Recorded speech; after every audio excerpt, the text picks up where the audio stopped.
Let's start shorts. Thank you, Omar. How's everyone doing? Hello, shorts. Hello, YouTube. Hello, Twitch. It's time for the 4th Monster Prom game, MonsterCon. So, again, I haven't played one of these in a while. I honestly don't remember. I think some of you might have seen me play Monster Road Trip, but that was also like the weird one out of the series so far. Monster Prom normally is technically a competitive dating sim, kind of. So it's like part competitive PvP, part visual novel, part dating game. It's really weird. It'll make more sense as we play it some. So let me find the chat that I lost here. All right, so I do want to make sure to mention to people, because I know that some people in shorts are going to come in here and yell at me for swearing. Swearing is the least of the things with this game. This game, or at least, okay, these games, I haven't played this one yet, so I don't know, but these games can get real weird to the point where you can literally set up trigger warnings for things. So I just want to, oh my God, this is adorable. I love Zoe. She's great. First, I need to make it so this, I stop losing. Please have windowed full screen. I also, I will probably find the ending song and actually post it on Discord or something later, because the ending song is usually amazing, but they usually can't get the effect, like can't get it cleared, which sucks, but I get it. What was this? This is gonna be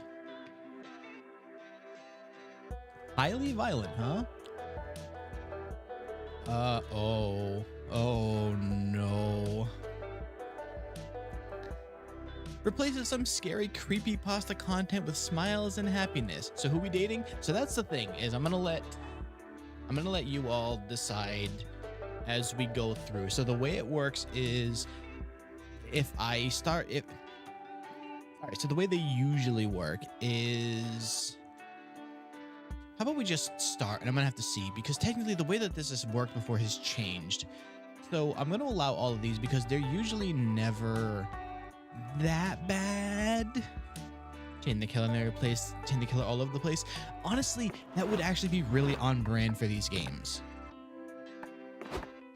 You want to see you ins and out of the games, or have a bold, mysterious, tutorial-less experience? No, if this works like 1 and 2, I pretty much know how this is gonna go. You want to hear the awesome voice effects? We have to make them up as you go. Oh, wait. Did they like fully voice act this? I think we're gonna go with my own for now. I will try it later at some point to see if they did like full voice acting. So when I say that it's a competitive game, when we used to have people over our house, like not people, we used to have like Alarian and Sorcire and Acepen over. One of the games that we've played a few times was Monster Prom, which is a game in which you're trying to cozy up to one of the monsters to get them to take you to prom. The problem is that if 2 people end up trying to date the same person, then you have to battle for their affection. And it can get really funny, because I remember, I think one of the last times that we all played together, I caused everyone else to get turned down for their dates because I convinced all of the other NPCs to join in an orgy. So it means that everyone else got turned down and I dated everyone. It was great. But we're playing solo right now. Short mode does not include the mystery box shop or plot lines and secret ending. Whoa, these got longer. Okay. Let's just do regular game. Short game used to be like a 30 to 40 minutes. A 2-hour regular game, they got... Oh. A Monster Battlefield Monster Hunter. Technically, yes, but a different kind of hunting, Vox. We're hunting something, all right. All right. That's really good. All right, we're letting chat choose some things. Which OST are we using, chat? This I don't know about. This is a competitive visual novel dating sim, sort of.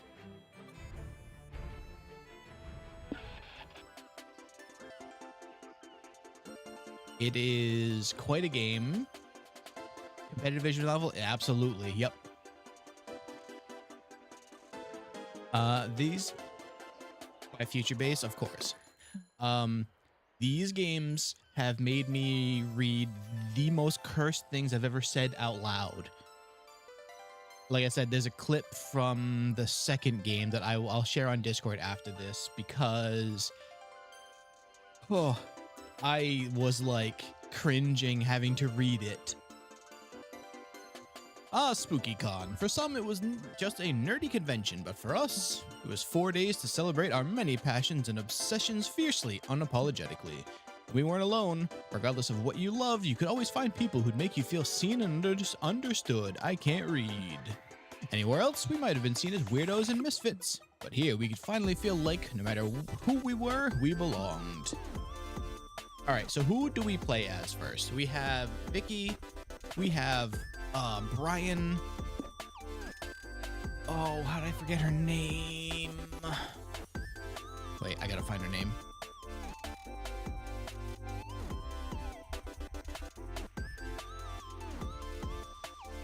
God. Esmira. We have Esmira. We have Damien. No, this is Damien. This is, oh God. I haven't played these in too long. What is your name?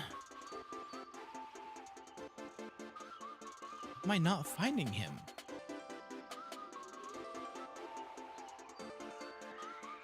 Oh, Wiki save me. Oh, it's Oz, of course. Oz, Damien.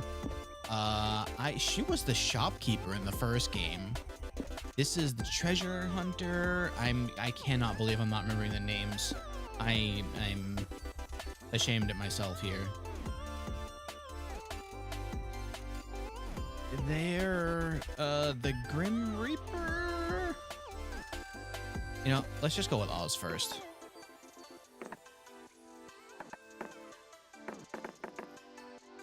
All right. Works. And I have to still have to select it. Aw. But as dreamy as SpookyCon was, it also came with its own set of pressures, some of which we already knew so well. At the end of those 4 days, the after party loomed over our heads, posing that one evergreen question. How you doing, Melissa? Would we get a date for that night? Uncertainty plagued our hearts. We couldn't help but think of the 6 hottest nerds at the con. Zoe, an eldritch cutie who went from endless deity and harbinger of destruction to author of the renowned fanfiction Liam Prom. Oof. Michael Myers, like wait, Michael Myers was Halloween, right? Liam de Liancourt, a hipster vampire whose standoffish demeanor hid the fact that he was truly a lovable dork. Doug Campbell, a kind-hearted slime that was incredibly broke from supporting all the fandoms he loved. Is he eating them by absorbing them in his hand? Omen, an evil overlord who was recently freed from imprisonment in exchange for giving up her passion for stabbing people. Nico Sharp, an over-the-top mimic who preferred cosplay over shapeshifting, even if they weren't the best at getting into character. And April 1st, a clown idol who was contractually obligated to bottle up all of her non-camera ready emotions inside cute mascots. Oh, that's getting too real here. All right, no, we don't need that. It had to be one of them, but who? Can I talk? I am talking? Do you not hear me talking? We had 4 days to gather some courage and shoot our shot. What was the worst that could happen? Being rejected and alone the rest of our lives? We had our fair share of love and rejection. This surely wasn't our first rodeo. As we had grown to know ourselves better, we realized we felt more confident. Tell us 3 things we like. Oh boy. All right, I'm gonna take the first 3 things that people pick. Oh, the more I look at these, the more regrets I have.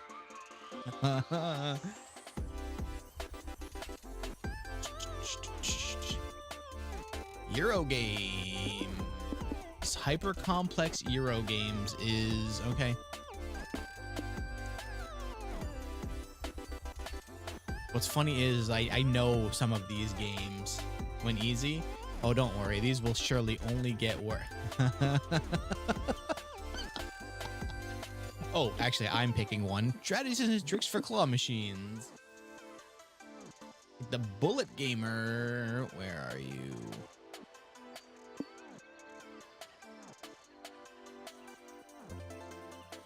Yeah, okay, there we go. All right. Those are sure 3 things. Choose who your top 3 favorite weird forest creatures are. I say I like the little fox.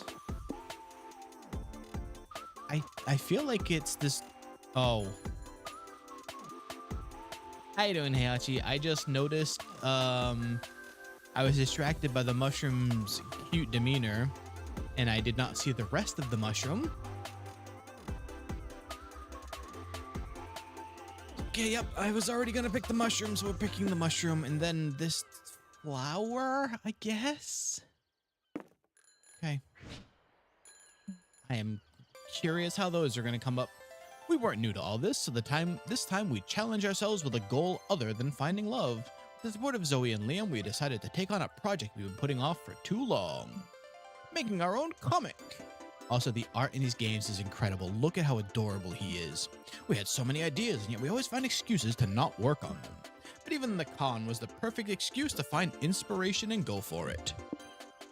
Choose? Oh, we only have 2 genres right now. Well, obviously we're trying to smooch monsters, so we go for romance. The fear of failure had stopped us for too long, but then we reminded ourselves of the one thing that always kept us going. We were young and unafraid, and we were ready to start. That is from every game. How been doing? I've been doing great. How you been, Heihachi? This game, oh. All right, so the way this works, we have stats at the top there, which are decided usually by the things that we chose.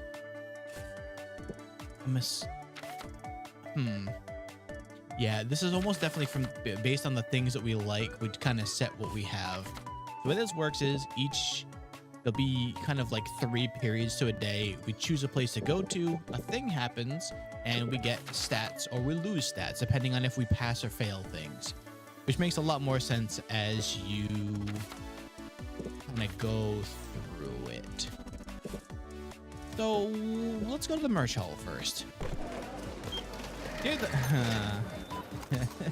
that is a lot of posters, Oz. Near the merch hall, you find a mysterious fortune-telling machine. There's the sign that says, "Ask a wish, and Zoltar will grant it." Originality is not your strong suit, so you ask to be big. The machine spits out a ticket that says your wish is granted. You keep walking around, waiting to get bigger, but you don't feel any different. Until you look at your butt. Yes, you now have a big, juicy, +2 charm butt. Wishes do come true. And to balance college and work, I feel you. Only for me, it's work and streaming. Hopefully, it's been not too bad for you, though. You, Liam, Omen, and Doug are wandering the merch hall, looking for the stupidest t-shirts to gift your friends back home. When... Oh, we have new characters. Hello, do you want to buy my zine? It's a riveting chronicle about the adventures of Super Vacuum Cleaner. Would sooner spend money on a leisurely root canal. Be gone from me. But Omen's money and her leisurely root canal are put at risk when a mugger jumps out and holds you all at gunpoint. Oh. Give me all your valuables or get ready to die. No, thank you. May I stab this man, Liam? No, that will corrupt your redemption arc. Just give him your valuables. They're not worth risking our lives. Oh, but just bought this limited edition Goku Tamagotchi. I'd be willing to take 1 or 2 bullet wounds for it. Fuck that. I don't want your wallets or your jewelry, even your Tamagotchis. Oh, thank goodness. They nerfed your stealth rolls? I'll kill you if you can't offer me something truly valuable, like a fanzine about vacuum cleaners with superpowers. Oh, God. Wow, good thing I'm selling that sort of zine just 2 feet away from you. What a relief. Let's buy a copy for the mugger. Actually, I only accept 1 copy from each person here who doesn't want to die. Guys, this is a scam. The rubber and the zine seller are obviously in on this together. Liam, you idiot, don't you see? This criminal is demanding a very rare and specific valuable that we happen to have available in our vicinity. You were lucky I was here to notice our golden opportunity. Now let's seize it. You'd better think of a way to avoid being mugged that doesn't involve buying a shitty fanzine about vacuum cleaners. The mugger gave me a solution. The mugger gave a solution away. Get hyped. It's time to call Super Vacuum Cleaner. Come to think of it, you're not in the middle of your own redemption arc, which means you're good to stab the mugger yourself.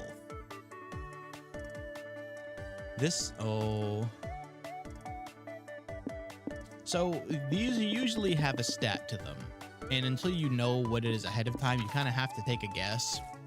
This feels like bold, and I don't have boldness. This might be charm or fun, I hope. So let's try and call on Super Vacuum Cleaner. Oh, it doesn't tell you anymore. What's Super Vacuum Cleaner? Character from that awful zine. Right. I think my brain keeps deleting that information from being irrelevant. As if summoned by a need for justice and cleanliness, a cartoony theme song begins to play and Super Vacuum Cleaner appears. Wow, it's really Super Vacuum Cleaner. This is such an honor. I began a life of crime in hopes of one day meeting you firsthand. Will you sign my... Super Vacuum Cleaner flies into the mugger's face and knocks him flat on his back. Oh my god, aggressive vacuum cleaner noises. Yikes, did that crack come from the mugger's skull or the tile floor? It's impossible to know. It seems Super Vacuum Cleaner isn't done yet.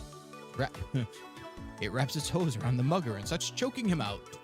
Dang, I didn't know a Super Vacuum Cleaner was this grim. Would have known if you bought my zine. Super Vacuum Cleaner will stop at nothing to clean these filthy streets of crime. Want a copy? You all take a second to answer. You were a bit distracted by how viciously Super Vacuum Cleaner is beating the mugger up. It's a horrible sight. It's still a no from me. Well, who are you to judge a vacuum cleaner for using gratuitous, unnecessary violence? That's how you solve half your problems anyway. You gain 2 fun from beating a superhero, but lose 2 boldness. Ouch, I didn't have boldness to lose. Like Batman with 2% less of the vow. So yeah, I think you can't go to this place again until the next day. I wonder then if you can't fail stuff, but if you just lose stats now. That's curious. Let's just go to the hall, the main stage. Yeah, main stage. Dating Sims back. You're sitting at the main stage for a panel titled Are Dating Sims Back? The stage is empty. After a few minutes, a shy-looking guy approaches the mic and says, "They're not, because they never left to begin with." Yay! The audience goes crazy. Crazy for dating sims. You gain 2 smarts for learning dating sims will never stop being cool. My stats are just really stacked to the top and bottom. Afterwards, you meet up with Liam, Omen, and Nico to attend a marathon viewing of the greatest shonen anime of all time, Garudo's Academia's Dragon Balls. Oh god, there's too many characters. The hell do I use for a voice for a mimic?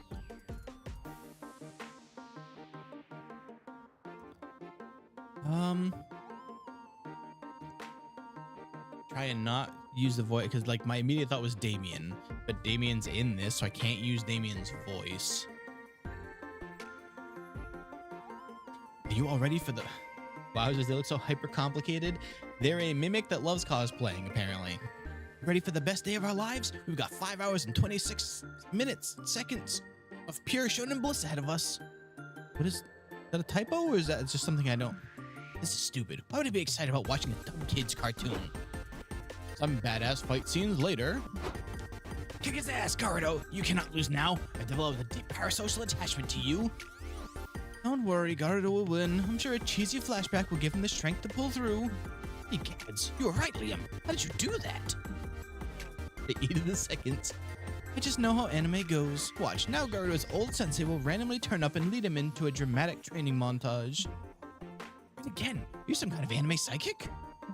No, I simply understand the basic concept of tropes. Work your psychic magic on me, Liam. What are the winning lottery numbers? I don't know. No, Omen. Liam's an anime psychic. He can't foresee regular old life events, just anime ones. See, Okay, Liam, suppose my life was an anime. Would the protagonist win the lottery? If so, what would the winning numbers be? I'm not a psychic, anime or otherwise. Don't be so modest, buddy. I won't tell anyone you're an anime psychic if you can't handle the fame. Liam's clearly annoyed and wants the attention removed from him, which is great, because you want the attention on you.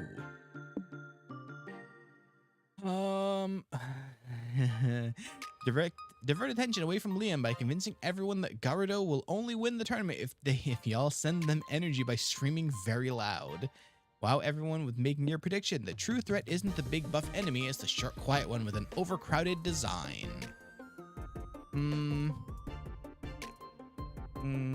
This feels like smarts. This one sounds way funnier though.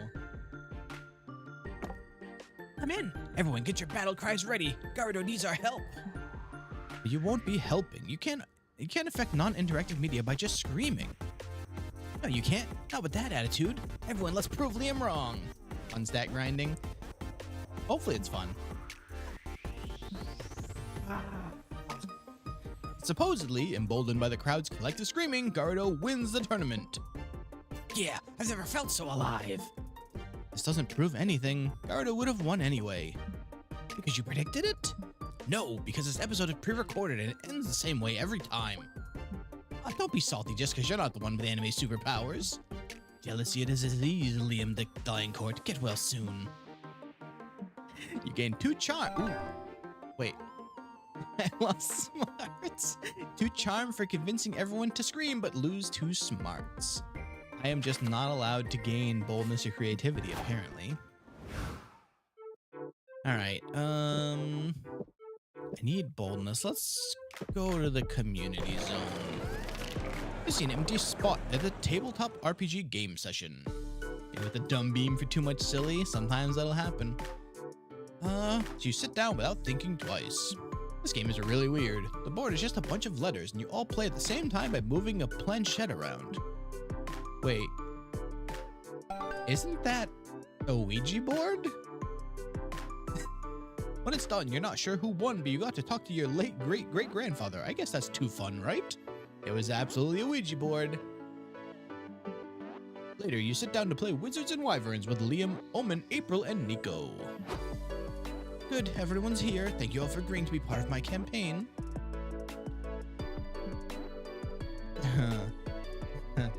Oh god, she's just a VTuber. She's an idol / VTuber.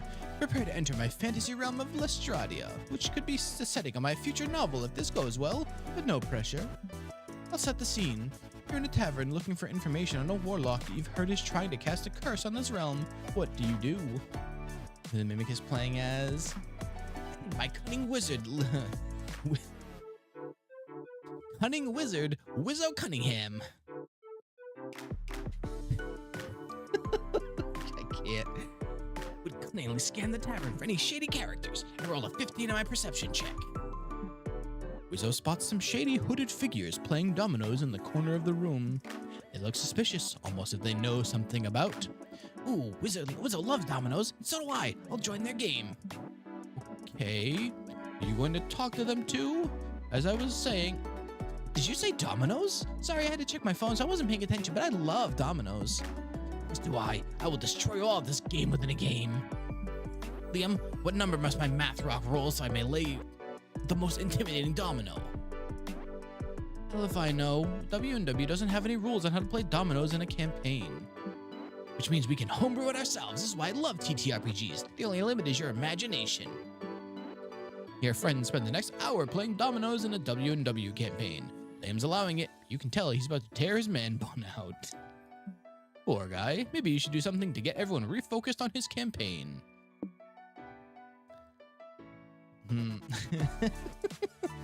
Roll a sleight of hand to start eating the dominoes without your friends noticing. Except that you can't unhook these idiots. Help Liam redesign his whole campaign to be experienced through high-stakes dominoes matches. It's a win-win. That sounds creative. I could use some creativity. You know what? Fine. Suddenly, a group of bandits rush into the tavern with swords and dominoes drawn. Roll initiative.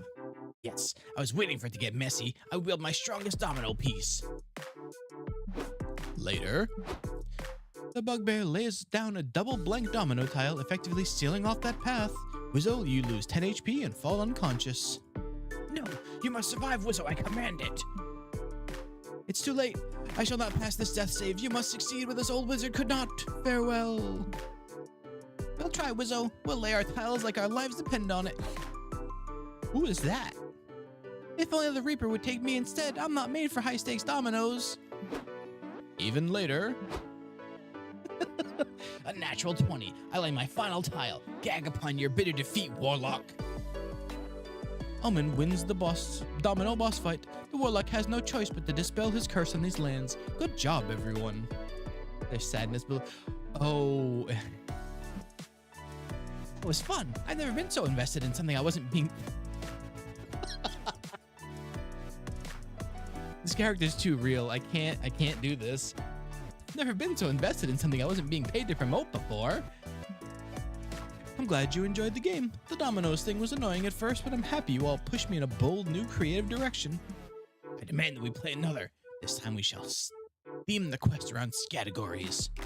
You have a great time playing games with your friends. You also gain 2 creativity for helping design a campaign around such an innovative concept.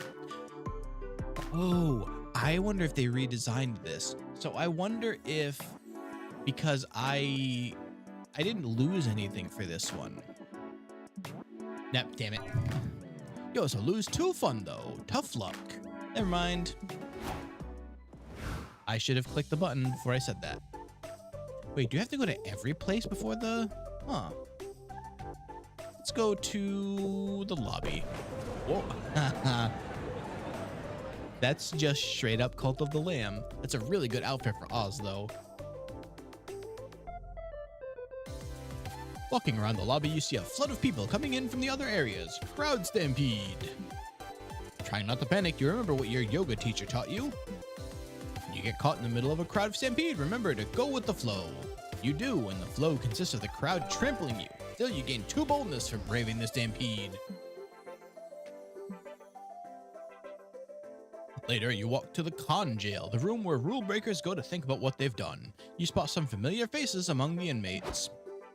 I hate you, Omen. We wouldn't be here if you hadn't stolen that plushie. You made a big scene. It was the seller who made the scene. I was simply matching his energy.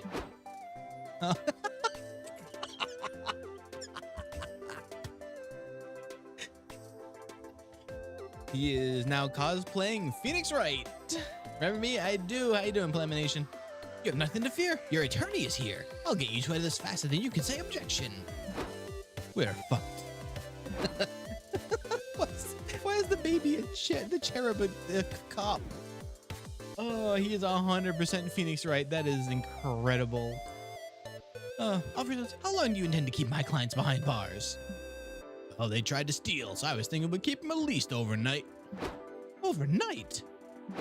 Perhaps we could commune their sentences. Instead of staying overnight in con jail, they could spend 3 years in regular prison. What the fuck, Nico? Don't worry, everyone knows that legally, 1 day of jail equals 5 years of prison. You get the better end of the deal. It's absurd, untrue, and definitely not something anyone knows. Dibs on the top bunk when we get to prison. You're not going to prison. It is a trick to try and keep the top bunk first. Be assured I will shank you. Nico might actually be onto something. Surely you can broker a deal with the guards to bail Omen and Liam out of jail, but what? Commute the sentence by doing community service, but you're not ready to touch grass yet. So what about making it online community service? Tell the guards that Omen and Liam can offer valuable insight into catching SpookyCon's biggest criminal, the cockdoodler.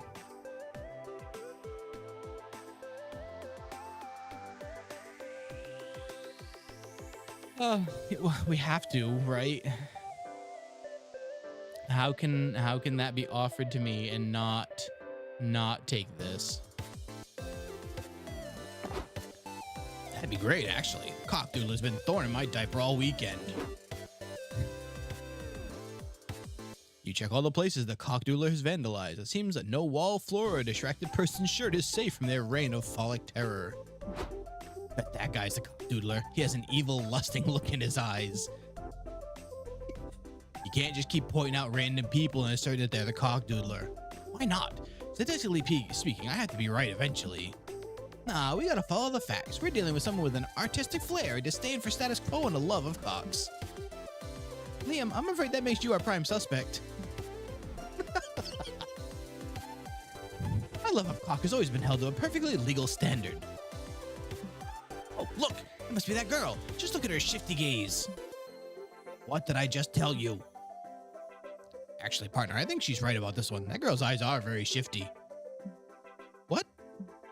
Okay, whatever. We gotta wrap this case up or the chief's gonna be pissed. Let's bring her in. What? It'll be okay, ma'am. If you need a lawyer, call Nico Sharp, face attorney at law. The law is truly in shambles. And it's a good thing we were there. That was some excellent sleuthing, Omen. Good job pitching the perp. Oh no, you misunderstand. I am the cockdoodler. I merely seized an opportunity to frame someone else for the crime. God damn it, Omen. You know that as your redemption art program sponsor, I have to scold you for breaking the law. More than that, as a yaoi connoisseur, I have to teach you how to draw better cocks. Thus, your police investigation ends with a neurotic art lesson. Only a spooky con, huh? You gain 2 smarts and lose 2 charm. Oh, wow. Time to get some fresh air. Okay, this must give me some... He's always here. All right, who should we sit with? Because I think this will be a big influence into who we're trying to date for the end.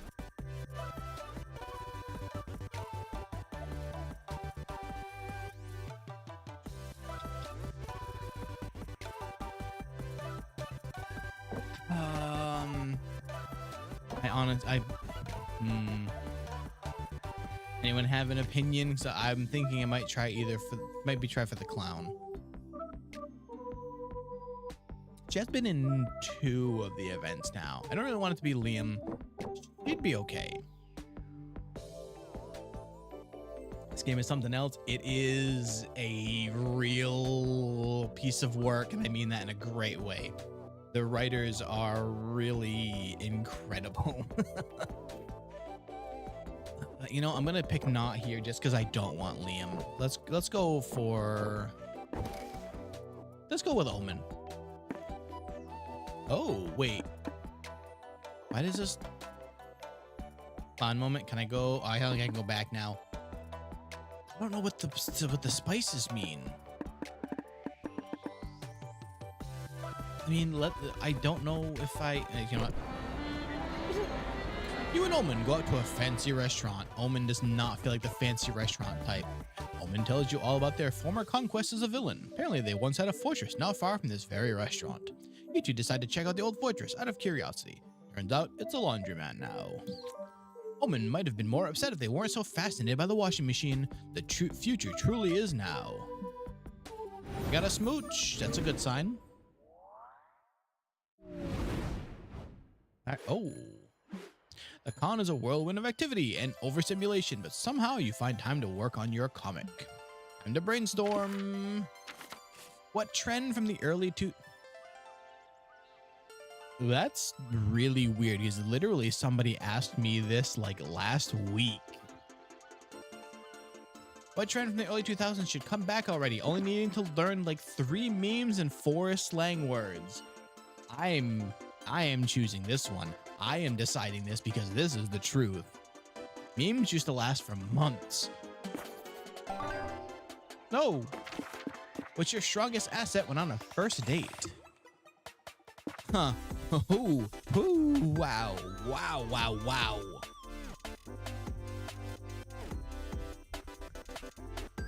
You can transform into a tiger.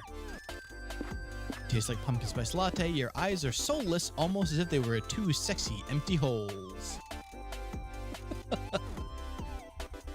Oh, I love these games. They are incredible.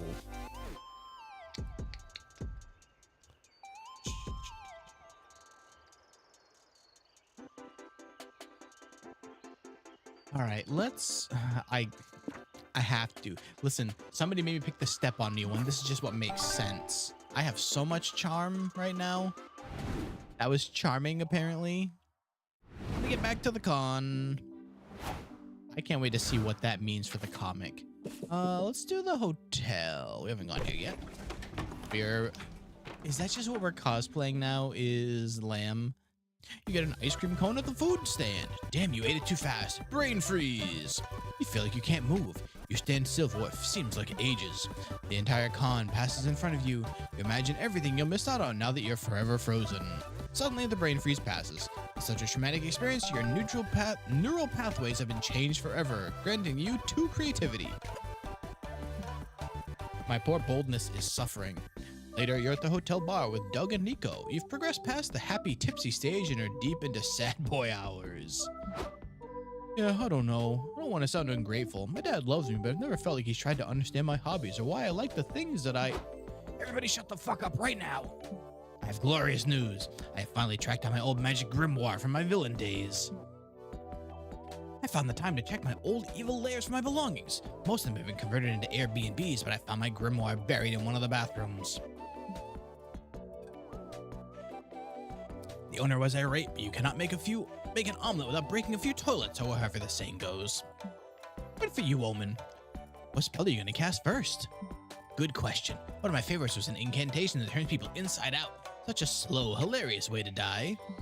You're not going to do that one, are you? Oh, I have to.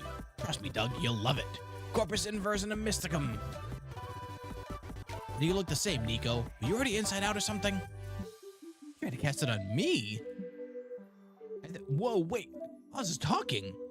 The problem is, you know, the whole being defeated and imprisoned in a suit that blocks your magical powers thing. Oh, right. Hey, cheer up. I'm sure you can still cast some of the spells in here without magic. Yeah, it's like when you were making brownies but forgot to buy sugar, so you used applesauce instead. Virtually the same dish. Someone needs to enroll Doug in a cooking class, stat. But right now, you gotta cheer up Omen by finding a spell they can cast with no magic. This spell is for Let's go with the one I'm not gonna choose first. You don't need a possession spell to control someone else's body, just piggyback ride them. This spell is for shooting metal projectiles at a deadly speed. You're pretty sure that's just a gun. This presents the same problem, idiot. Guns are fueled by magic, which I cannot cast. Whoop. Get out of here. I accidentally clicked out of the screen, apparently. I'm like 65% sure guns aren't fueled by magic. Wait, really? So any old fool can use them? Pretty much. What a wonderful world, huh? Let's obtain one. Are guns difficult to get? I'm no expert, but they're deadly weapons, so I imagine it'll be hard. 30 minutes later, Omen walks out of the gun store with a pistol in her pocket. Well, that was easy. Now to put this deadly baby to use. Did we go to a shooting range or something? Shooting that gun would be more fun if you had a target to aim at. Doug. Anything can be a target if you use your imagination. Omen shoots some poor sap crossing the street. He was jaywalking, so you guess he kinda deserved it? Excuse me, miss. Did you just shoot that innocent bystander? Yes, but you see, I had a very good reason for doing so. I wanted to. Fair enough, but you gotta have a license to carry a firearm. You know what the punishment for not having one is? No, what is it? A warning. Consider yourself warned. Carry your license, young lady. America moment. Remember, civilians are only allowed to shoot 4 people per day. Between you and me, if you claim it was self-defense, you can squeeze in a few more for free. Oh.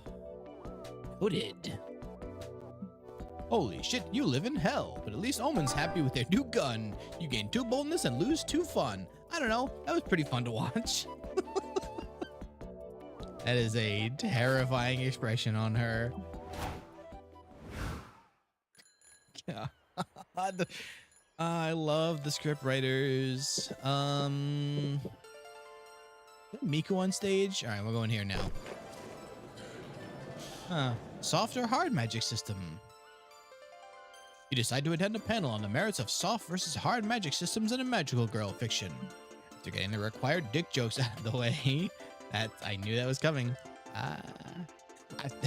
You actually learn a lot of valuable info about world-building mechanics. You gain 2 smarts from all the knowledge and from learning so many new dick jokes. You, Omen, and Liam meet Nico at the main stage because apparently they have cookies for you all. Yum! Hey, so how mad would you be if I told you I don't have cookies and I actually asked you to come here because I signed us up to compete in a game show? I'm mad considering I avoided an excellent nap to be here on short notice. This is a hypothetical question, right? Oh no, you. Welcome to Suddenly Game Show Tag Team Trivia. I'm your host and still single for those who are wondering, the interdimensional prince. He's from Monster Camp 2, actually. The interdimensional prince who kept trying to break into our dimension to kidnap people to marry him. Damn it, Nico. You're lucky I can't stab you on live TV. Nico, for your own safety, I think you should be on my team. Yeah, let's do this. Your category is a future in jeopardy. What will the capital of the Republic of Florida 100 years from now? What will be the capital? Trick question. Florida isn't a republic. Might be in 100 years. I think the answer is Constantinople. Correct. Constantinople will be due for a comeback in the century. What? Nailed it. But now our second team has a chance to steal your points. I'd rather steal Nico's liver if it's all the same to you, Prince. I guess that's fine. No, wait, my lawyers are shouting in my earpiece. We can't do that. Bummer. However, since you had to go second, I will give you an advantage by letting you choose your category. What will it be? The big prize bonus question. Will you marry me? Historical quote or very bad sexting line? This feels fun, right? Or creative? Spicy choice. Here's your quote. I'm gonna slam my Trojan horse through the gates of your besieged kingdom and leave your citizens screaming all night long. Oh, those lines sound truly epic. Surely they were spoken by a brave warrior. Brave, strong, sexy warrior. Oh no, those words are turning me on. Maybe it is sexting. There's no mention of genitalia, though I suppose the Trojan could be a double entendre. Curse this modern era and its confusing names for contraception. There's only 15 seconds left on the clock. Shut up, or there'll be only 15 seconds left on your life. Oof, slamming through the gate certainly makes me horny, but if I'm aroused, it can't possibly be a bad sexting line. That's more a matter of opinion than a trivia question. Then it's a trick question. This is in fact a good sexting line. You are correct. In fact, that line was my very own line. Wink. Oh, good one. Good enough for a date, you tall, terrifying seductress. How to put this delicately? I'd rather kill everyone in this room than myself. Ouch. You won the game, and you got to see the prince get owned on live TV. It's not even your birthday. You gain 2 smarts and lose 2 charm. Wait, I lost 2 charm and I'm still at 17? Jeez. Let's go to the merch hall again. You're walking around the merch hall, sipping a cup of coffee. Suddenly, a deluxe box set edition of One Kick Boy makes you spit out your coffee. Your spit lands on the box set, causing you to have great aim, but very bad luck. The vendor gives you a box set at a discount because, after all, it's not in mint condition anymore. Your brand new box set and your excellent spitting skill give you 2 charm. That's charm? Sure. You're wondering which of your friends you'll coincidentally run into next when you see Liam and Omen arguing nearby. Look, as your sponsor, I'm saying that I don't think you've been bringing the right attitude to meetings lately. I'm saying that given the redemption art program is stupid, pointless bullshit and I want out. You know, you'll have to go back to prison if you quit, right? I know, but can I not do what the youths are doing with their jobs these days? I believe it's called quiet quitting. No, Omen, you can't quiet quit rehab. Fuck, I hate this. What's the point of being good anyway? Just something you have to do. Not have to do anything. That is just what Be Good wants you to think. Goodness is a requirement to live in a civilized society. You have to make positive choices and care about other people. Objection. I can be evil and care about some other people. I care very much for Doug and April and Flexi. What about me? As I was saying, I can care for others and still subjugate the universe to my ruthless totalitarian rule. These are not conflicting ideals. That's not... Oh, fuck it. I give up. Lexi, I see you hiding behind that pillar. Make yourself useful and give me an inarguable reason why Omen should choose to live a life of good. It's cool to have morals, and if you can manage to collect all the morals, they let you add a new rule to the rules of conduct.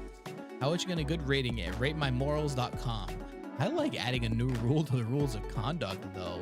Omen, I feel like Omen will also like that. What? This changes everything. Omen grabs you, you grab Liam, and you all run to the county clerk's office. I just need you to fill out this form confirming you have all the morals, says the clerk in a dull, monotone voice befitting a government agent. Let us see what we have here. Forgive others, be humble, admit fault, check, check, check. What could you possibly have done to exhibit those morals? Remember when I accidentally stabbed that teenager in the shoulder? Accidentally? You said stop pissing me off or I will stab you right before you did it. Nevertheless, I admitted fault for hurting him, forgave him for being a crybaby, and showed humility in not sticking around to finish the job. You're not going to accept this, are you? Sir, I'm about to clock out. If she technically fulfilled these requirements, that's good enough for me. You may add one more to the list, miss, the undefeatable Omen. I thought long and hard about this. Let me get morally correct to punch Liam the Lioncoat whenever he says something snarky. Sure, done. Have a good night. Okay, that's not as bad as I was expecting, but it's also the stupidest thing I've ever... Ow! God damn it, Omen, that hurt. Look, Liam, I'm a good person. By all technical definitions, even Liam has to agree that Omen's behaving better than usual today. You gain 2 fun and lose 2 charm for putting her on a path of good. I don't feel like I should have lost charm for that. Community zone or the lobby? Did I get boldness for being out here? I could probably use more bold. Roaming around the lobby and you find someone with your exact same cosplay. Unacceptable. You decide to solve this conflict the traditional way, a knife fight to the death. The other cosplayer doesn't carry a knife, so he gets automatically disqualified. You win the right to cosplay. You gain 2 boldness for always carrying a knife for no reason at all, and because I'm kind of scared of you. You, Liam, and Nico decide to visit Omen and Doug while they get their con volunteer hours assisting at the first aid booth. It's all going smoothly until... The hell? Somebody help me. I can't breathe. I've got a gaping chest wound. Holy moly. Lay down here, sir. I'll page the on-site doctor right away. There's a knife. I just realized he has a knife in his head. Oh no. Don't worry, Dr. Nico can provide some first aid and TV-worthy brooding until the real docs show up. Let's see this wound. Cosplayer lifts his cardboard armor to reveal his completely uninjured chest. What's going on here? Is this a prank? No, I'm really hurt. I'm the Shadowy Knight, and I was fighting an epic battle against the Dark Emperor when he stabbed my lung with the Sword of Midnight, and... Let me stop you right there. Make-believe is fun and all, but this is a real first aid booth for real injuries. Quit wasting our time. But Liam, cosplay is a serious art form. Sometimes you get so deep in character, it's hard to get back out. This guy got wounded in a cosplay battle. The wound may look fake to you, but it's very real to him. You can feel the pain in his thespian soul. I have a thespian soul too, but I don't know that this... I still know this is not a real wound. We're not real doctors, which makes us qualified to treat it. That makes sense, kinda. Sadly, the volunteer manager didn't teach us how to do first aid on a wounded soul. And it's up to you. Hurry and treat this cosplayer's fake wound. You could fake bleed out any second. Got meta drop kicked. His imaginary lung's been punctured. You'll need a lung donation from his imaginary friend. Treat him by drawing a badass looking scar on him. That's the only reason action heroes fight to the end, to get badass looking scars. This is true. He needs a cool scar. Men, getting badass scars is the best reason to get into a fight. I'll draw the scar. What do we think? Some sexy slash wound over his right nipple? No, I think the scar would look more convincing with a good backstory. I say there's no better scar than a real scar. Let's just stab him. No, Omen, give me that knife. Why, you jealous? We can all stab him if you like. We can all stab him if you like, Bukake style like Julius Caesar. In the midst of this debate, you take the liberty of grabbing a marker and drawing a badass scar on the cosplayer's chest. Whoa, that's actually perfect. Makes me wish my body was made of a material that could be scarred. It's true, this scar does have an indelible badass je ne sais quoi. Too, Omen? Liam, God help me if you shoehorn je ne sais quoi into a sentence one more time. You're a real artist, maybe even a scartist. Absolutely. One day I hope to stab someone and leave a scar that's half as cool as this one. You lose 2 fun, but oh my fun. But gain 2 creativity from your skill at designing scars. You should be out there stabbing people in the name of art. Shopping time, eh? Oh, you're cool looking. Welcome back, Dollface. You know the drill. Choose blindly and choose wisely. Doll Daniel does nothing. Stats. But now they're people. Zodiac Thirst. Buff Bugs. Landmarks in Love. Oh my god. My Weird Little Village. Major Arcana. No Mercy. Oh, alright, here we go. These figurines do literally nothing. The choice for those who don't want the unexpected to hit them in the head. A classic. Stats by other people is based on the stat icons from the popular video game Human Prom. They're said to have slight effect on people's stats. Zodiac Thirst Cosmic Offing includes a first selection of 6 out of the 12 star signs you can date on the acclaimed dating sim. These figurines are said to have non-slight effects on people's stats. Wanna test your fortune? Oh, so you like Buff Bugs? It immortalizes some of the most legendary wrestlers of an underground insect league that was popular years ago. Beware, these big muscles come packing big effects on stats. Landmarks and Loves, a series of handsome figurines are said to take effects on specific places. For those who want locations to get spicier. Weird Little Village brings to figurine form some of the most popular neighbors of the cozy yet creepy game. They're said to be cursed. They can profoundly impact your own self or the ones you're trying to romance. You eyeing Major Arcana No Mercy has some of the best characters from the hit anime of the same name. These figurines are all about sound and video for some reason. I feel like I like the way this sounds. Let's try and find some special events. This game has a lot in a slightly different way than like something like Blueprints. This game has a lot of like secret storylines and hidden quests and stuff. There was one storyline I almost beat at the end of Monster Prom 1 where I almost flew Damien to the sun so that he could punch it to death. Ah yes, El Castillo Caranoso. It's also known as the Temple of Kukulkan. Kukulkan was the deity of storms and wind. Get your raincoat because things are about to get stormy. One location, always the same, will now provide triple the stats, but the specific stat you get will be random each time. Does it tell me where, though? Hope you like what you got. I certainly did. Day 3. Comic time. Another day, another morning to devote to the comic you're working on. And the brainstorm. It's a red flag you can't let slide on a first date. They lack street smarts. They don't own even a single cow, reduces the chancing of tasting chalky milk whenever you want.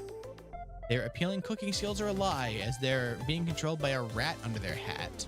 They happen to live in the sewers. It probably affects their personal hygiene. I mean, these two are. I think it's this is the one. They don't want to live in the sewer. I can forgive some of the others. Why haven't you finished that big project you told everyone about? You want to fuck a lot of people first. An ancient curse, a creature living under your bed that told you should wait. You don't want to be rude to the bed creature. Big Oil is pressuring you not to. They probably feel threatened by you, as they should. And 1 or 4, I like both of these. I do like the idea that Big Oil should be scared of me, though. I used to have so much fun. The Temple of Kukulkan and Monsters Dating is hella funny. There's so many. Ooh, let's start with the merch hall then. Find a stand at the merch hall that sells hyper-realistic VR headsets. You buy one immediately. VR is the future. Put it on and you see your surroundings. Yep, it's a scam. Headset is basically a football helmet and a pair of glasses. No refunds allowed, but the headset looks good on you. Like 6 boldness good. Damn. Wait, so I wonder, does that affect the ones at the end of this choice too? Because if I lose 3 times or something, that's gonna be painful. You're wandering around when you see Omen and Liam arguing, a spooky con staple as familiar to you as a merch table. One day, the Lion Court. One day without this armor. That's all I ask. Then you're asking for too much. The Coven put that on you. Put you in that magic suppression armor for a reason. Yeah, a stupid reason. You tried to take over the world one time. Sorry, Omen. You know I've always championed your ability to be redeemed, but restoring your magic is a step too far. You need to make peace with your new reality. If you need any help with that, let me know. One day I'm gonna zero. I feel like I keep not getting his accent right. Crumble, crumble. If I'd ever ask you to hold open the door for me, you insufferable underfed eggplant. Bad day, Omen. Bad century, more like. Liam refuses to authorize me to remove my accursed armor. Unfortunate, as there are many activities I'd like to perform without it. Fingers crossed, she's talking about sex. Alas, we must persevere. There are other spells in my grimoire that I would like to cast, magic or not. I used to have the grandest of times summoning otherworldly creatures, sometimes to broker deals, sometimes just have a chat. Ah, the halcyon days of youth. Inability to activate a summoning circle makes this impossible.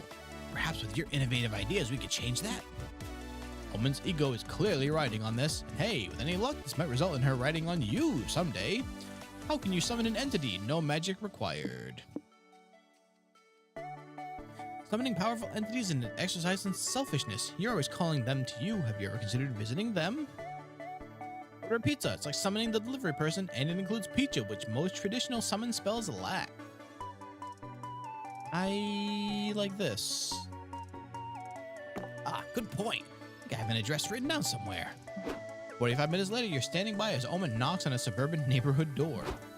Diablo, scourge of all that is holy. Long time no see, old friend. Oh, hi, Omen. Gosh, it's been so long. How is everything? Good. Besides being defeated by some lame do-gooders and getting imprisoned in this Iron Maiden for a century. You know how these things go. But I'm back, baby. How about we get into a fight? Some skulls, curse some bloodlines, and be like just like old times. I need to not try and romance Omen next time. Excuse me. Well, honey, who's at the door? Rebecca, I'd like you to meet Omen, my old friend. Really? You're the undefeatable Omen? Diablos, tell me all about your little misadventures. You two were a pair of rascals, weren't you? That's a way of putting it. Anyway, Diablos, how about it? We hurry, we can still murder 20 or 30 people before sunrise. I mean, that's fun, but Rebecca and I were in the middle of reading our daughters their bedtime stories. If you're willing to wait, I'll heat up a cherry pie. We can watch the latest episode of House MD together. Oh, I think I'll pass tonight, but thanks. No worries. So great to see you. Stop by for dinner sometime. Please don't be a stranger. Omen makes their goodbyes and walks back to the bus stop. I'm sorry, Diablos wasn't all you hoped he would be, Omen. Oh no, it's okay. This looks like a good guy. He put his evil doing behind him. I suppose that time makes lame asses of all of us, but still, it was nice to see him so happy. Through that, you gain 2 charm for helping Omen reconnect with their friend, but also lose 2 fun. All of my fun, where did it go? Good news is I don't lose 3 times the stats, so that's actually good. We haven't checked the hotel yet, have we? You're in your hotel room, unpacking your bags.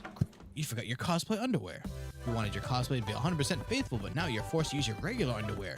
It's technically imperceivable cosplay tragedy. I feel for you. Here, take 2 creativity to imagine you wearing the underwear you left at home. You head back to the hotel room with Liam and Omen and walk in on Doug letting the SpookyCon mascot use his laptop for some reason? Oh, dear God, what is that? Hey guys, I'd like you to meet my friend Pom Pom. He's helping me get a better life. What do you mean by that? Oh, we got to chatting outside. I was talking about how much I love comics and movies because you can live vicariously through the characters. And he said he knows a way for me to live a new life in real life. We just have to swap identities. He was almost done using my birth certificate and social security number to make me a pretend ID with my name and his face on it. Don't fucking let him do that. He's stealing your identity. No, he's swapping identities with me. Don't worry, it's an even trade. Yep. I get Doug's clean criminal record and he gets a daily call from my parole officer. Yeah, Doug is a little too trusting. Fear not, Liam. I have an idea. Omen snatches Doug's laptop out of Pom Pom's hands and throws it out the window. Hey, I was using that. I'm not leaving until I get a new identity. Yeah, that's fair. It's not fair. He tried to scam you. Hey, I said he could have a new identity, and I'm a slime in my word. Do you have a spare identity he could have? And to put your years of experience crafting amazing TTRPG character sheets to work. This is the same thing, but illegal.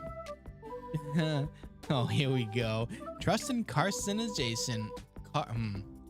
Carcinization, a proven form of convergent evolution in which non-crab organisms evolve a crab-like body plan. This means he will eventually get a new identity as a crab. Time to turn this guy into a crab. Oh, really? Never heard of that before. I've always liked crabs. But carcinization takes thousands, if not millions of years to... Do not listen to Liam. He's simply jealous of your soon-to-be crab-like body. Honestly, I'm jealous too. You're gonna have so much fun being a crab. Send me a postcard when you get to the beach. It's not going to work like that. So carcinization only happens to non-crab crustaceans. You are a non-crab crustacean, Liam. No, I'm not. Because my carcinization simply doesn't apply to me. Or is it because you're too fucking lame for it? I think I'm gonna scream. So you guys really think I have what it takes to be a crab? Of course you do. You just need to be prepared for it. I suggest inventing in some waterfront property. Buying matching sets of 8 socks. Practicing your dancing skills for the crab raves. Crab raves? Yeah, crab raves. The internet has taught me that they're a very big part of crab nightlife. Yeah, I do love raves. It's gonna be awesome. Thanks for helping me out, guys. We're all crab. Let's hit up a rave together. See ya.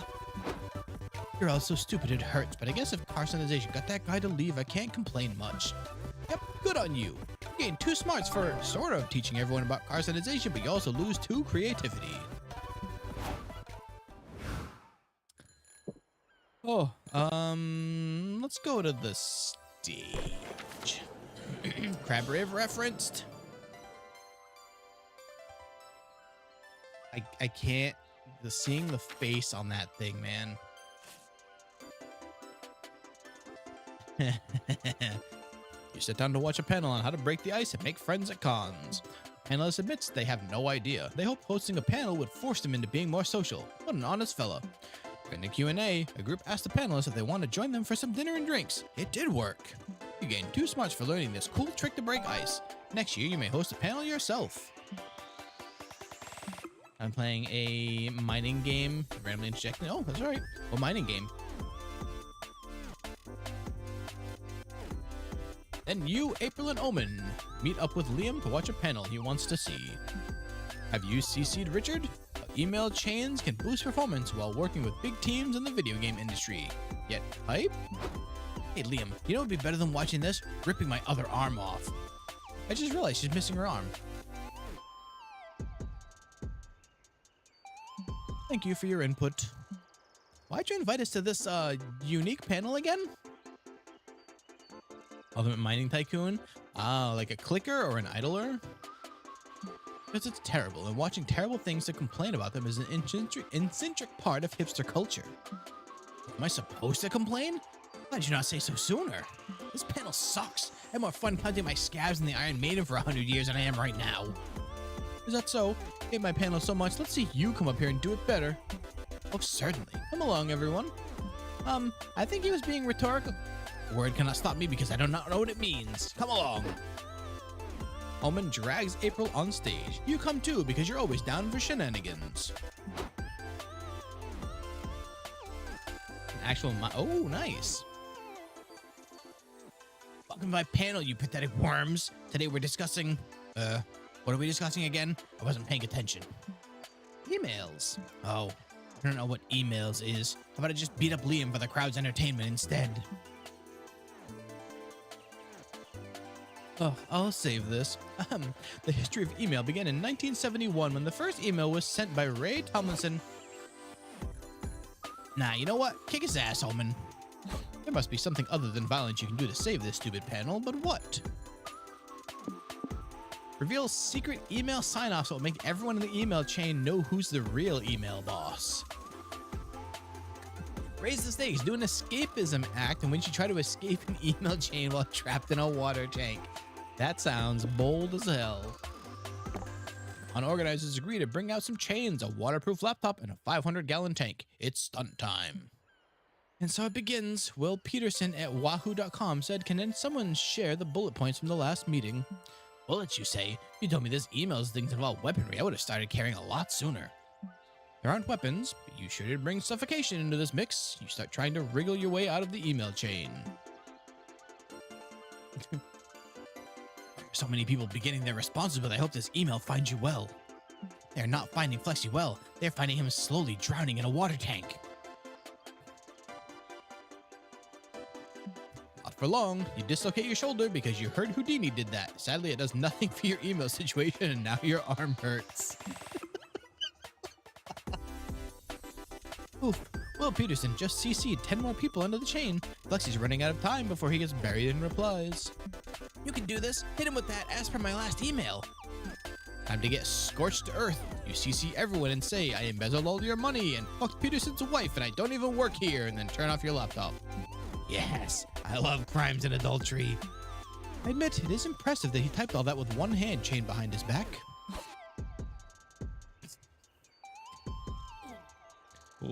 What is that thing's face? I bet he has a lot of experience doing things with only one hand. Omen is a wild card. Omen is just a whirlwind of destruction. What? Nothing, just commentating on the stunt. Hey, quick question. Is Flexi supposed to still be underwater? Nope, but you only said you could get out of an email chain trapped in a water tank, not that you could get out of the water tank. Whoops. Luckily, it only takes your friends about 10 minutes to free you. You probably only lost like a couple of brain cells suffocating. You gain 2 boldness for your big stunt, but lose 2 charm. I figured I would have lost smarts. Like the lust balloon. Unfortunately, it does look like that. Let's go to the community zone again. There's an auction going on in the community zone. They're auctioning the original notebook from Death Note starting at 100 monster dollars. You could kill so many people with that notebook. You yell 200 monster dollars. Everyone in this con is broke AF, so you get the notebook. Make sure no one steals it, you decide. Make sure no one steals it, you decide to write your name in it. Oh shit, you're gonna die. 40 seconds later, nothing happens. Death Note isn't real, dum-dum. You still had 2 fun by playing pretend Death Note. Later, Omen and Doug are fulfilling some con volunteering hours by officiating the Pokemon's trading. Oh, right. So it's not Pokemon, it's Pokemon. Officiating the Pokemon's trading card tournament. You and Liam are also there. Liam because he loves correcting people on rules. You because it's increasingly clear you're the only one at this con to hang around your hot friends. What in the hell? Hey, we're wrapping up the final match now. One of you go get the trophy. What trophy? The one I gave you this morning? Oh, I thought you were awarding that trophy specifically to me. Why would I give you a trophy? I don't know. Best volunteer, best Omen were my best guess. Oh, those are great guesses. Indeed, maybe the trophy was for best guesser. It wasn't. It's the trophy for the winner of this tournament. Go grab it. The award ceremony should be starting any minute. We may have a problem. What's wrong? See, I did that thing. You call it nowadays? I did a pawn to the trophy. Maybe I poked them all. Why would you pawn the trophy? It was my trophy. I'll do what I want. It was never your trophy. But it definitely wasn't. Is now that I pawned it. Whoops. Oh, you can find the... I didn't... How the hell did I do that? If I scroll up in the wheel, that's cool. I didn't know that happened. Crap. Flex, it'd be great if you could think of something to award the winner before our manager hears about this.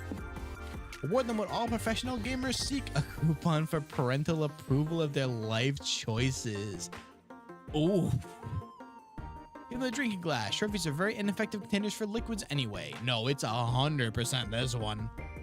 Oh boy. That's an awesome idea. I mean, nerds that struggle to relate to their parents would want this coupon more than anything in the world. You say so. Give me a pen. I will make the pathetic coupon. Can't. You're not a parent. It doesn't come from a real parent. The approval isn't as genuine. Fine. I'll find some other father and hold his children hostage until he signs the coupon. Technically, I sired another vampire once, which makes me sort of father, so I can write the coupon. Really?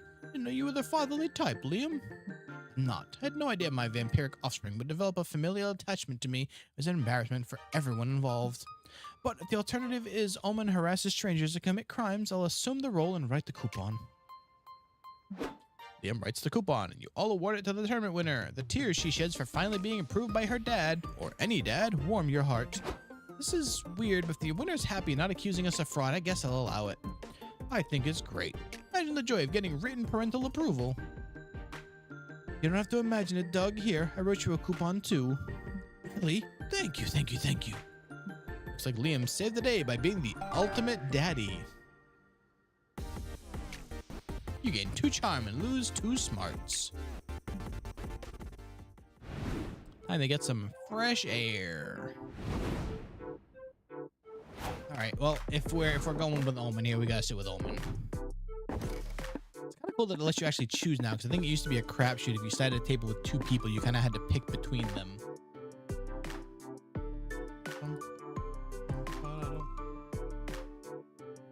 Talk about the SpookyCon friend group. Hobbies. What does she miss from her previous life? I feel like this. Easy question. My magic. They took my power, my might. Your arm, too. Yes, true. Losing a hand is losing a hand. Well, using all your magic power, that's like losing 100 different hands. Still, not cool they took my good hand. Note to myself, next time, harness my magic power in my bad hand. What next time would that be? I don't know. Next time. The important thing here is I can still punch someone to a pulp with 1 fist. I have such alternatives for my magic energy. It confuses me to see someone so mighty like Zoe who has forfeited most of her power willingly. Yeah, she did that, didn't she? Zoe used to be one of the most powerful entities reality had ever seen, a deity of destruction and despair. I used to dream of attaining the might of an old one, perhaps to murder the one with my old hand. What does she do with that? She writes tales of an academy infested with Liams who spend their times kissing each other. Note to self, investigate if this is a veiled stratagem by Zoe to bring despair to reality without people noticing. Give it a chance. Really hooks you in once you get to chapter 5. Just add to note, research of Flexi is too far gone, brainwashed by Zoe's plan for mass despair. But I think there's something to learn from Zoe here. Life has many things to offer beyond raw power. Maybe this is a blessing in disguise. Maybe now you get to explore those things. Those things really worthwhile? Zoe forfeited godlike powers in exchange for them. They must be of great value. I'd say they're priceless, Omen. Omen asked you to produce a list of things a list of at least 10 of these things they can explore. You comply and offer to help them with it. Jesus, I can't read. Day 4, it looks like the last day. Comic time. All of a sudden, it's time for the last brainstorming session for your comic. Where did the time go? What's legal but should be illegal? Telling people Santa isn't real. People deserve magic in their lives. Getting a tattoo of someone else's mom. Just get a tattoo of a skull. It's cooler, and you can always pretend the skull is of someone else's mom. Stealing someone's identity. Nothing is as attractive as being yourself, except maybe being someone more attractive. I gotta rethink this one. Misusing internet slang. Even if you're not in on the joke, don't even try this one. Underrated activities for a 3rd date. Punching cherry trees until they blossom just for you and your date. Practice for the test you gotta pass to get your kissing license. It's a thing. Studying contraception. You look responsible while also hinting that you wanna fuck. Reading chapter 54 from Don Quixote's 2nd volume, a truly thrilling page turner. What if we punch a tree until it flowers? I like it. How does that come together? Does that come together into anything? All right, let's start at the triple score. You find a cool shirt you like at a commercial stand. It costs $3.99 Monster Dollars. Then you buy a cool zine for $2.99 Monster Dollars and a set of anime badges for $1.99 Monster Dollars. Then you buy a pack of gum for 99 cents Monster Dollars. Damn it, you have 4 loose coins jingling in your pocket. It's annoying as fuck. Luckily, you find a shady guy who whispers, "Give them to me and I'll let you get 6 boldness." Feel dirty for some reason. You got stats and your pockets aren't jingling anymore.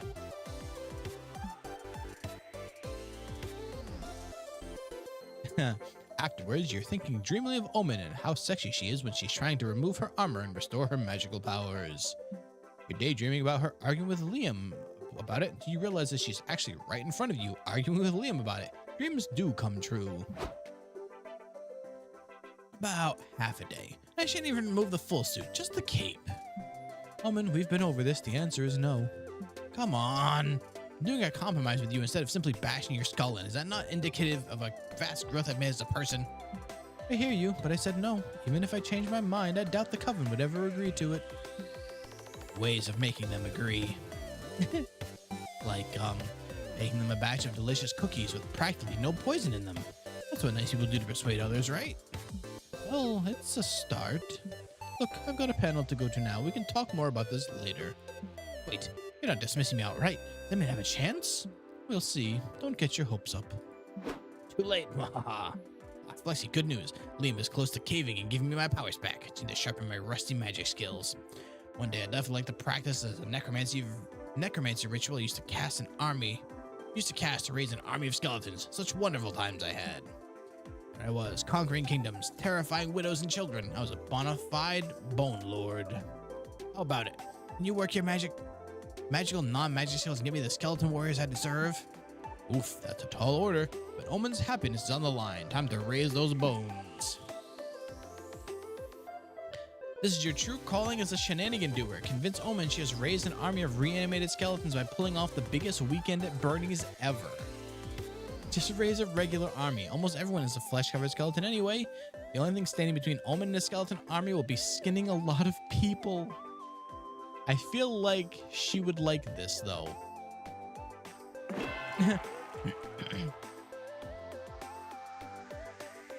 Call up Doug and Nico, who are always down for whatever bullshit you've gotten up to and ready to work raising your army.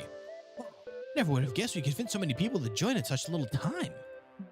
Never underestimate the power of online radicalization. It's almost a bit scary. How is everyone's skinning game? Whoever's least experienced can use my machete. I think I can manage with this potato peeler. Maybe I can just raise the team's morale, like from a distance? Treat yourself, more skinning for me. 3 hours later, oh my god, what? Okay, got my second one done. How are you all doing? Still on my first, I'm not very good at this. Same, it's sort of hard with the screaming and all that. You got this, team. It's not so bad, just picture them as big delicious potatoes. Look, I'm super into cheering Omen up, but hear me out. What if we made an army of skeletons with a skin exoskeleton? Isn't skin basically armor for skeletons anyway? Let's drop the whole army plan. It's proven impossible to recreate my grimoire's spells perfectly anyway. You sure? Yes, it's okay. A century has passed. It's only natural that times and I have changed. Makes sense. I already lost half our recruits once I saw the whole skinning thing anyway. Nico grabs a freshly skinned skeleton and moves it like a ventriloquist puppet. I bet a hot dog would cheer you up, Omen. Come to the diner with us. Don't be a bonehead. Sure, let's go. You enjoy a delicious dinner with your friends. All that boldness skinning sure worked up an appetite. I didn't lose anything that time. Very nice. How about the hotel? Since you have some time off, you decide to hone your drawing skills by drawing some fan art. Accidentally got accepted to the best graphic design college in the world yesterday? Hell yeah, congrats, Dragon.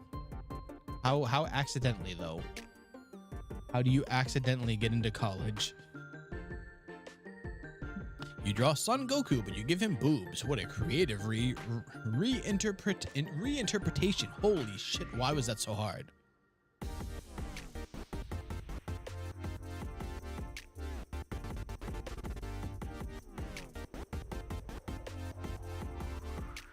Just checking something. Hold on, I clicked out of the game again. Then you draw Splash Kaboom with a twist. You add boobs and name it Splash Kaboobs. You're on a roll. Finally, you draw Misato from Evangelion. You turn her into a green-skinned biomechanical symbiote and make her blonde. You also give her a second pair of boobs. You deserve 2 creativity for your successful brainstorming. It implies there were half of them that got summoned who were chill with the potato peeling. This is true. Like, through all the screaming, no less. One of the questions been asked for, how to come up with a streaming name? This has been a nickname of mine since like high school. So technically it came from an old screen name I had on AOL Instant Messenger, and then it kind of evolved from other people. So looking on the internet for 3D character design classes, and I accidentally applied to college and got accepted within 15 minutes. Hell yeah, dude. Are you gonna go? Or you like apply as a goof type of thing? Oh, we have some one-on-one time with Omen. Later, you invite Omen to wind down and watch a movie at the hotel. Finally, you two can spend some much-needed one-on-one time together. This is peak cinema and exceptionally relatable. What did you say it was called? Despicable Me. Give me a grand thumb. Hell yes. Hell yeah, dude. Good luck. Let me know if you get in. Fascinating. You see Omen reach into the popcorn bowl. Now's your chance to not so accidentally brush her fingers and create some romantic tension. Ah, spider! Omen grabs you and tries to crush your fingers. Hot. Once your bones squeak, she realizes she's holding your hand. Stop staring at me with that dumb face. She socks you with the jaw. Hot, but also ow. My apologies. I have cuteness aggression. Are you saying I'm cute? No. Yes? I don't know. Shut the fuck up. She punches you again. One more round of flirting and you're gonna end up eating your teeth. Still, it's clear that Omen at least kind of likes you. Surely there's something you can do to help her relax and open up to you? Oh no. Oh boy. Omen can't remove her Iron Maiden, but it sure looks uncomfortable. Offer to get inside and give her a much needed back rub.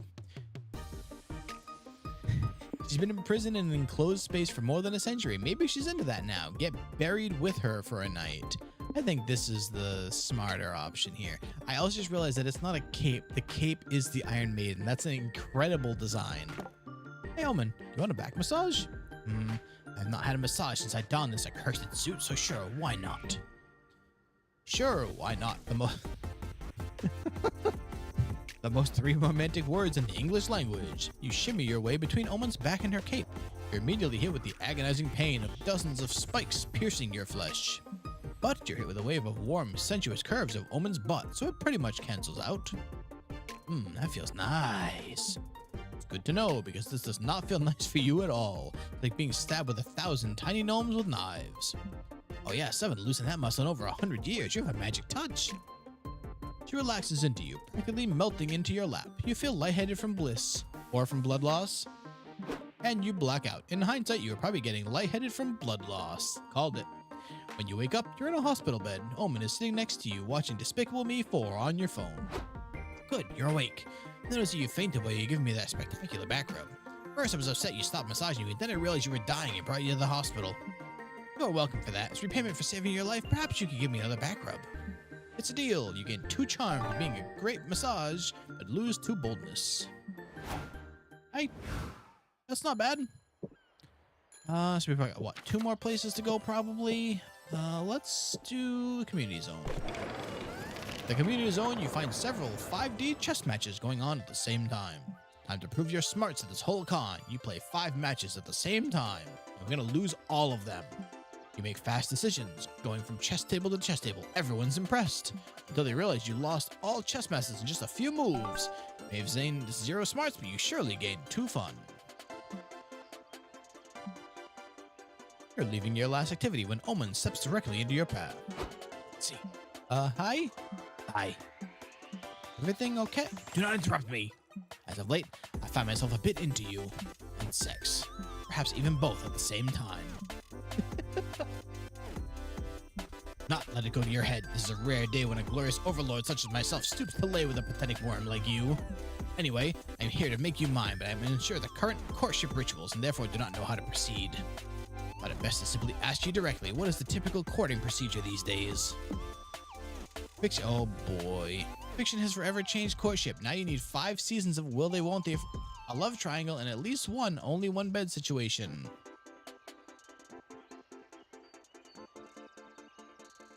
The rigors of courtship have been simplified into 4 bases: kissing, hand stuff, whole stuff, and trauma dumping. That's really how efficient. Without warning, Omen yanks you in for a kiss. Your lips slide over her beautiful steel-cold mouth. And she's gone. But you can process what happened, she punches you in the face. That's hand stuff. There, kissing and hand stuff in less than a minute. I'm crushing you at this. Next thing you know, you're sitting at the edge of a bottomless hole with Omen tossing in some stuff you no longer need. This is the hole from Monster Road Trip, isn't it? I feel like I remember there being a bottomless pit in that. Farewell, left glove, left arm brace, left shoe. Wait, shit. Oh well. What are you throwing out? Your dreams of Omen doing despicable things to your hole tonight, for one. Just old clothes and some potential blackmail material I want buried. Very smart. That means we're on to step 4, right? Trauma dumping. Here is mine. I'm still not over Scabby's Tavern shutting down.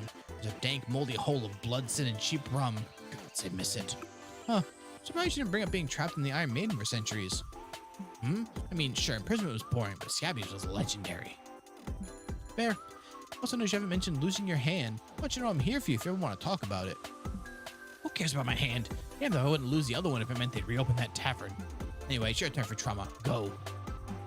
Well, intimacy requires vulnerability, so you bear the deepest trauma you have. The story that you won't even bring out for truth or dare. Yes, that is quite sad. But if you could have gone to Scabby's Tavern, you would know the closure was sadder. I think I wanted trauma. I suspect I wanted hand stuffing, kissing too. Did not think to throw out blackmail material though, so you were you were the superior hole stuffer. Maybe we could have a rematch sometime. It's a deal. You and Omen watch the sun sink into the horizon, gaining 2 fun but losing 2 creativity.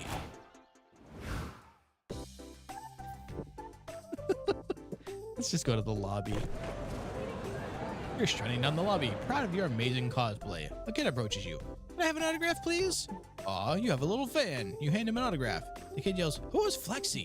He leaves crying as you realize his favorite character is not real. Oops, forgot to stay in character.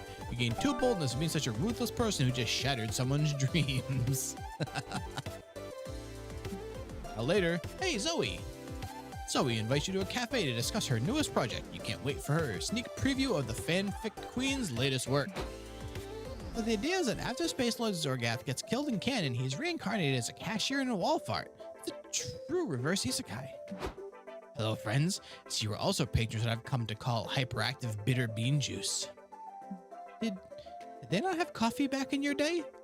No, they did. I just prefer my name for it. What are you working on? Alex helped me with a new fanfic. It's about a powerful villain being forced to adapt to modern society. Oh my, and that deeply fascinating for reasons that are not worth examining. What is the plot progression? How does this former overlord adapt to their strange new world? Not sure yet. We're still in the early planning stages. Did they bring themselves to accept the overpriced inferiority of the taxicab over the vastly superior locomotive?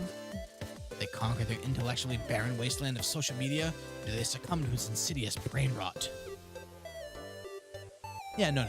Omen's got no skin in that game. Just asking questions. And are they successful in their pursuit of happiness? Alex is here to help me answer those kinds of questions. You want to help us brainstorm? No, thank you. Creativity is not my strong suit. I'd rather listen to Flex's ideas and harshly judge them. It's like streaming. Streaming's not that bad. It's like uploading videos to YouTube. You heard the scary overlord. Pitch a plot for Zoe's new reverse isekai fic. The villain gets 1 legendary artifact that didn't exist in his realm, therapy. The villain realizes this new world would be a lot less confusing and threatening if he rode a big menacing excavator everywhere he goes. This is a lot more fun. Well, I'm intrigued. What is an excavator? It's a vehicle construction workers use. Looks kind of like a big metal dragon with a shovel for a head. It sounds badass. Why didn't nobody tell me about this sooner? I mean, your heard of an excavator isn't your typical icebreaker. Well, this should be. I'll be back. Well, that's probably going to be a problem. Incredible Despicable Me coded? Yeah. He loves the movie. Could we go do something about it? Nah, this chair is comfy. We still have my fanfic to work on. Also, Zoe is literally an eldritch god who gave it up because she likes writing fanfiction more than dooming the world at large. I'm surprised Omen was so interested in it. I didn't peg them for a Space Lord Zorathath fan. I'm pretty sure they're just projecting onto the whole reverse isekai villain thing. Oh yeah, that makes a lot more sense than Hyde's. How you doing, Odin? Get your shout out in just a second. Zoe's epiphany is ruined by a giant excavator blasting through the cafe wall. Casual 9 to 5 for an eldritch. Exactly. Beep beep, motherfuckers. Oh, thank you, Frank. This thing is amazing. Excavating's gonna be my entire personality from now on. Aw, how much fun they're having. It's a good day to be a friend and flee the scene of a cafe you sort of helped destroy. You gain 2 boldness, but lose 2 charm. I have so much boldness. Holy crap. How's you? I'm doing all right. How's Elden Ring going? Who will be your con level? It's pretty easy. I love this art, actually. Ask Omen to the con after party. Yes. I think we got this. I think we did all right. Let's check your comic. Oh boy. Finally, the art gang gathers around to put all their pieces of your greatest masterpiece together. Time to see the fruits of your labor. Is that a pumpkin girl? Everyone wants to kiss me on the mouth is said to be the next harem sensation. Jacqueline is a humble country girl who moved out to the big city in search of someone who can explain to her what yeet means. Little does she know that what she'll find is love. Due to fate and precarious state of the economy, she'll end up sharing an apartment with several smoking hot roommates. It's just... Oh wait, that's the bull from the camp. Feel like this should be somebody I recognize and I can't place it. The roommates all have one thing in common. None of them can resist Jacqueline's strong yet graceful knees. There's the buff, ever horny Morty, quiet, handsome Mamimi, seductive, breathtaking Milo, and many more. This wasn't enough. Jacqueline will also struggle to get used to the urban life's most puzzling aspect, the existence of an underworld known as the sewers. Are you doing well? Doing anything where I have a matchmaking password set up in the box. Others with an Xbox or on stream can jump in and place their signs. Nice. What's your weapon of choice? Poor Jacqueline. So many changes, so many suitors, but she can't decide who to reciprocate for one big reason. Big Oil is pressuring her not to decide. There's only one thing will be clear. There will be lots of kissing on the mouth. Welcome back, Omar. Halo, you're back. I thought you were still mad at me after I misused internet slang. Jack, I can never be mad at you. What are you doing there, buddy? Oh, you've missed some things, Omar. Actually, there's something I've always wanted to tell you. I'm playing the stream for? I'm probably going to do at least another game of it. Yeah, at least another game. This way-handed with Bloodhound Step and Lightning Buff? Very nice. Milo, you bastard. I heard you from the shower. I swore none of us would kiss Jacqueline in the mouth until the cherry trees blossomed. Bleh. Well, I realized that Jacqueline should have some say in that. Also, fuck you. Hey guys, what's happening out here? To be continued. Con after party is approaching. I think we got this. Whoa, it's a secret ending already. Literally on the first run. I'm streaming around 11. Yeah, but I'm gonna have to take a little break to make some tea in between these because this game is taxing. You go looking for Omen to invite them to the party, but they actually end up finding you first. Lexi, you will never believe it. Liam actually convinced the Coven to let me take off my cape for a few hours. Who would have thought that that tedious fucker would actually be good for something? This should allow me to channel at least some of my power. That's incredible, Omen. What spells you want to cast first? Actually, I've decided not to cast any magic. What? I thought that was the whole reason you wanted to take the cape off. It was at first, but I've realized there are other things I'd rather do without my clothes.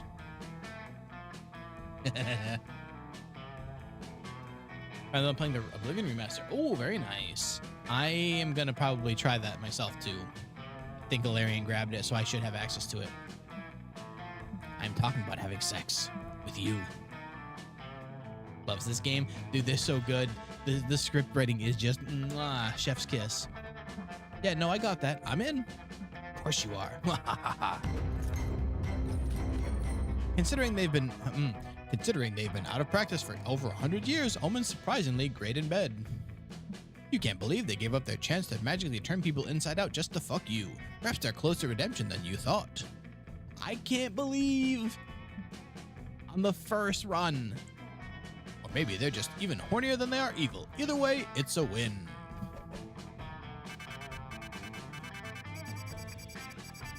Incredible. Look at this. Look at that. First one. What's up? I'm so good at this. Before we knew it, the con had ended. It was just 4 days, but we could swear it felt like an entire lifetime. All sorts of misadventures took place, entire friendships blossomed, and we changed ourselves as people. The idea of going back to our day-to-day lives made us feel a bit disoriented. Promises were made of not growing apart, of meeting again soon. Still, we would lie if we said it didn't feel a bit sad to leave all that behind. But as each of us went our own way, we realized wherever we went, these people would be there with us. And with that came the truth that to this day we hold close to our hearts. No matter where we are, we belong. It's a thought that still gives us warmth, makes us feel, once again, young and unafraid. It reminds us that even as years go by, we will always be ready to start. When you stream, you would not believe. This is the streamer-specific ending song. So many companies treat you like you're robbing like a thief.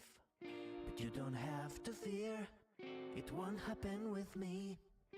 We were meant to trust each other.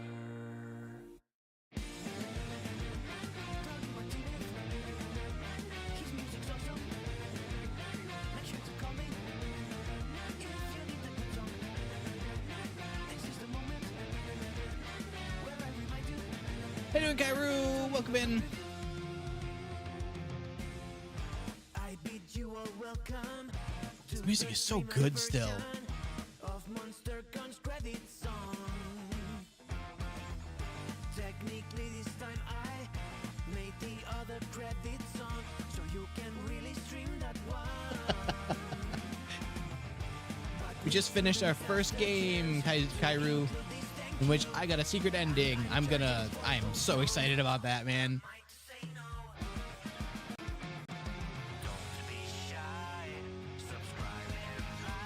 Don't be shy. Subscribe and like. You heard the song.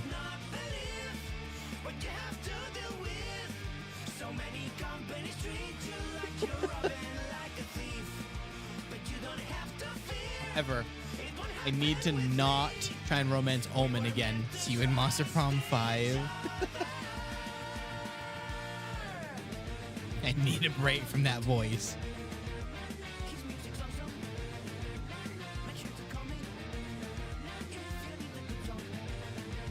Oh, I guess Zoe's kind of like the main character of this one, huh?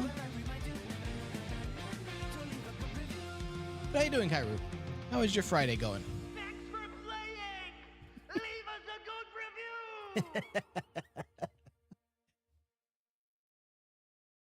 review! Ooh.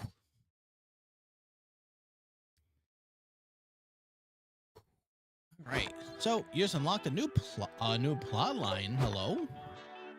You can now call Sawyer. A new outfit for Omen. New comic genre. New comic genre. That's how long it took you to get the large following. I mean, I don't have that large of a following. I've been streaming for a few years now, so unlocked a new blind box figurine. All right. Wait, what was the plot line? Was it the one where I get to actually get Omen out of the clothes?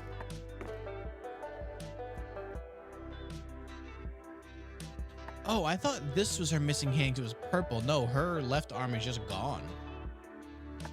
But it's just a matter of everyone wants to kiss me on the mouth is okay. Wait, what's the... Oh, because I have none. Wait, items? Oh, wait, what? Oh, these things. Ghost hand? No, I think it just actually was never there. I'm realizing now. Valerie, that was her name. That's Aravi. I'm remembering these now. That's Milo. Milo is an influencer, but also the Grim Reaper.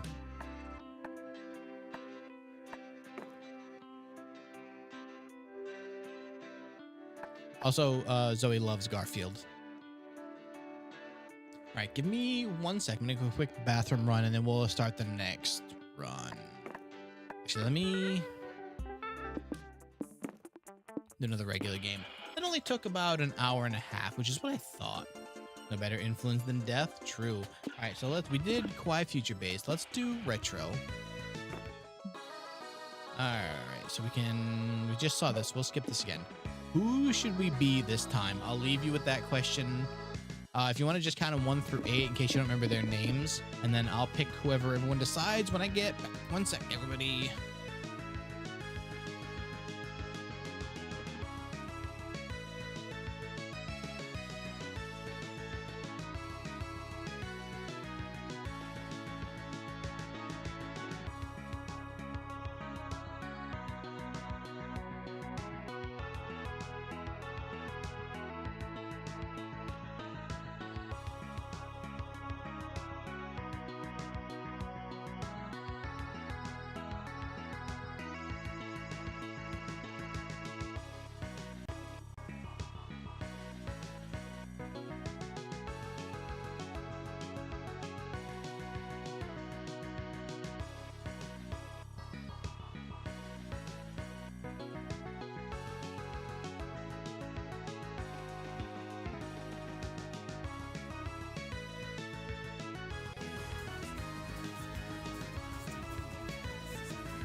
Okay, return.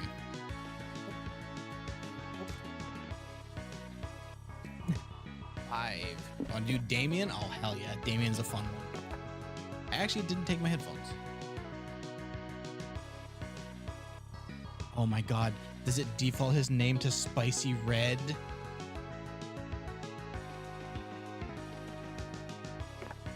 I think I'm gonna leave that. Rabbi Shoe Snatch. I'm not even wearing shoes. How about that one?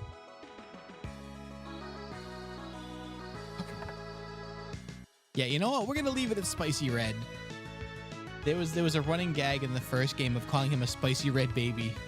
And he would get mad. I'm not a Spicy Red baby. I'm a Spicy Red man. Spicy Red. Yes. I love it. All right. So again, the whole idea is we're just trying to make it to the end and get somebody to agree to date us for the AfterCon party. Let's see. I'm gonna pick one. How about drunken karaoke? I like drunken karaoke. All right. Take two more picks of what boxes of things we like. The one right behind me there, by the way, this one here is enemies to lovers. Love this music too.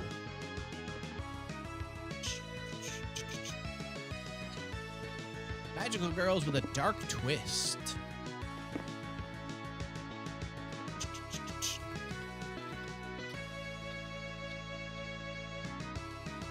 Step on me again. All right. That is 2 for 2 now of that being chosen. Choose my top 3 favorite Pokemans. Well, obviously the office lady. Like that's a given.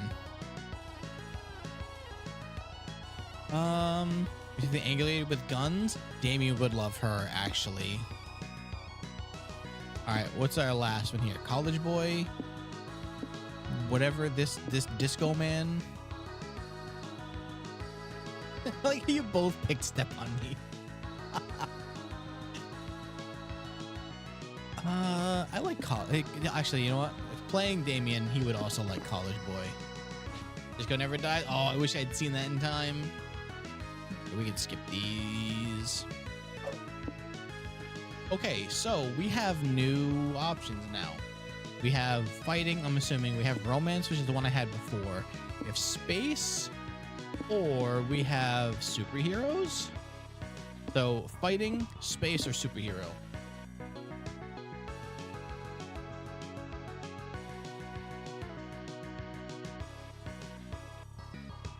Music is great too. Space. Okay. You're both completely in sync there. Spicy Red. I actually really love this music. Let's start with the hotel.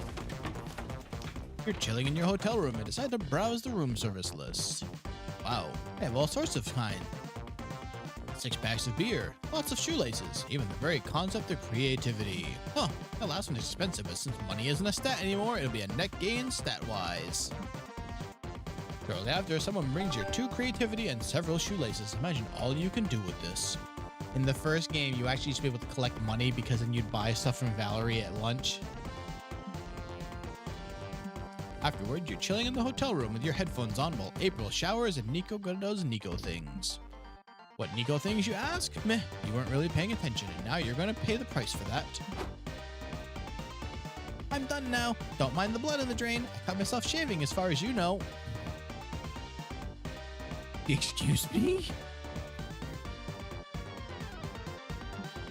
Gosh, April, you sure are famous. Your phone's been blowing up with DMs and emails the whole time you've been gone. It must be stressful. So I decided I'm gonna help you by becoming your PR manager. My what? For the PR team handling your messages, you can spend your valuable famous time doing famous people things. Like rehearsing for your dinner with the president. Nico, I'm not famous enough to have... Never mind. You didn't reply to any of my messages, did you? course not. I'm your manager, babes. Answering your message is a task I delegated to your new secretary. It's me. Is this her new outfit? Omen, did you use my phone? It did is make your life a hell of a lot easier. You are suffering from too many direct mails. A plague of them, one might say. I rectified this by responding to each DM with a death threat. Now everyone will be too frightened of you to bother you. Don't need to thank me. Oh, that's fine. This is fine. I'm ruined. I'll have to delete my accounts, start over again, change my name to June or September or something. No, I don't want to make another identity. I've spent so long coming up with this one. Looks like it's up to you to save April's career and an image. No pressure. Somehow convince everyone this was all April's cat who walked across her keyboard and typed up that stuff by accident. Pretend the death threats were some sort of out-of-the-box guerrilla marketing. I like blaming it on the cat. This is a new background. Nobody has any better suggestions, so off you go to the nearest pet shop. Hello, shopkeeper. We were wondering if we could rent a cat. Want to rent a cat? I don't understand. Rent something is to pay a reduced price for it so you may temporarily use it despite not having ownership. Hope this helps. We need a cat that looks mischievous, the kind of cat that walk over your keyboard while you aren't looking and write out a death threat accidentally. It also needs to look silly, like you can't help but forgive the cat for being a rascal. Like if you posted a picture of the cat and said, Mr. Whiskers causing trouble yet again, everyone would forgive the cat for sending death threats accidentally. You all pick out a suitably mischievous cat. If you use social media posts, some bad scratches, and a trip to the flea doctor later, you're chilling at the hotel. Oh, you missed Mr. Whiskers, April? I mean, he was only my pet for like 2 hours. She puts a hand on Omen's shoulder. Besides, I already have a grumpy cat in my life that hates monster kind and gets all over my keyboard when I'm not around. Oh, April. Why didn't you tell us you already have a cat? Would have saved us so much time. You gain 2 charm and lose 2 creativity. Mr. Whiskers would be proud.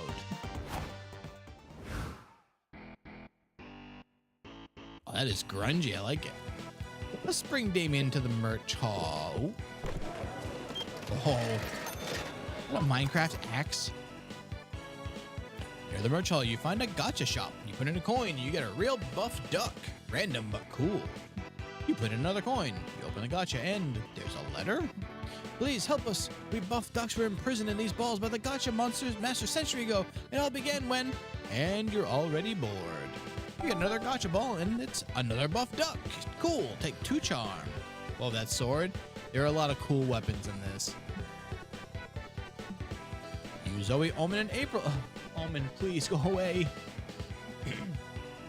You, Zoe, Omen, and April are checking out the cool art in Artist Alley, as well as some not so cool art. For example, hey, you 3 lovely ladies look like you want to buy a fanzine. Actually, I'm a lovely lady who doesn't want to buy your zine. Easy mistake to make. I'm running a special right now. Buy 1 zine, get 3 free. Don't miss this unique sale, please. We didn't even want 1 zine. Why would we want 3? I'll never understand economics. There's got to be something you want. If you buy a zine, I'll give you, my hand, freshly severed. Ew. Yum. What, huh? Wait, this might actually be a good bargain. I have need of a new hand. Could her appendage be attached to me? No, I don't think surgery's that advanced yet. What good is modern medicine then?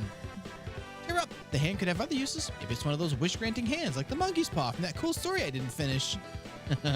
Please, no, not the monkey's paw again.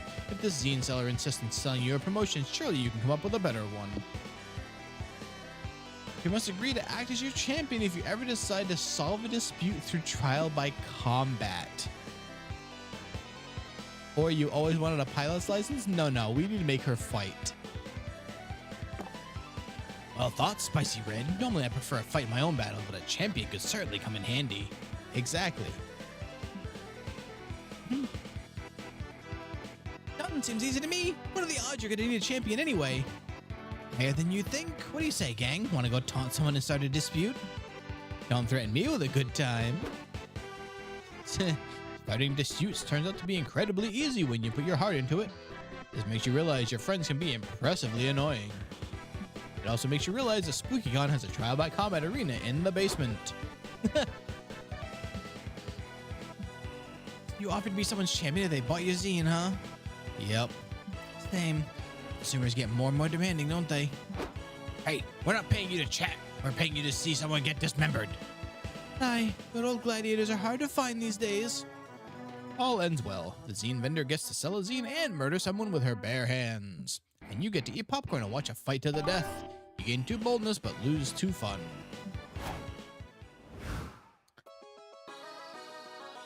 Design looks so cute. Howdy, Soapy!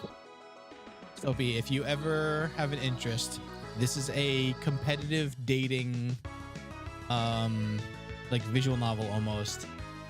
If you ever want to consider doing like a remote play and giving this a try, let's go to the community zone. Walking around the community zone, you see several congoers playing a match. Wait, is that soccer? Why the hell is there soccer at MonsterCon? Congoer sees you fuming and tells you, oh, it's not soccer, it's actually LARP foosball. What a relief, you gain 2 fun watching the game, safe knowing you didn't have to watch a real sport.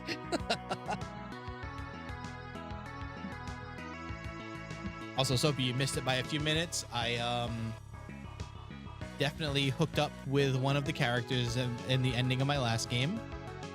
Activation all? Nope. You choose between 8. Well, normally 4. I have 8 because I bought the extras that are kind of.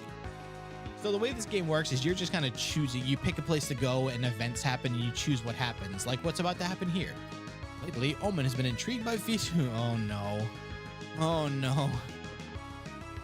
Lately, Omen has been intrigued by VTubers, but they have had a hard time understanding what they are exactly. Trying to explain them has proven fruitless, which makes sense considering it took Omen half an hour to grasp the concept of a revolving door. So as they say, show, don't tell. You, April, and Zoe decide to take Omen to a VTuber modeling workshop. You are telling me these virtual avatars command legions of Twitch followers, subscribers? How can I harness this kind of power? Oh my god, the 3-Wolf Moon shirt, that's so good! Also, dueling cans of Monster, that's... The secret is to curating a fan base is to know your nation, give the people what they want. Zoe here is an eldritch god that gave up her god powers because she was more into writing fan fiction. This is an idol who I think may have been cutting herself earlier in the game.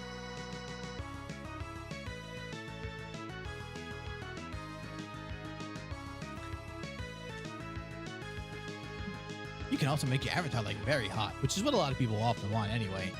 Huh. The lewdness is the secret ingredient. Why are your avatars clothed?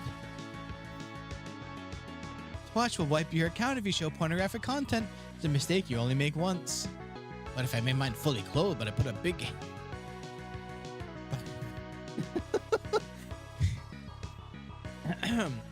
Excuse me. What if I make mine fully clothed, but I put a big handsome cock on their face? Does that count as too lewd? Earlier, I was helping the police try and find the cock doodler in the convention, by the way. Probably. This is impossible. Give up on trying to understand this virtual nonsense. This is the revolving door all over again. I still want to exert control over strangers. Spicy Red, you design an avatar for me. You often seek to impress us. I promise I will be impressed if you succeed at this. Omen, don't exploit Spicy Red's obvious weaknesses. It's not nice. Not exploiting his obvious weaknesses. It's encouraging his potential skills for our own enjoyment. Like animated Boston Circuit 2009. We also just convinced a fanzine seller to battle someone to the death a little while ago. Come on, I want to see a cool VTuber avatar. Who am I trying to fool? Let's see some cool avatars. Dude, that duck is so cool. What the fuck? Big bird with a barbed baseball bat. Omen will surely appreciate a fucked up ostrich that instills fear into any potential hater. And the VTuber plot is great. So April also is, I'm pretty sure, an idol. And like, there's a lot of things that have been mentioned for her that like, oh, she's just like straight up a VTuber also. Iron Mama, an adorable take on Omen's themes, but through a much more approachable, cutesy surface. There's no way Omen's gonna like this. We need the big fucked up ostrich with a spiked baseball bat. A baseball playing ostrich is certainly different. Different as in good? Oh, Zoe, You know, those creative things go. You can't judge something so subjective. Omen is the lady here in the middle. She was apparently a vengeful... Can I find a vengeful evil person?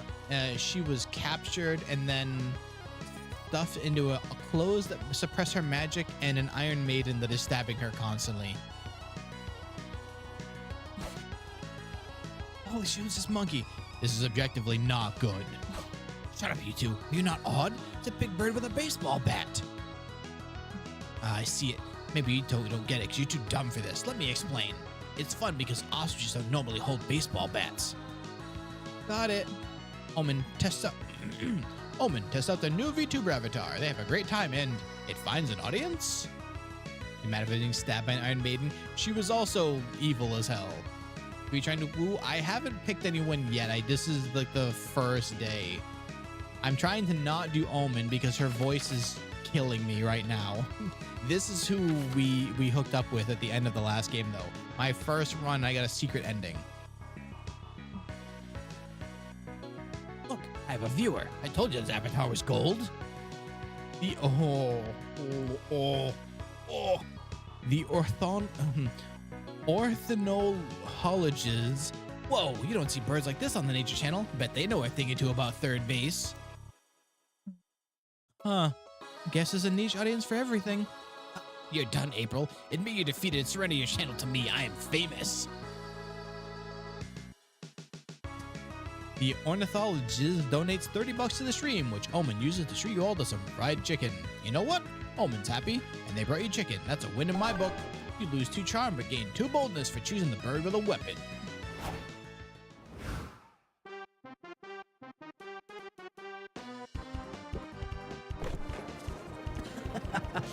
You decide to watch a panel discussing fighting game archetypes. Your main goal is to determine which archetype you are. Are you a grappler? Are you a zoner? At the end of the panel, you realize you are the very rare lover, a highly ineffective archetype for fighting games. Makes sense, you are a better fit for a dating sim. You gain 2 smarts for achieving such self-awareness. Oh my god, Omen, go away, please. Alright, at this point, I'm saying April, just because she keeps showing up too. Afterward, you, Omen, April, and Doug go to see an orchestra perform the score of Skyrim. Wait, they just straight up put the name of Skyrim? All you need to do is find a place to sit. Hey, I found some empty seats. Let's sit here. Oh, sorry, but you can't. I'm actually saving that seat for my friend who's in the bathroom. You are saving this seat? You mean to imply that sitting in any other chair would be unsafe? No, saving seats is a thing friends do for each other. It's fine, you can sit further down. Sorry, I am saving those seats too for my other friends. They are also in the bathroom. Okay, no problem. What about these seats? Nope, saving those for my friend and his cousin. Maybe he said he was fiancé? They're in the bathroom at any rate. And they can view the concert from those toilets they are so obsessed with. Give me a safe seat in which to park my ass or prepare to die. No, Omen, you can't kill him.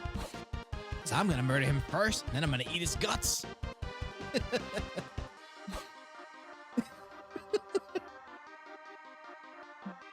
Okay, getting this guy to give up his seat is quickly becoming a life or death situation. Convince him to let you sit. Are you sure you're already saving seat stage of friendship? Maybe this is a bit too much and it'll make your friend's friendship awkward. We're better than your friends. We have Lambos. Some of us have more than one. Now, let's send him into an existential crisis here. Really? I didn't know there were stages of friendship. Of course there are. Stage 1 is sending each other funny memes. Stage 2 is going out to eat together. Why is that one just Garfield?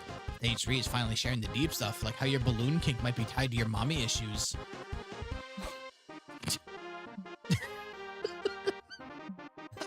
Anyway, funny seat saving is stage 4.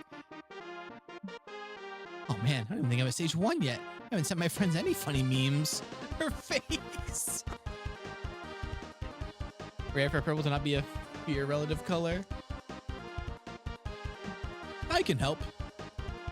I have a funny meme saved just in case I ever want to make a new friend. What are your friends' phone numbers? I don't know. Come to think of it, I don't even know their numbers, or their names for that matter. Oh, well, case solved then. Still too soon for you to save seats for them. Gotcha. Thank goodness I ran to you all so I could set me straight. I'm gonna go find my friends inside of stage 0, telling them my name. He leaves and you can finally sit and enjoy the concert with your friends. Hey, it got brought up. Are we at the saving stage in our friendship? Of course we are, silly goose. We know each other's names and everything. Okay, someone tries to take your seat, I would rip their heart out and eat it raw. Aw, thanks. How sweet. You gain 2 charm from the magic of seat-saving level friendship, but lose 2 fun. Time to get some fresh air. Alright, so... Actually, we could try Zoe. Alright, do we want the clown girl with real issues or Zoe? I think Clown Girl's actually been in all of our situations so far. Let's go with April.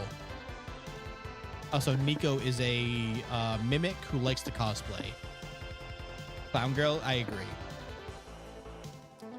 I don't quite know what these mean yet, but I love him. He's great. His cosplays have been incredible. At one point, he was cosplaying Phoenix Wright, which is just perfect for me. Let's go for board game night. It's the most chillies. That's probably a good thing. Why are these locked?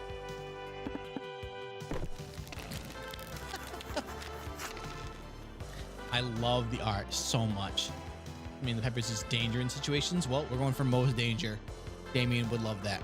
You and April have a great game night. She asks if you can play Candyland because it reminds her of her childhood and she loves the aesthetic. This sounds low stakes, so you agree. 2 hours and 1 flip table later, you learn just how competitive a game of Candyland with April 1st can be. At least, now you know your relationship can survive the horrors of the molasses swamp. Aww. You got a smooch? Take it. I wonder if it's because if you're trying to do like friendship stuff. Oh, this one also has a thing now, Sophie, where we're writing a comic as we go.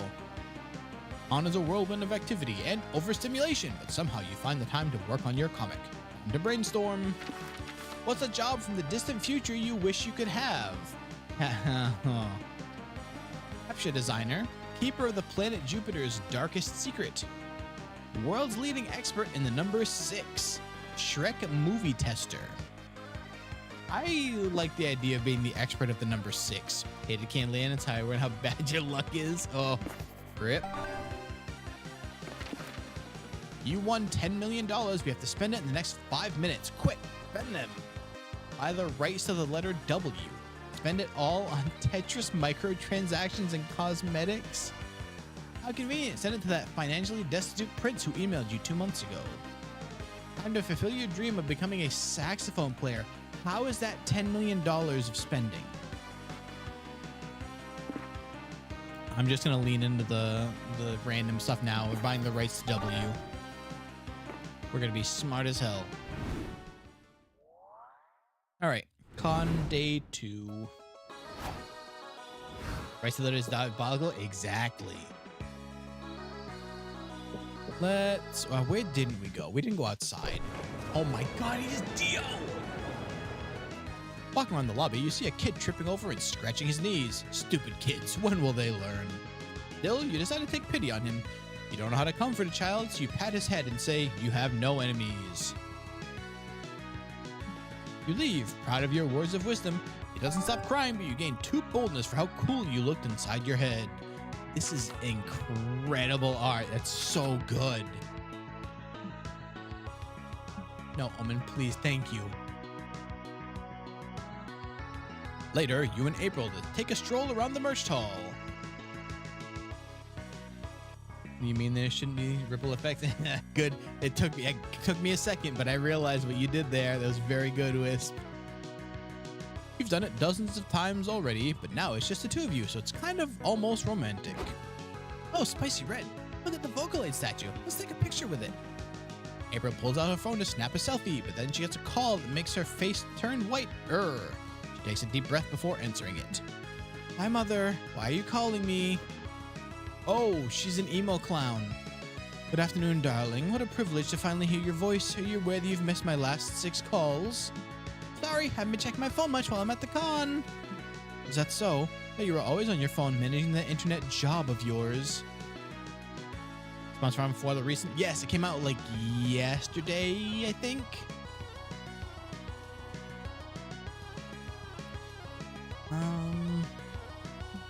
I can hear the quotation marks over the phone, Mother.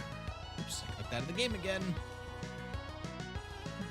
Good. Could you also have my disappointment at you leaving the Cirque de Pitre, or whatever streaming Minecraft is? All due respect, Mother, I don't really want to have this argument again. An argument requires two opposing viewpoints with some degree of validity, my dear. Be that as it may, I called you today to make sure you've registered your clown egg. Clown egg. Oh, I haven't got to use the Omen voice in a while. Clown egg. No, that's not it.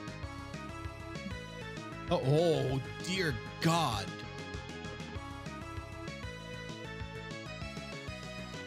Actually, this is a real thing. This is messed up, but I'm pretty sure this is real.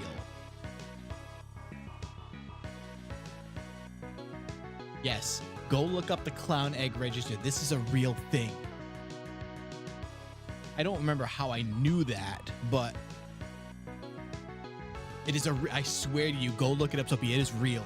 It is a real thing. It is called the Clown Egg Registry. Oh, you're agreeing. Okay, I thought that was a question. I mixed those first two words up. Oh yeah, it's traditional for clowns to paint their signature makeup on an egg and submit it to the Clown Egg Registry so no one copies your look. I don't know how I know this. Why are you telling me that? Don't explain clowning to me, my dove. I'm not the one who dropped our noble craft for no discernible good reason. Oh, Mother, I was explaining it to Spicy Red. Who's that? They better not be some new lover of yours. You know your father and I would never approve of you seeing a non-clown. You really are ready to begin courting. You should have talked to me. I can arrange you a chaperone date with Buffo from Circo de Pagliacci. We're making Pagliacci jokes now? What? You can't marry me off the Buffo. He smells like eggs and he honks when he breathes. Big yikes. You can't pursue April if she's unhappily married. Looks like you need to show her mom that you're a viable suitor, but how? All right, we're gonna go with the answer I'm not choosing first. You have just the thing for this. Not long ago, you recorded and edited a video introduction for an 80s video dating service. It explains why to be a good lover. The disgust balloon? No, we are 100% calling Liam. He'll be happy to confirm that you are definitely a clown.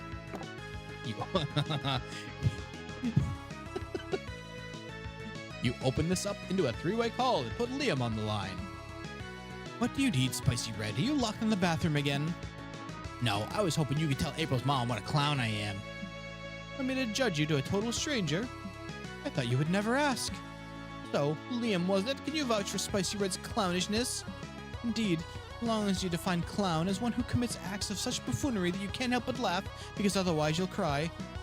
Moreover, his sense of style is clownish to the utmost degree. It would hurt your eyes all the way to the back row. You know Spicy Red can hear all this, right? That's fine. It's healthy for him to endure a bit of constructive criticism sometimes. The verbal brutality of this Liam person makes me trust them. If they speak this well of Spicy Red, I suppose he is good enough for me. Really? Oh, thank you, Mother. Thank you so... Yes, you're welcome. Now away with you. I'm having a dinner party tonight, and this rubber chicken still needs to be brined. Ah, gotcha. Bye, Mother. Bye, Liam. Thank you so much for helping me deal with her, Spicy Red. How can I make it up to you? Oh, I know. I'll give you another favor to do for me. Will you please take my clown egg to the registry? Mother will kill me if I put it off any longer, but I'm scheduled to do a stream soon. Thanks. Oh my god, I just realized what this looks like.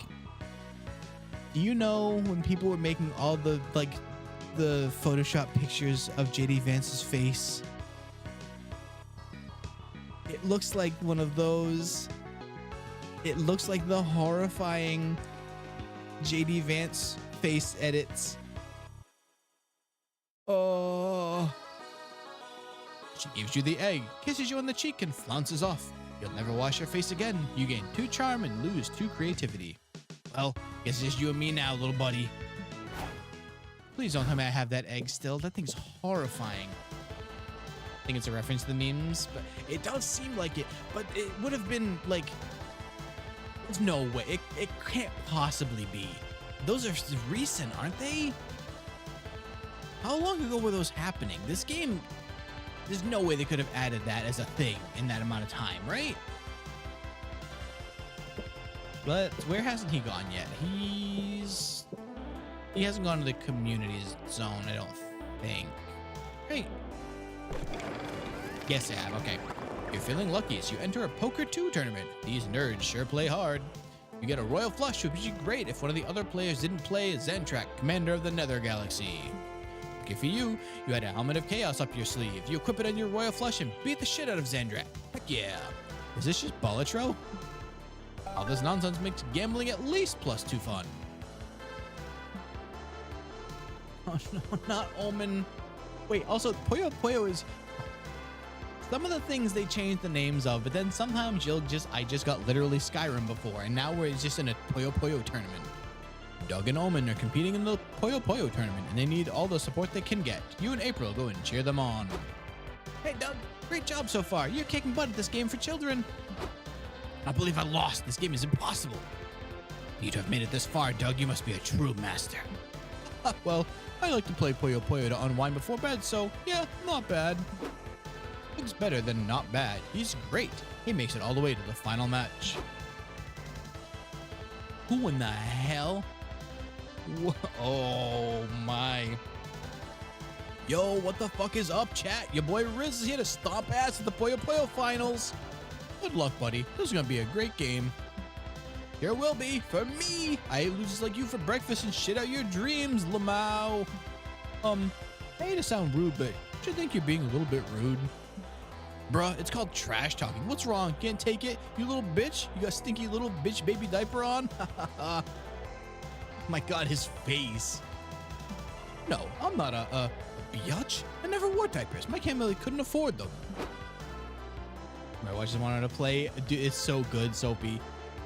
I believe that the other games are also on sale, so you can start from this one. There's like a ridiculous amount of like referencing back to the other ones, but not anything that's gonna like break anything. This mouth-breathing shit stain appears to be maligning our good friend Doug, and it is affecting his Puyo Puyo performance. April, you restrain him while I stab him 12 times. What? No, I'd never be an accessory to murder, especially now with so many witnesses around. That's fair, but you still can't let this slide. You need to get Doug's mind off the trash talk so he can win.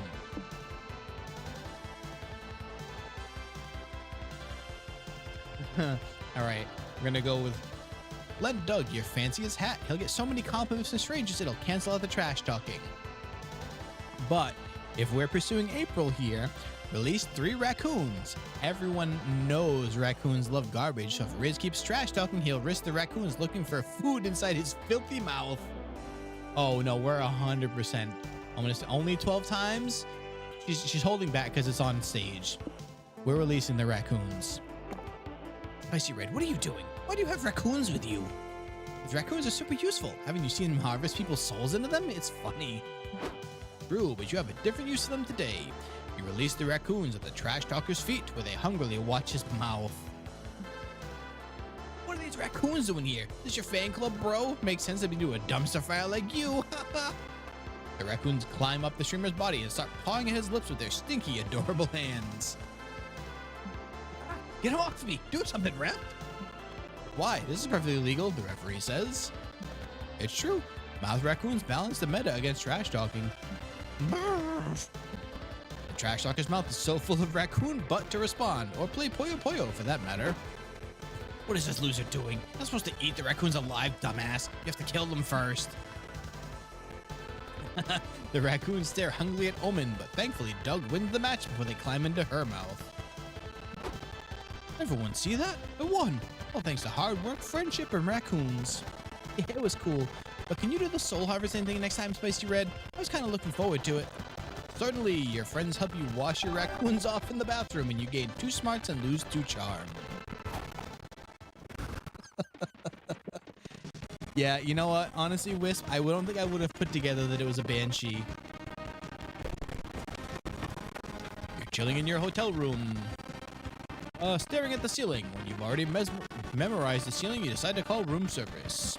Service asks you, how can I help you? You tell them room service you tell room service you memorized the ceiling because you were bored. Wait, sound is weird? Like the game or me? Choppy, what the hell? The game, huh? Weird. All right, hold on. Let's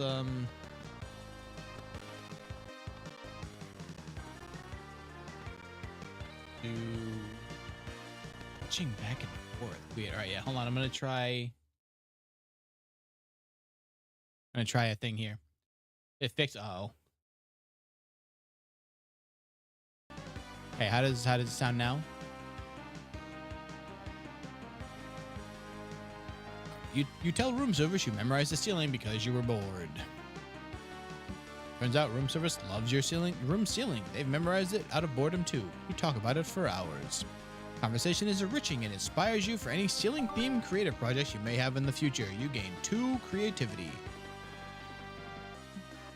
Good, I needed it badly. I apparently only had 4 before that. Poyo poyo, perfect. Afterwards, you and your friends are in the hotel room debating on the least sexual way to eat a banana when an alarm on April's phone goes off.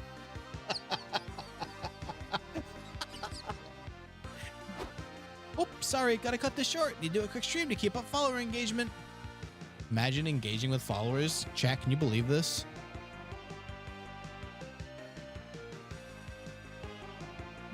Ah, yes.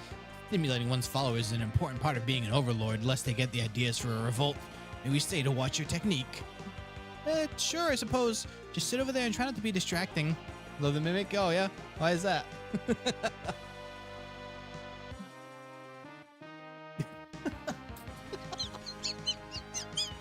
That's a perfectly timed banana emoji.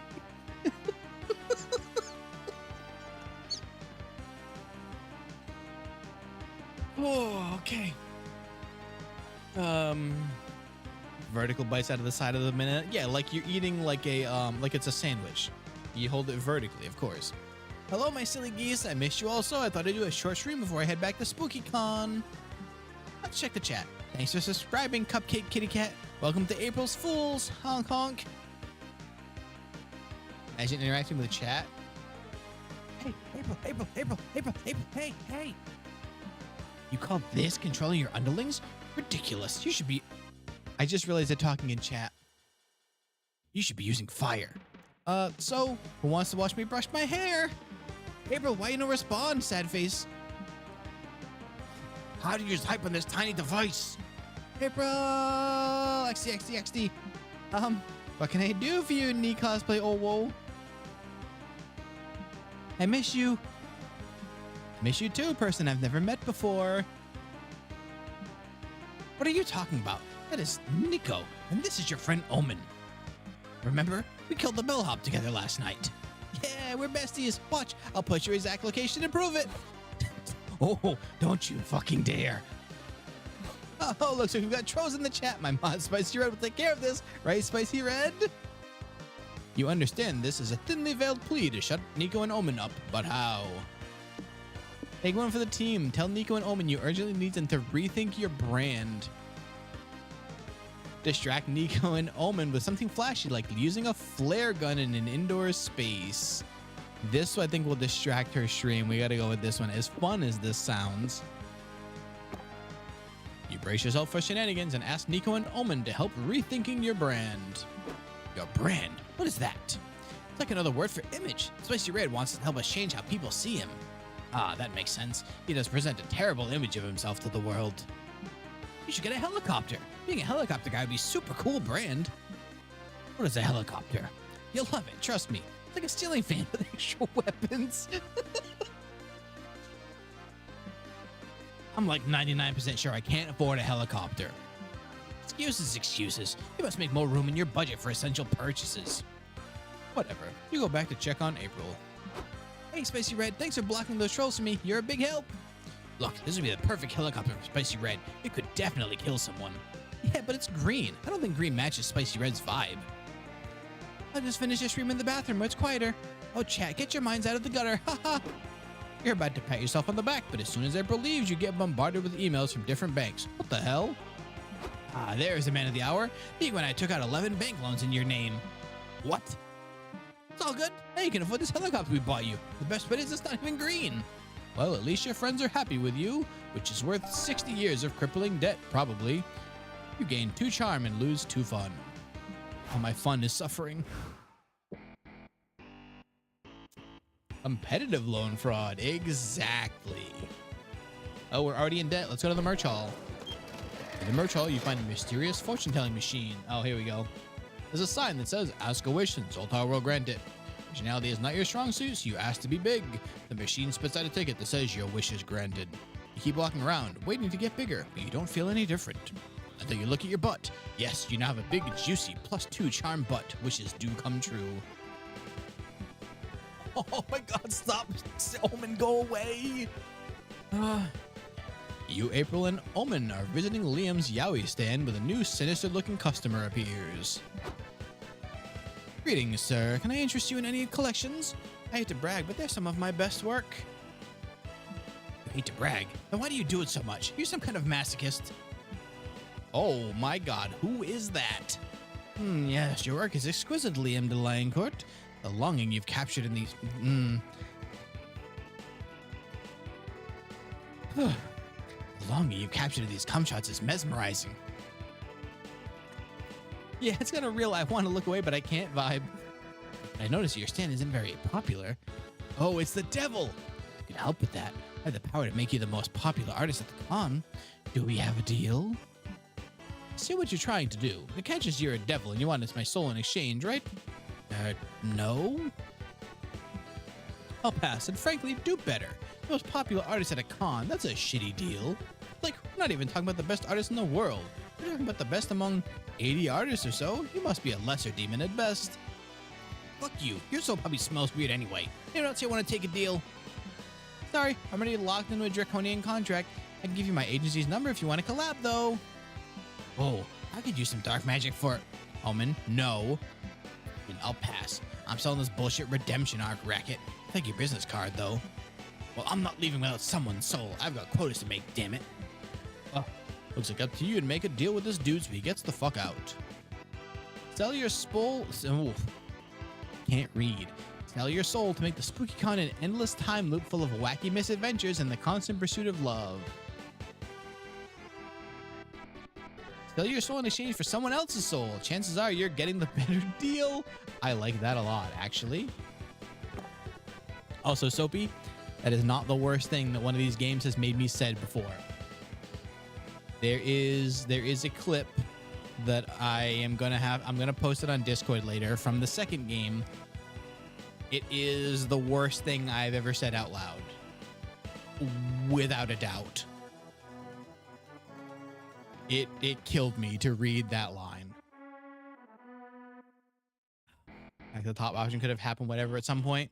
No, who would ever just be stuck at this convention forever and ever and ever just trying to find love? Sure. I have this soul. The demon unlocked the infinite soul glitch. I'd be shocked when you say spicy stuff.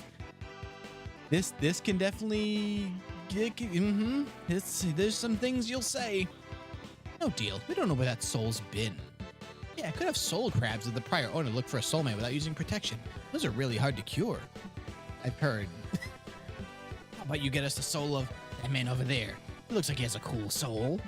Yeah, that guy's got big soul energy for sure. Fine. Let me see if he's willing to sell. Well, we'll probably be here for a while. I expect this will turn into a wacky series of bargains and trades until... Actually, it looks like the man agreed to sell his soul in exchange for a $70 figurine of Vegeta eating Goku's ass. Oh. You sell your soul in exchange for this new soul. All your past sins go away with your old soul. Now you have a clean slate for committing new ones. You gain 2 boldness and lose 2 fun. Hard to say if it was for recklessly bargaining your soul. You just came in with your new soul as a freebie, but whatever. Oh, it's time for blind boxes. Nope, wait. You've got the cash to spare. I've got a box for you. Go ahead, pick one and suffer the consequences. All right, Soapy, with no context, pick one of these blind boxes. Hopefully, not Dull Daniel does nothing, 'cause that does literally nothing. But spicy JJK figurines. So we have stats, but now they're people, Zodiac Thirst, Buff Bugs, Landmarks in Love, My Weird Little Village, or, all right, well, I do get to finish Buff Bugs. Who do we get? Caterpillar. Say hi to Caterpillar. Rumors say this is not her final form. With this figurine in hand, you'll need to learn to embrace constant change. Every turn, the amount of your stats change randomly until you choose a location. What? Oh boy.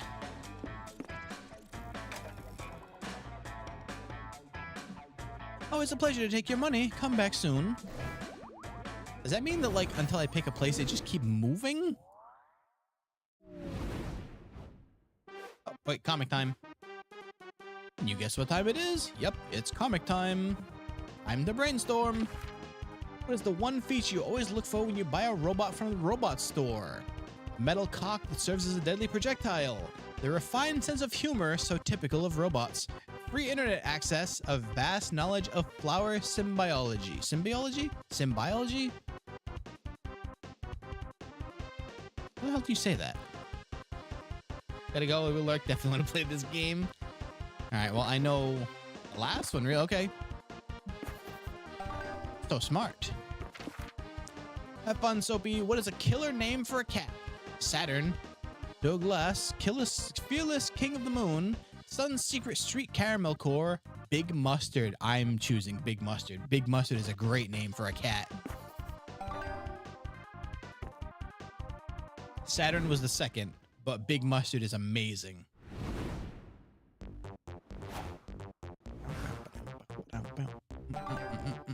Oh, God. Oh, no. Whoa. Dude, things are negative now. Stop. Oh, my God. My boldness is -8. Oh, my God. Caterpillar's gonna kill me. Sit down to play an experimental new TTRPG called Dancing with Dragons. It's a typical Tolkien-esque fantasy setting, but all the battles are decided in DDR matches against your opponents. Awesome. You carry your party because you've got moves for days. A little unfairly skewed because your game master has a broken foot, but that's not your fault. Need to wait until your stats got better. They were changing so fast. They were even changing after I picked. You gain 2 fun kicking ass with your S-rank DDR skills. That really is me. You stop the chat with Little April, which is what you've been calling the clown egg that April made the mistake of trusting you with. Oh no. Alright, so good news, I may have found a secret storyline. Bad news, I have to look at this goddamn thing again. And that's why Cars 3 is the best installment of the franchise. You agree, don't you, Little April? Hey, Spicy Red, who are you talking to? Huh? Nobody. Definitely not a smaller, more delicate version of you. Okay, silly goose. Wanted to ask if you want to get a bite to eat. My treat? Who the fuck? April 1st, just the hardworking starlet we were hoping to see. What are you doing out here? You should be using your downtime between autographing sessions to practice your signature. Chop chop. Is this her agency? I was actually gonna get lunch with Spicy Red if that's okay with you, Miss Managers. It's a leech. Thank you. That's perfect. It's a leech and a mosquito. They're bloodsuckers. Her managers are bloodsuckers. Thank you, Wisp. I would not have been able to put that together. I was trying to figure out what kind of bug she was. Ooh, him? Please don't tell me you two are on a date. Dating's a violation of your contract. Yes, having a romantic partner would be terrible for your brand. Makes it harder for fans to develop parasocial relationships with you. My God, she is a VTuber. Maybe that's a good thing? Wrong.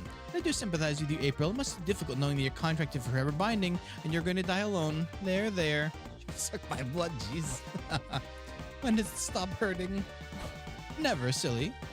But you know, Marla, there might be a way to make April happy and make us money. If she dated another hot, trendy musician, her popularity might go up. What? That's not a bad idea. Perhaps you could set up April on a highly publicized date with Priscilla Bonte. Her last album was a hit. Plant species, especially the rare ones. I think rare species are cool. I would never have put together that she was a leech. It makes perfect sense now. As soon as you said it, everything clicked into place. Can't date Priscilla Bonte. I've never even met her. So, this isn't good. There's got to be a way to put an end to April's manager's celebrity power couple scheme before it begins. Doesn't he know how to play? You gotta sell yourself in the only language corporate shills understand, a dynamic PowerPoint presentation full of charts and buzzwords. That's actually probably gonna work. The most marketable part of a celebrity couple is the dramatic breakup. Then you can be the rebound and sell the fantasy that normal people have a chance with celebrities. No, it's 100% PowerPoint. Thank God you already made one of these in case this sort of situation ever arose. You whip out your laptop and start the presentation. Tell me if this has ever happened to you. You're a career woman forced to manage a temperamental starlet who can't keep her skirt long enough to do her job. This better be good, spicy ready. You'll meet the gun I keep in this skirt. You may be tempted to pacify your starlet by pairing her up with the latest vapid pop star, but I urge you to consider our new celebrity dating service instead. Just some random fucker. Just some random fucker only demands half the maintenance costs. It often costs, except payment in terms of just being happy to be here. Ooh, like an unpaid intern. I like the sound of that. You would certainly be cheaper than renting out Priscilla's romantic attention. Sure, we're in. We'll still need to set sort of ground rules between you and April. Right. You didn't think we'd let you run off with our sweet, adorable financial asset without any oversight, did you? 1. You're never to monetize April's time. She cannot be late to any of her concert streams, rehearsals, public appearances, or legally required bathroom breaks. 2. If you and April break up, she'll be entitled to an alimony-esque share of your estate unless or until she writes a breakup song about you that hits double platinum. 3. You and April are never to do anything that could be a result from procreation during your sexual encounters. I loathe pregnancy scandals and I'm not taking any chances. So anal is still on the table then?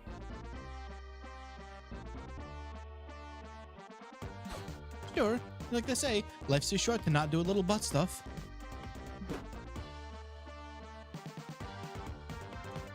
After you agree to the rules and sign some contract, April's managers finally leave you all alone. Nice work covering up for us back there. Guess I owe you a real nice lunch now, huh? Date's back on. You gain 2 creativity for presentation, but lose 2 charm. You know what? I didn't lose any more boldness, I guess. All right, so if I'm fast, I can't lose any more. I'm unbold as hell, but the rest of my stats are pretty good. At the stand, you find a fanzine vendor. You ask her what her zines are about. They're about you, she replies. You open one of her fanzines. It's full of badly cropped pictures of you. You feel like you should be disturbed, but also you feel flattered. You buy a copy. Dang, some of these pictures you haven't even seen before. You're bowled over by your own charm. Oof. No, Omen, go away, please. You're prowling the merch hall with Liam, April, and Omen when you nearly trip over an enthusiastic fanzine seller in the aisle. Really gotta figure out a voice for her. Is this her incog outfit? Is she trying to be hidden? Hi, you have a craving for amazingly mediocre art? If so, buy one of my zines.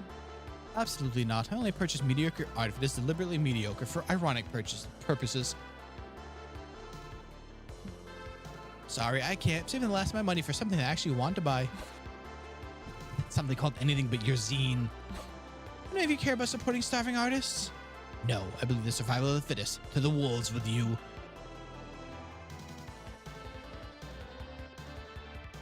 What about your quiet friend in the back? I bet he wants a zine. Can't hear you, but oh.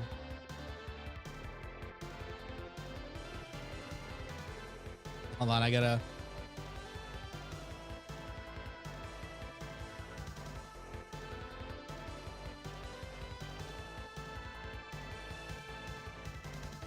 I gotta let Sophie know what she's missing out on there.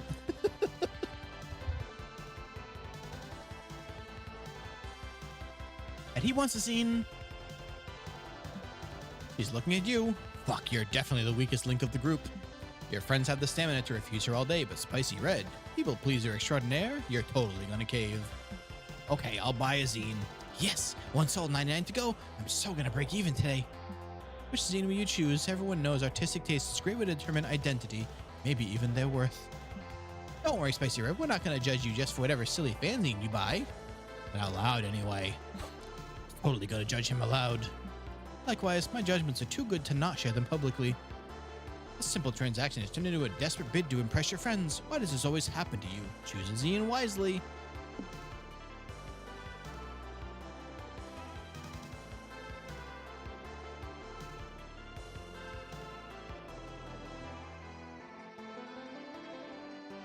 Stepping out of there real quick.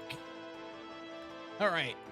What are our options? Love letters. I never sent a romantic zine based on the true story of the world's most unethical postman. Oh, wow. Most wanted. 30 thirsty portraits of the world's sexiest international criminals. That's definitely the one for Damien. He 100% would. Thank you for your money. I mean your purchase. Okay, bye. Seriously, I don't know about sexualizing murderers and ne'er-do-wells. You're really sexualizing if they were sexy to begin with, Liam. Exactly. I'm both a murderer and a ne'er-do-well, and I have no problem in the fact that I am sexy. Leave Spicy Red alone. Yeah, leave Spicy Red alone. Your friends start flipping through the zine. They seem much more interested in it now that you've forked over the money for it. Okay, but this one is just the Hamburglar. How does stealing some burgers make you an international criminal? Well, according to this description, he also committed multiple war crimes. You know what they say, stealing burgers is a slippery slope into war crimes. Honk. I have a feeling no one has ever said that. Shut up and read the next one, Liam. The Bloody Valentine, a boobalicious babe with a psycho killer smile. Her many crimes include credit card fraud, armed robbery, murder by firearm, murder by balloon, just to quote a few. Wait, is that April? Bloody Valentine's true identity is unknown. On school teaches that one first, actually. But some crime-solving online communities have theories that connections to her to a niche internet micro-celebrity. Niche internet micro-celebrity, my ass. What I mean is, we don't want to fry our brains by getting into bogus internet conspiracy theories. Give me that. April snatches the zine from Liam's hands and throws it in the trash. She then proceeds to light the trash on fire. Hamburg used to be a clown before the Hamburg incident. I could see that. She also buys all the other copies of the zines and throws them in the fire too. Whoa, look at all this fire. That makes you crave some hot barbecue. Let's get some hot barbecue and forget about this forever. April is being super suspicious, but then again, this is barbecue you're talking about. You lose 2 charm, but gain 2 fun from choosing the zine about hot people. Alright, we're gonna go to the hotel before I lose stats again. You decide to hit the hotel bar for a cocktail because you're classy like that. It's a pity you don't know shit about cocktails. When the waiter comes over, you panic and order some made-up cocktails like Twisted Torso, Hug on a Hill, and a vacuum cleaner. Do you know, they have those cocktails. Proved your credentials as a cocktail connoisseur and get totally shit-faced thanks to your 2 creativity for coming up with the drink names. Oh, I need a drink.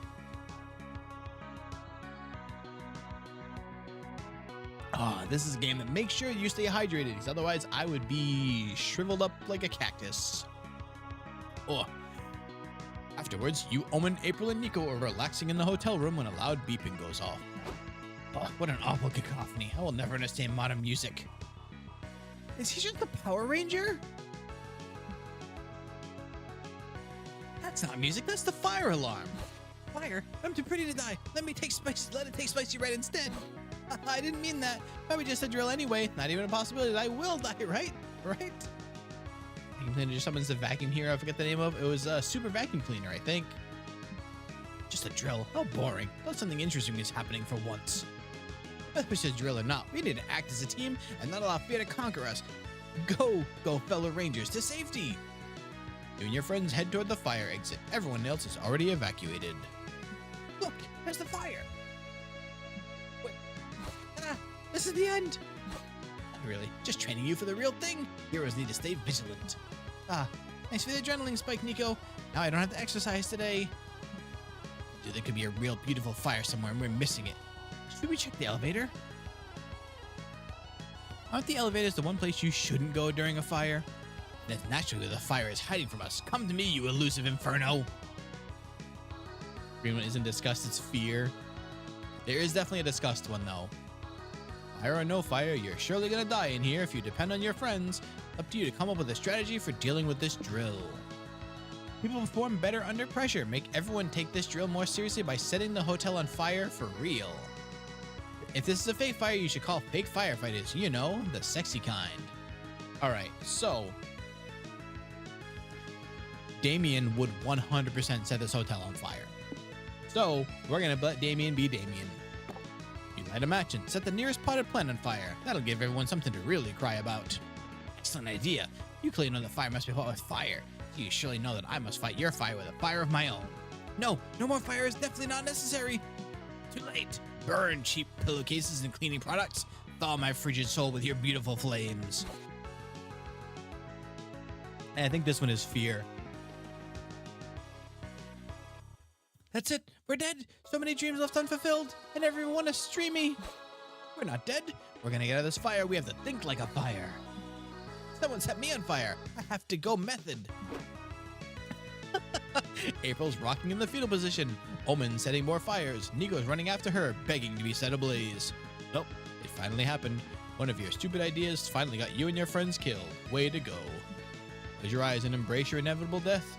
Think you feel strong arms pick you up. That's probably just a last minute wet dream.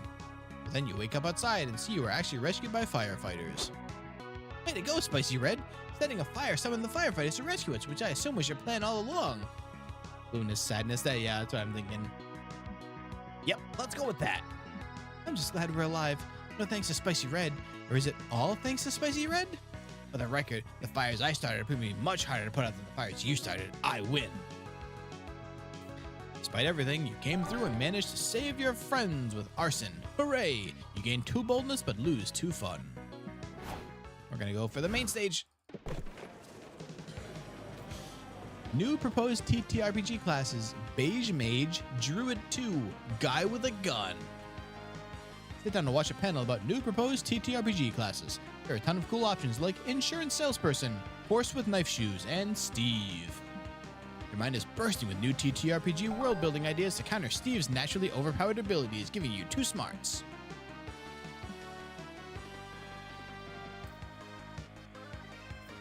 Later, April invites you, Nico, and Omen to keep her company during her autograph signing session. Sounds hype. Now, April, I thought this internet fame of yours would involve you asserting control and exerting your power. I am disappointed to learn it mostly entails you being nauseatingly polite to strangers and repetitively writing your name on things. Yup, our autograph session's awesome. Cons really are a world of fun. Nice to meet you, my darling April's fool. What is your name? Why are you making that face, April? You having a nervous breakdown? It was about time. I'm fine. Don't worry about it, honk honk. I gotta take a wicked dump. Your name's K, you say? You spell it with a K or a C? You need a bathroom break, April? I'm sure your agency would let you off to go do whatever nasty business you need to do. Yeah, no. April's only fulfilled 128 minutes of her mandatory autograph session. She can have a 10-minute bathroom break at the 3-hour mark. 10 minutes is gonna be enough to lay this massive log. Hey, I have an idea. Let's not talk about it anymore. Bathroom breaks aren't something an idol should discuss in front of her fans. Do not be a prude, April. Only 52 left to go. Yeah, she's got this. Sitting is natural. If you cannot hold it, roll down your stockings and do what you must. Huh? Yeah, maybe we could rig up some kind of pipe from your chair to the bathroom so you don't stick up the place. Absolutely not. Yikes, this dump is at DEFCON 2. Can't hold it back much longer. Hope you brought your raincoats. April looks like she's going to die or kill everyone else in the room. Be a good friend and think of a way for her to take a poop without breaking her contract. Move the autograph signing to the bathroom. It's okay. You've run some brand analysis and will make April more personable and relatable. Offer to go to the bathroom on April's behalf. I swear this has been a thing in one of the other games. I'm picking this one. How does that help me, though? Really want to poop? So your friend Spicy Red is off to poop for you. Where are we losing you? All. You lost me at all of it. You understand how pooping works, Omen? You, April? Do you? Look, April, we'll always have your back. If you can't achieve your dreams alone, we'll achieve them for you with the power of friendship. To this, we visited the plan to run a pipe from your chair to the bathroom. Okay, tell me more about this plan that doesn't involve me pooping in front of my fans. Well, you'll be pooping. You'll poop vicariously through Spicy Red. They only got 30 seconds of ads. Oh no, we'll wait for you to come back, Wisp.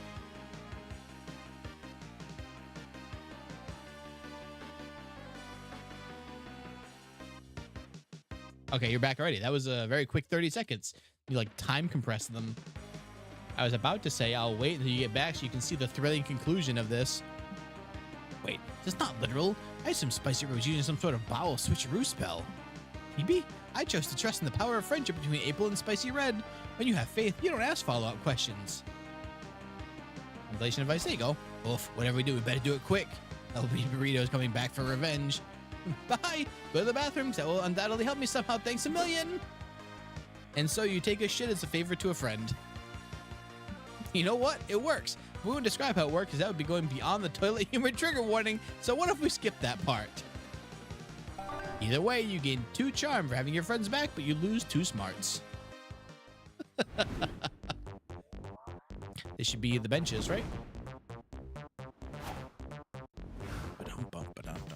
All right, April, what are we doing now? Talk about her career, her hobbies, or her past of apparently being a murderer, maybe?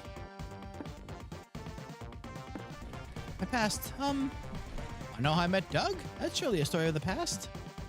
I'd love to hear that. Great, so Doug and I go way back. We used to go to the same high school. Then when I was 13 or 14, I would have the worst nervous breakdowns ever. You can imagine, being 14 is not easy. No, you can't. They were nasty. Nowadays, I only have one or two every now and then. Back then, big yikes, it was super embarrassing. This one day, I accidentally unplugged my earplugs during class, right? Oof, not good. It's an understatement, Red. All of a sudden, my phone started banging music out loud for the whole class to hear. Worst of all, it was J-Rock, so I was basically out myself as a weeb. You could see the judgment in everyone's eyes. I was losing it, wanted to die so bad. But then Doug, the big nerd he is, got excited when he realized it was the opening to an anime he loves. He said it out loud, all hyped, so the class started laughing at both of us. We were still the butt of the joke that day, but we were the butt of the joke together. That makes it more bearable. Yeah, it does. That day on, I felt a bit less like a weirdo, a bit less alone. We've stuck together since. So friggin' nice. Hope I can make you feel like that one day. But you're one big weirdo. If anything, you sometimes make me think that being a weirdo can be a good thing, you silly goose. Like, I'd totally be the butt of the joke with you any day. I could learn a thing or two from the master of being the butt of the joke. April. Just kidding. Honk. Encouraged by her words, you share with April some of the most legendary times you were the butt of the joke. She almost chokes from laughter, which makes you fuzzy inside. Also, waited 10 seconds for the comment thing. Ah, gotcha. All right, but are you ready to pick something as soon as it comes in? I can't give up these stats I've got. Oh no, it's comic time. Before you know it, the con's almost over. It's time to put the finishing touches on your comic. Bring it home with one last brainstorming session. What's a foolproof way to quickly annoy everyone at the city council meeting? Show off your walrus impression. Attempt to seduce the mayor. Debut your comedy stand-up comedy set. Voice your very knowledgeable opinions on mustard yet again. I feel like it's the mayor. Whoa, wait, where'd all my smarts go? Did it cycle when I wasn't even looking? Oh my god. What's the one new piece of technology that makes you yearn for the future to come? Bowel control automation system. Perception of aesthetics processor. AI-powered underwear. Thank you. Eyebrow management system. AI underwear. Hit them all, apparently. Alright, we gotta pick as soon as it loads, so I can't lose any more numbers. Okay, ooh. Decided to attend a panel on the merits of Oh, we saw this one. Yep, a lot of dick jokes. Hey, I got smarts for that. Sweet. Later, you and April's clown... Oh, not this egg again. You and April's clown egg are having one of your now frequent heart-to-heart chats. Can I tell you a secret, little April? I think I'm really starting to like Big April, and this might be crazy, but I think she might like me, too. Can't tell her, okay? Not even with telepathic connection, I'm convinced you two share. Then your alarm goes off. April's done with work for the day. You stuff little April in your pocket and run to me with her big sister. Oh, God. Hi, Spacey Red. Great to see you. What do you want to do now that I'm free? Whatever you feel like. I just hope nobody tries to split us up this time. Gosh, same. How crazy would it be if that happened again? Who would even try to come between us now? Jealous X or maybe the government? Well, anyway, I was thinking we could... Hey, April, I've been looking all over for you. I met this guy that you have to date. Huh? Since when do you like to play matchmaker, Nico? Since right now. You're my new friend and your soulmate. Serpentito? Wow. Hola, my sweet tropical flower. Let me wrap myself around your gorgeous, delicate throat. You're joking, right? I would never joke about the true love between a clown and a sexy snake. Oh my god, this... You can see the merit? Damn, little April. Hold on. Damn, little April. Should have known there'd be another bump in the road to make Big April mine. What the heck, Spicy Red? I thought you registered my clown egg days ago. Instead, you're just talking to it? That's so creepy. This seems like a bad time. Serpentito and I can come back later. Yikes, the psychosexual attachment you've formed with little April seems to be freaking out Big April. Any way you can smooth this over and still get the girl? Oh, these are both. Explain to April this isn't creepy at all because you collect painted eggs that look like all of your friends. Explain to April you could never abandon something as precious as an egg she laid. Oh, I think option 2. What? You heard me. How could you ask me to abandon your precious child as some cold, unloving registry? You really think I laid this egg? Well, yeah. Out of your clown cloaca, I assume. My what? Oh, you didn't know? Sex ed is really going downhill, huh? Cloaca is an orifice that ejects all lower body excretions such as poop, eggs, and... Yeah, no, it's getting worse, Wisp. It's getting way worse. I know what a fucking cloaca is. I just don't have one. I mean, where did you get these weird assumptions on clown anatomy exactly? The Wikipedia page for clowns and fish? I didn't expect so much overlap in these two species, but I'm not one to judge. I think you read the page for clownfish. Fish and clowns have extremely different anatomy for the record. They do? Jeez, no wonder I flunked biology. Either way, sorry I didn't register your egg. Thought it was an important part of you and, well, you're really important to me. Aw, you silly goose. I can't say mad at you even when you're being a bit of an idiot. Actually, especially then. Honk honk. Look at that. Being an idiot finally got you laid. Never give up on your dreams. You and April got to dinner to celebrate. You order an omelet in little April's honor with a side of hash browns and 2 charm. Lobby. Okay. When you turn around, nobody's looking at you. They're looking at someone else. Someone who's cosplaying you. When did you get famous? Were you part of a beloved video game franchise? More importantly, did that guy steal your clothes? There are too many questions in your head right now. Here, you'll need 2 boldness to go on with your life without asking them. Sometime later, you and April are chilling at the hotel watching the original Godzilla movie together. Oh, she's in like normal clothes. I love this part. Don't tell anyone, but I had a huge crush on the kaiju when I was a kid. You reach for your drink at the same time as April leans forward, resulting in your hand brushing against her thigh. Sorry, that's so embarrassing. Is that a JoJo's reference? Absolutely, he cosplays as Dio. Don't apologize. I think your balloon mascots are endearing, actually. And mean, and a little terrifying, but sure, endearing is the adjective you're going with. Oh, thanks. I had to have these mascots. I'm glad my agency let me pick balloon animals. They're very important to clown culture, you know. Maybe I can show you how to make one? Yes, I'd love that. April gets a balloon and positions herself behind you, guiding your hands through the motions. We having a ghost thing here? You want to blow in enough air to inflate it, but not so much you pop it immediately. Got it. Got it. Edge the balloon. Oh, you silly goose. What do you say we make this balloon doggy style? Twist here to make the snout, and here to make the legs. No, over here. You're so close. Yeah. You did it. Thanks. You want to keep it? Sure. You know, changing balloon animals was a form of clown courtship back in the day. Well, in that case, where's my balloon animal? Oh my. Mother would kill me if she knows exchanging balloon animals out of wedlock. But yeah, I'll make you one. What do you want it to be? A balloon shape that encapsulates all of April's hopefully horny feelings about you, or boobs but balloon. I want someone else to pick. Pick one or two. I honestly cannot choose here.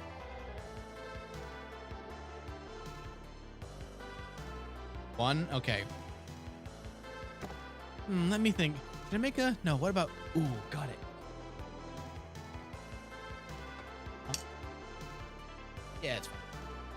Somebody roll a D2. I should have flipped the coin, actually. Actually, we got 2 votes for 1, so... April grabs a new balloon and blows it up. You wait for her to make some sort of shape, but she just hands it to you. I get it. Here you go. What do you think? You're expecting her to make something more complicated than a single oblong balloon. Maybe she doesn't actually like you all that much. It's nice. Is it a worm? No, it's an erection. I thought it'd be funny. Oh, I see. So this is like your balloon boner for me? You and April share some intense eye contact. You fondle her plastic erection. Oh. What I'm gonna do, because some of these things are gonna be impossible to make clips out of, but I am going to just make a highlight reel of out of context Monster Prom or Monster Con quotes. Honest activity is getting too silly. You run a finger along the shaft. April's eyes are glued to your finger. Is she sweating? When you get to the end of the balloon boner, you accidentally prick it with your fingernail and pop it. Then she squeal. Oh no, she's got a balloon thing. Damn it. Sorry, I didn't mean to do that. No, it's totally fine. Sorry, but I gotta go to the bathroom right now. Huh. Did you give April a balloon-gasm? That's worth at least 2 charm. Oh. You check out the games going on in the community zone and find an area dedicated to retro video games. You start by playing some N64 games, and you go further back in time to play the original Super Mario, where Mario was a dick. You round out your playing session by playing checkers in the royal game of Your Mesopotamian gamer skills grant you 2 fun. Later, you meet up with April to get ice cream. You're laughing and chatting over Sundays. Oh, you silly goose. You have ice cream in your face. Here, I'll get it. April grabs a napkin and wipes your face. She finds a stubborn spot in your forehead and starts rubbing ferociously. Dang, I can't get it off. Is this even ice cream? Looks like a red dot. Oh, fuck. Am I about to get sniped? Suddenly, April tackles you to the floor. It's pretty hot. It's less hot when a speeding bullet explodes the head of the person behind you, showering you both in blood. So sorry, I think you've been in one too many of my moment-gram stories or something. Yep, that's not great. My agency contractually obligates me to act single in public. More immediate danger is some of my fans are kind of wild and they'll try to kill you if they think we're dating. Was a fan of yours who shot at me? Yeah, I think so. Fame, huh? Oh no, an innocent bystander. I don't think anybody in the monster universe cares. Sure makes life exciting. You'd be more concerned if you weren't struck on the fact that you've gotten so close to April that people think you're dating. Nice. Still, you can't be her partner if you get sniped. You better think of a way to protect yourself. Hide in April's ridiculously small car until nightfall. You'll avoid potential murder, and you get to be cramped together. Keep an adorable baby on you at all times. You look emotionally ready for commitment. And if you see the sniper's red dot, you can block it with the baby. Oh, boy. Baby, I didn't even get to ask. Which one yet. All right, well. You quickly get a hold of a random baby. Really worrisome how easy it was. Next day, you meet up with April for breakfast with your tiny meat shield in tow. Hey, Spicy Red, I didn't know you had a baby. Yup, I picked her out. Isn't she the cutest?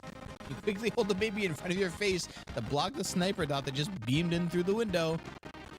Oh no. Sure, she is. I gotta say, I admire that you managed to make the most of the con while taking care of a baby. That was a lot of maturity. You nod sagely as you reposition the baby to block your right temple. Why do you keep holding her like that? Oh, to get her more sunlight. She needs to photosynthesize. Isn't that for plants? What do you know? Have you ever been a single mother? Sniper takes the shot, but a waitress accidentally walks in front of the bullet and dies. That's lucky considering you don't have a backup baby. Music's supposed to be all choppy. Is it happening again? I'm gonna have to listen back and see what's happening.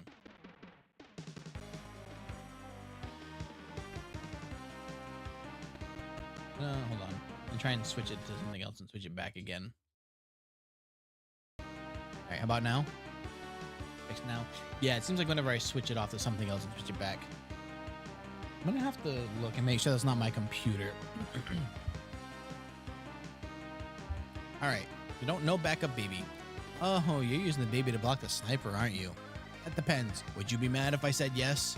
Of course not. If anything, it's super smart. I'm gonna ask my agency if I can have an emergency baby on stage at my next concert. If they take it easy, Odin. Thank you for the raid. Hope you have a good sleep. Honk, sniper, dot to your left. Move the baby. You and April have a fantastic date, and by strategically repositioning the baby, you managed to survive too. Win-win. Important to note, they didn't say that the baby survived. Main stage. Oh no! Ooh, okay. You wanted your cosplay to be 100% faithful, but now you're forced to use your regular underwear. This is a technically imperceptible cosplay tragedy. I feel for you. Take 2 creativity to imagine you're wearing the underwear you left at home. A while later, you visit a nearby bodega to buy a battery for your camera. Way back to the con, you hear someone calling you. Hey, Spicy Red. Look around, but no one's there. Weird. Down here. Oh. April, what are you doing in the sewers? Never mind that. I'm just here doing typical clown stuff. Honk honk. So, do you want any help getting out? No, wait. I need to stay here for 4 or 5 more hours. Any for the wise one? Uh-huh. Why? Spicy Red always with the silly questions. No, the real question is, what's a fun activity to kill time? You've never been in the sewers, but you're an expert on wasting time. Help April while she waits to do whatever it is she's doing. You know what they say, sewer rats are new friends waiting to meet you and possibly bite you. This might be your best chance to practice your writing skills by replying to all those emails April left unread because she was going to reply later. I want to see the sewer rats. You have a point. There's a lot of unfriendlier sewer rats down here. Better make fast friends before they start to act unfriendly. Hi, cutie pie. Those whiskers look great. Ow! I can bite you too, you squeaky little shit. You hear a weird sound like the tearing of skin. Yeah, that's more like it. Bow to me, rats, or I'll devour your offspring. Chomp, chomp, chomp. Huh, not bad. It's like chicken. See what I'm capable of, you little bastards? Yes, that's better. Worship your new rat queen. I better leave you to your business. 4 hours later, you meet April, finally above ground. Hey, Spicy Red, thanks. Can't help you enough for your idea. I have lots of tiny friends now, and their sharp little teeth might prove useful one day. Welcome, I guess. In fact, I got you a little something to thank you. Here it is. April gives you some meat on a stick. Never guessed it, but there was a skewer shop in the sewer. Try it. Thanks. Well, you know, it does taste like chicken. You gain 2 charm for your faith in the friendliness of rats, but lose 2 creativity. All right. I think we got this. Yeah, easy. Oh, comic time first, though. Finally, the art gang gathers around to put all the pieces of your greatest masterpiece together. Time to see the fruits of your labor. Space heist. Oh, this one looks really cool. Hey, it's, oh, God, what was his name? The computer. Oh, hell.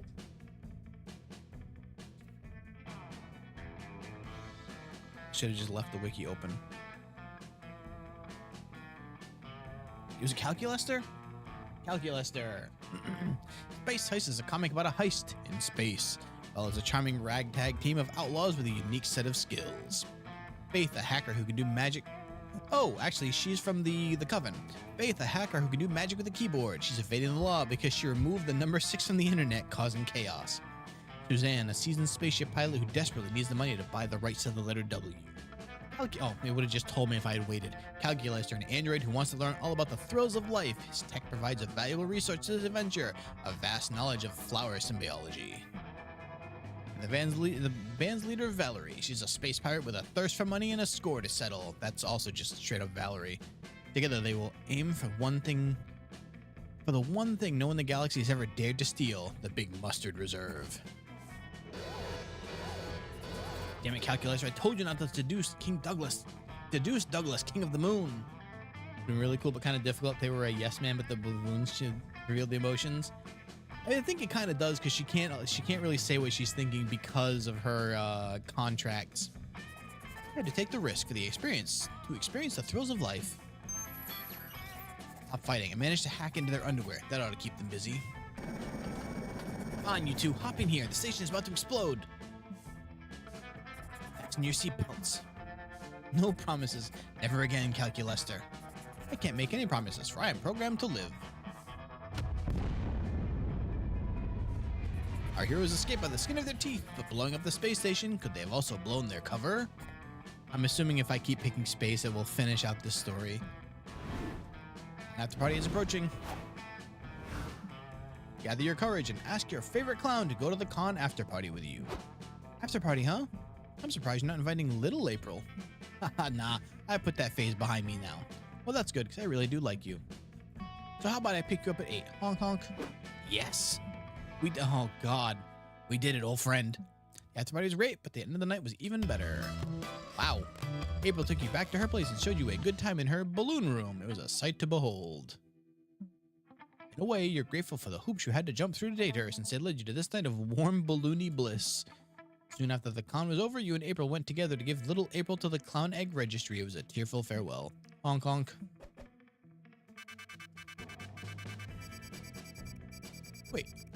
Oh, this should be the 2 now, yeah.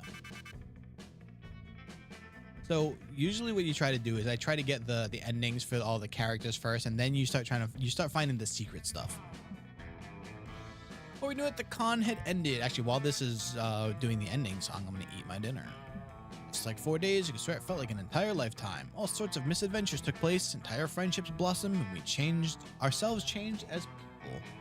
The idea of going back to our day-to-day life make us feel a bit disoriented. Promises made of not growing apart, of meeting again soon. Still, we would lie if we said it didn't feel a bit sad to leave all that behind. Just went our own way, realized wherever we went, these people would be there with us. No matter where we are, we belong. Thought this still gives us warmth that makes us feel once again young and unafraid. Reminds us even as years go by, we will always be ready to start. Okay, I'm gonna be muted for a minute. You would not believe what you have to deal with.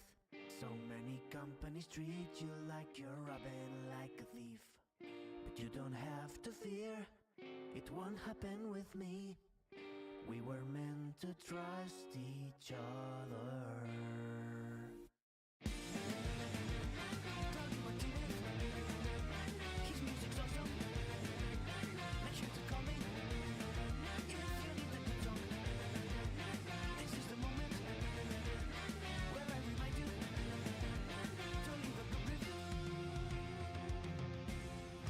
I bid you all welcome to the streamer version of Monster Prom credit song.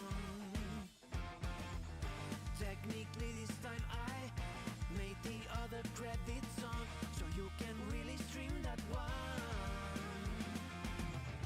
But we couldn't pass the chance to include this thank you, and I'm charging for both songs, so who am I to say no? Don't be shy, subscribe and like, 'cause when you stream, you would not believe what you have to deal with. So many companies treat you like you're robbing like a thief. But you don't have to fear, it won't happen with me. We were meant to trust each other. Tell you what to do. His music's awesome. Make sure to call me if you need a good song. This is the moment where I remind you to leave a good review. Thanks for playing! Leave us a good review! You heard the man. Leave it a good review. Gonna take a minute, eat my food while this will be a little difficult to play while I'm eating. So now call. Okay, what is it being called though? It's something I can do eventually. The new outfit for April, nice.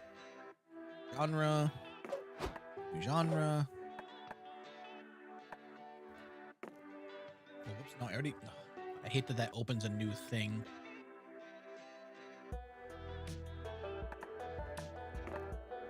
I just realized that she has a little sushi there that has an ass crack. Hey, it's one. Plus she won at least.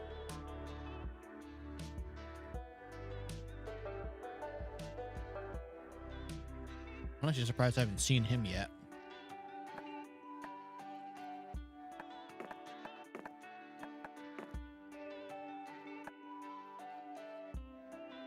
I haven't gotten a failure ending yet, huh?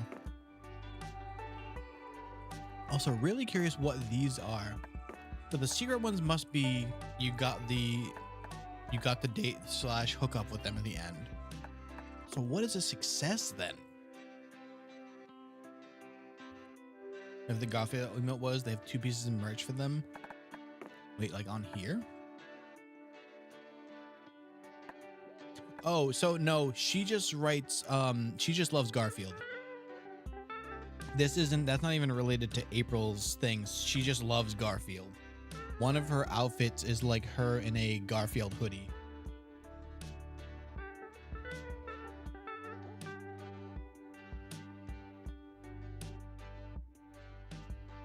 I'm pretty sure in the first game she writes a Naruto / Garfield fan fiction. I'm pretty sure.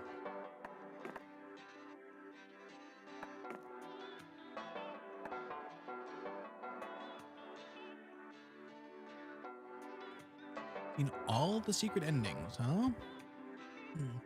But you won the con. Is that not what I've gotten here? Oh. God, collecting all the figurines. You know how long that must take?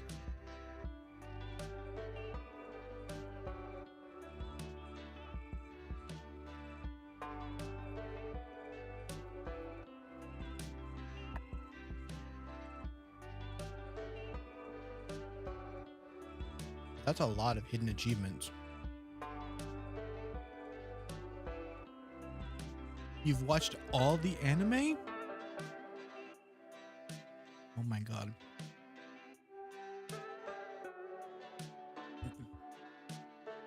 What in the hell? You can fall into the back rooms apparently. We can go to a maid cafe or be a maid cafe.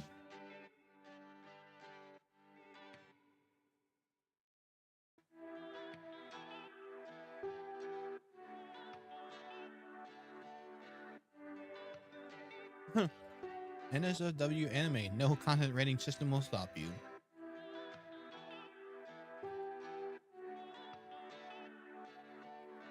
So for Zoe, her most popular fan fiction right now is about like an army of Liams all dating each other.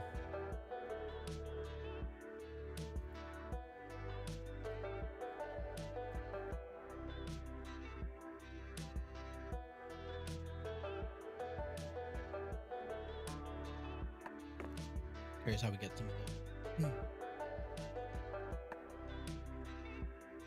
Also, hold on. So then, how many characters do I know of? I don't think there's this many dateable characters. Okay, there's got to be other stuff besides just the hooking up with them one. Also, this thing, nightmare. What a rough output from that bug, man.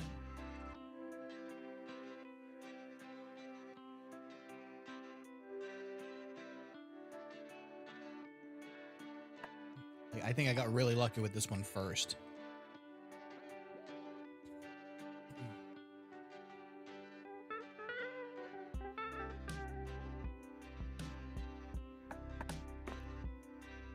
Okay, so definitely these 5 for dating, right? Maybe her. Oh, there are still so many characters I have not. Wait, we haven't seen Faith yet, have we? Does she have a name? Her name is Yang Yang.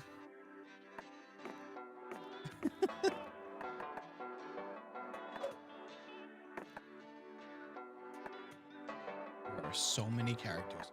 I've never. You must have been from. I have never seen you. Maybe from Road Trip. I didn't play that one a lot. Oh, I think you missed the buff snake fray.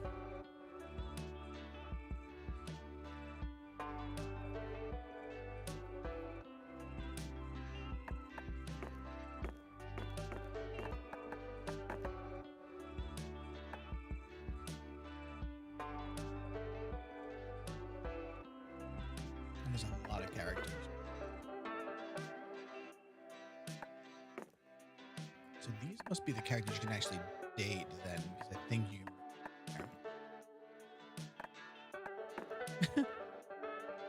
The dino is so done.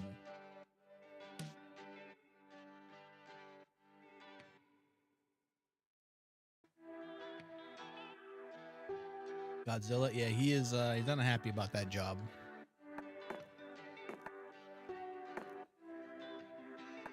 Love the animal one. There are so many of these I still haven't seen.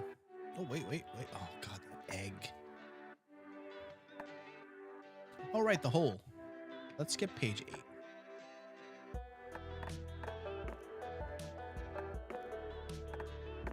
I don't know if you saw this one before, Frey, but we had to pick VTuber designs.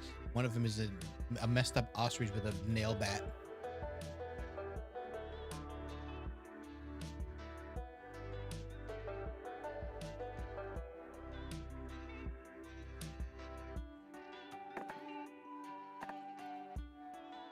Only why do that, huh?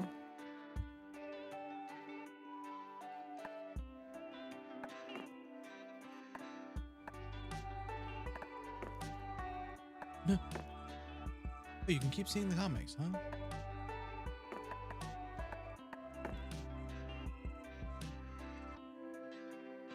Oh, interesting. So the pages that you don't add anything to will show up, but the other ones, huh?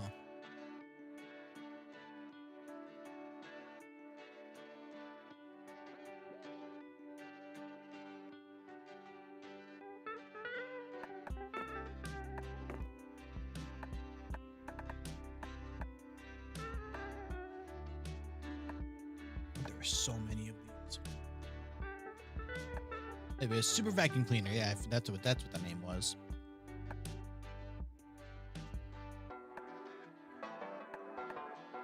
Cop demon, con manager, corporate leech, and corporate mosquito. Yep.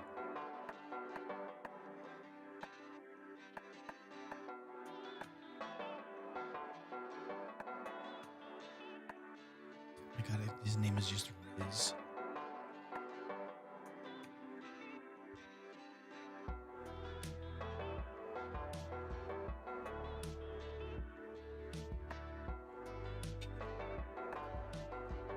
Her name is just April's mom.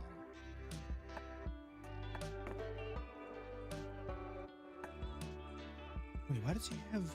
We haven't seen him say anything yet. He's only shown up in the comic. Interesting. Howdy, Omar. Stupid con goer.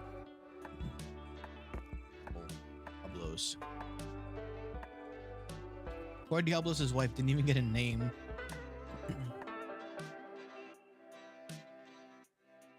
Wait, is that just... It looks like a character from Drawful.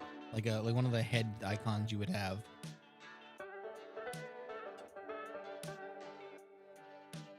How's it going, Omar? Taking a quick eating break.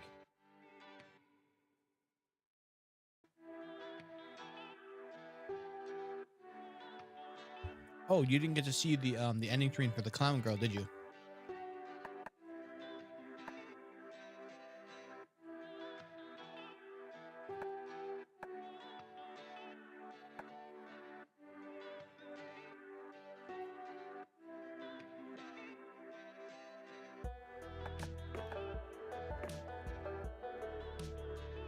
Fidget came back to see what we were doing.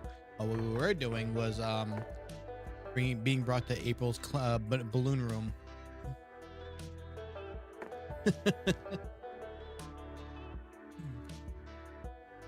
Two dates and 2 runs on a roll here.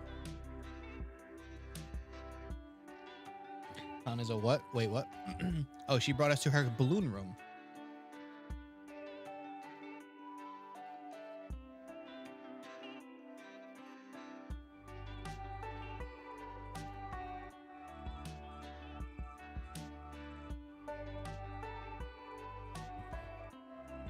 What's for dinner, Omar?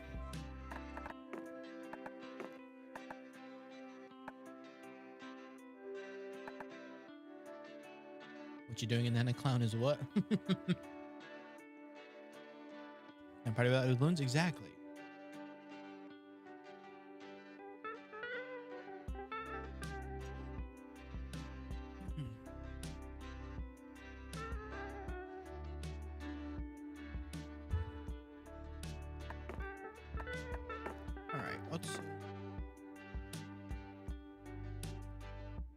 What the hell are these event checklists? Well, there's so many.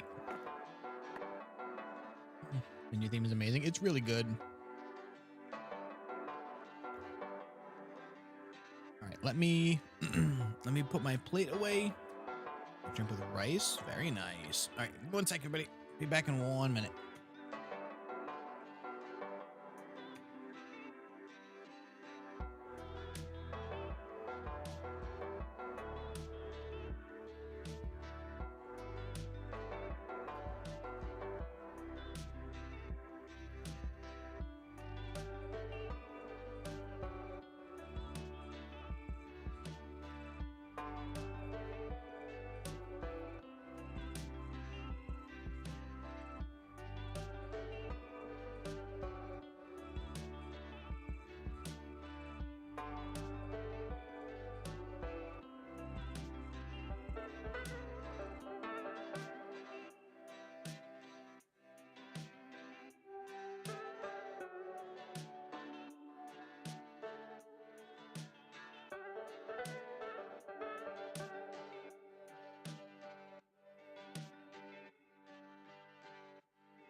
Oh, right.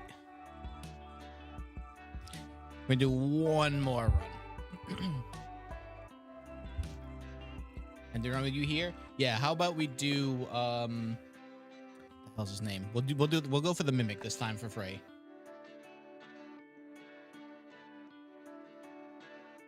The mimic, who, by the way, I'll show you a clip of it later, cosplayed Phoenix Wright.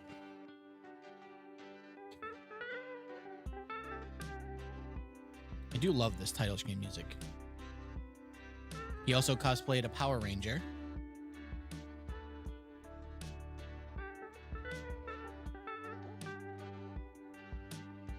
Okay.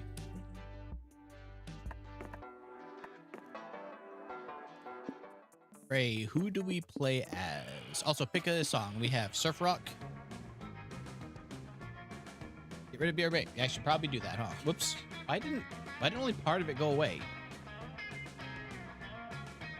All right, listen. I don't know why they got flipped, but whatever. We have Surf Rock. Actually, that's just like the title screen music. That one's not bad.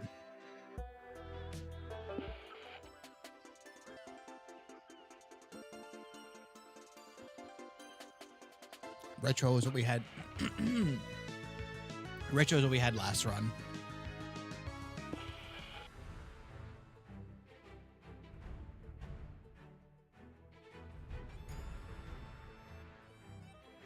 Kawaii future beats. All right. SpookyCon. For some, it was just a nerdy convention, but for us, it was 4 days to celebrate our many passions and obsessions fiercely, unapologetically. We weren't alone. Regardless of what you loved, you could always find people who'd make you feel seen and understood. Anywhere else, we might be seen as weirdos and misfits. But here, we could finally feel like no matter who we were, we belonged. Ray, who do we play? We have Vicky, we have Brian, we have as Mira. We've already been Oz. We got Damien. We have Valerie, Aravi, or Milo.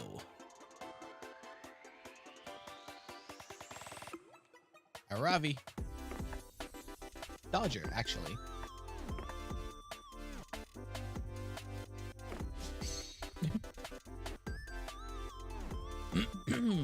But as dreamy as SpookyCon was, it also came with its own set of pressures, some of which we already knew so well. At the end of these 4 days, the after party loomed over our head, posing that one evergreen question: would we get a date for that night? An uncertainty plagued at our hearts. We couldn't help but think of the 6 hottest nerds at the con. Zoe, an eldritch cutie who went from endless deity and harbinger of destruction to author of the renowned fanfic Liam Prom. That's what it was. It's Liam Prom, but it's all Liams. Liam de Leoncourt, a hipster vampire whose standoffish demeanor hid the fact that he was truly a lovable dork. Doug Campbell, a kind-hearted slime that was incredibly broke from supporting all the fandoms he loved. I think it's also Jesse. Omen, an evil overlord who was recently freed from imprisonment in exchange for giving up her passion for stabbing people. Nico Sharp. I didn't realize she's strangling him. Nico Sharp, an over-the-top mimic who preferred cosplay over shapeshifting, even if they weren't the best at getting into character. And April 1st, a clown idol who was contractually obligated to bottle up all her non-camera-ready emotions inside cute mascots. Had to be one of them, but who? We had 4 days to gather some courage and shoot our shot. What was the worst that could happen? Being rejected and alone for the rest of our lives? Ha! We had our fair share of love and rejection. This surely wasn't our first rodeo. As we had grown to know ourselves better, we realized we felt more confident. Alright. 3 things we love.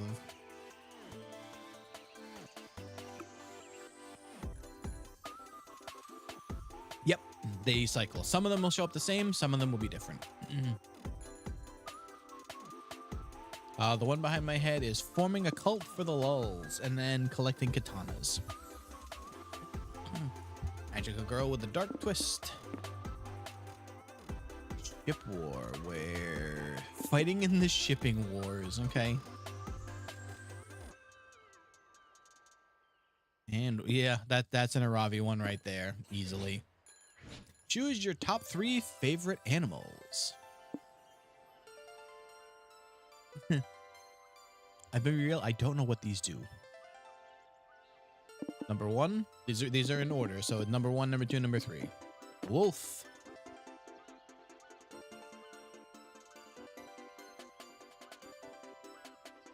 Omar agrees.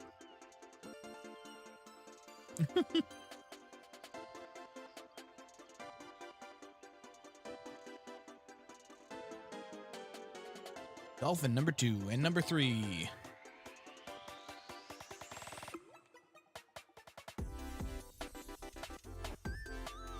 Oh, that's what I was gonna pick actually, so that works. We weren't new to all this, so this time we challenged ourselves with a goal other than finding love. With the foot of Zoe and Liam, we decided to take on a project we've been putting off for too long. Making our own comic. I love this art. We had so many ideas, yet we always find excuses to not work on them. The con was the perfect setting to find inspiration and go for it.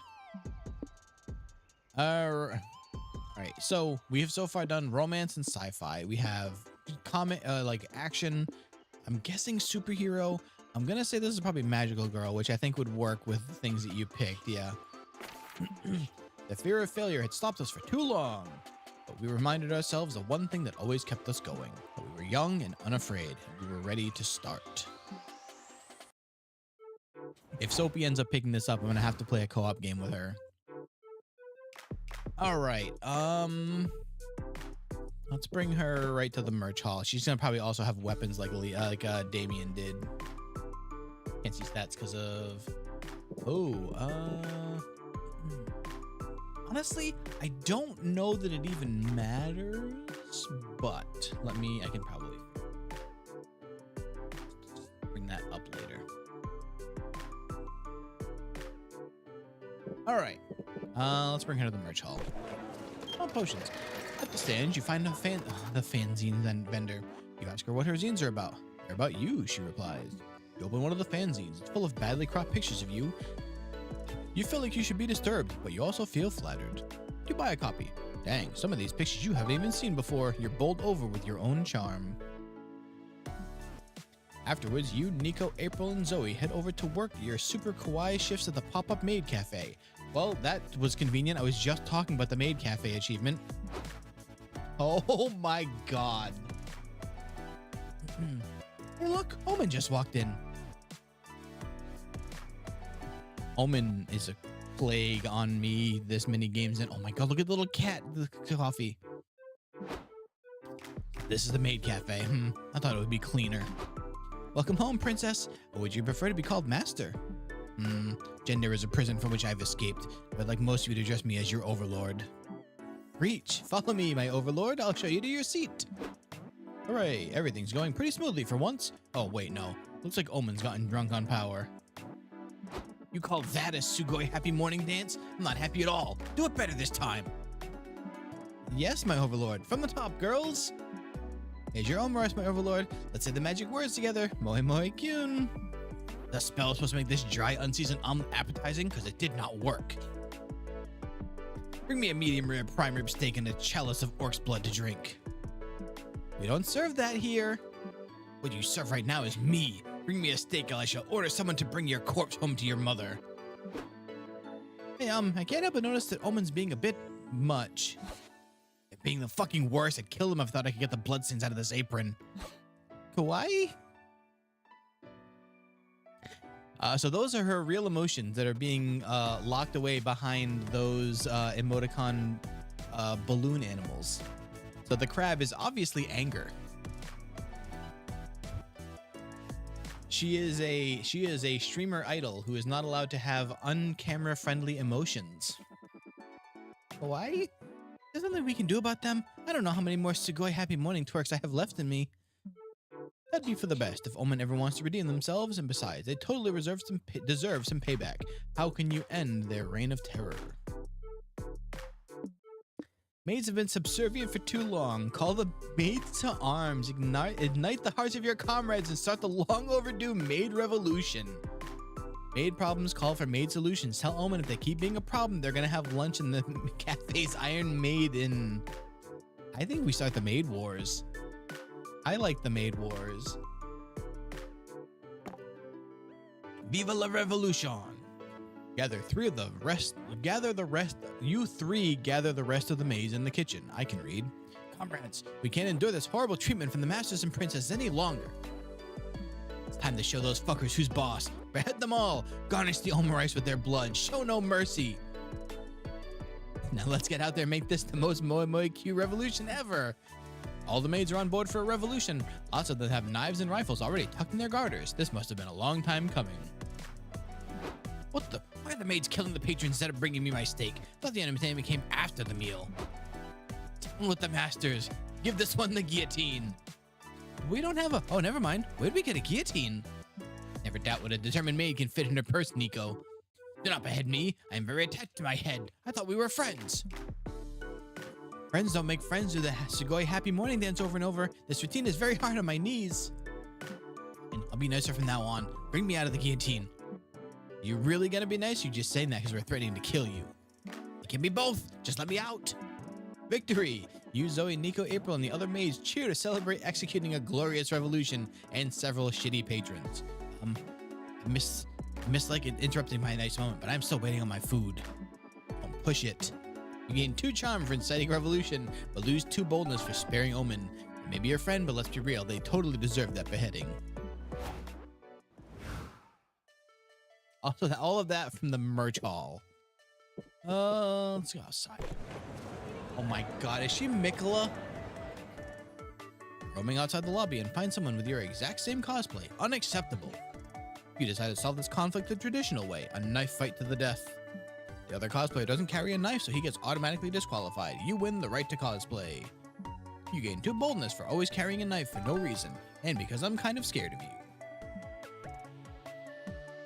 Later, you and your friends are doing the modern equivalent of socializing, sitting around, silently scrolling on your phones when a new phone gets shoved in your face. Milo here. Yo, it's your boy Riz, live at SpookyCon, and I'm here with famous idol and my future ex-wife, April 1st.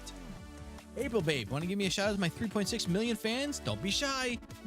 Sorry, but I can't appear on unmoderated streams without my agency's approval. Don't worry, I got my boy Fat Nuts Nation moderating chat right now. He says he wants to see your honkers. Can you give us a honk honk? Mr. Riz, was it? Sorry, you're kind of sitting on my chair and also my body. Dude, what? I thought you were just a really sticky beanbag chair. Anyway, I'm guessing you got, what, 15 subscribers at best? What? No, I don't stream. I don't have any subscribe. Then make like a chair and shut the fuck up, all right? The hot people are talking. Well, I think I speak for all of us when I say this man's vibes are atrocious. Can I stab him? No, Omen, you can't solve all your problems with stabbing. I beg to differ. Yeah, come on, let's stab him. Stabbing's fun for all ages. I don't think I've seen this one before. Holy crap. Riz training order. Not true. Stabbing should only be performed with a responsible adult. Look, he's a banshee, which is a type of ghost. Stabbing him wouldn't even harm him. This is a great teachable moment for Omen, everyone. How can we solve this problem without stabbing? So stabbing him is officially off the table? Damn. Better think of some other way to get the streamer to go away. Use the streamer's biggest streamer repellent, Liam reading freeform poetry. Borrow Omen's knife. Stab it with another knife. Omen's knife will die and become a ghost knife, perceived to ghost stab the banshee. For stabbing that banshee. Great plan. You grab Omen's knife. Hey, that's my knife. I'd kill you if I had another knife. Good point. You need another knife to pull this off. Maybe you'll find one in April's purse. That girl has everything. Or have you wait. You find 2 wallets, a lipstick palette, a bra, a finger? Is this a gun? Finally, a serrated knife. You stab Omen's knife with it. No! You stab the banshee with the spirit of Omen's knife. Kind of feels like stabbing cold butter with an even colder butter. A stab wound? Rip me! But hey, these are the risks you take in an unlife of hot takes and streaming fame. Smell you later. Good thinking, Ravi. That was so inventive that it almost makes up for the fact that you stabbed someone. Yeah, that was really nice of you. Thanks for getting rid of that guy for me. If you ever meddle my purse again, you'll find out how many weapons this thing can hold, capiche? You okay, Omen? Poor knife. I think I understood now why stabbing people is bad. Sorry you had to find out this way.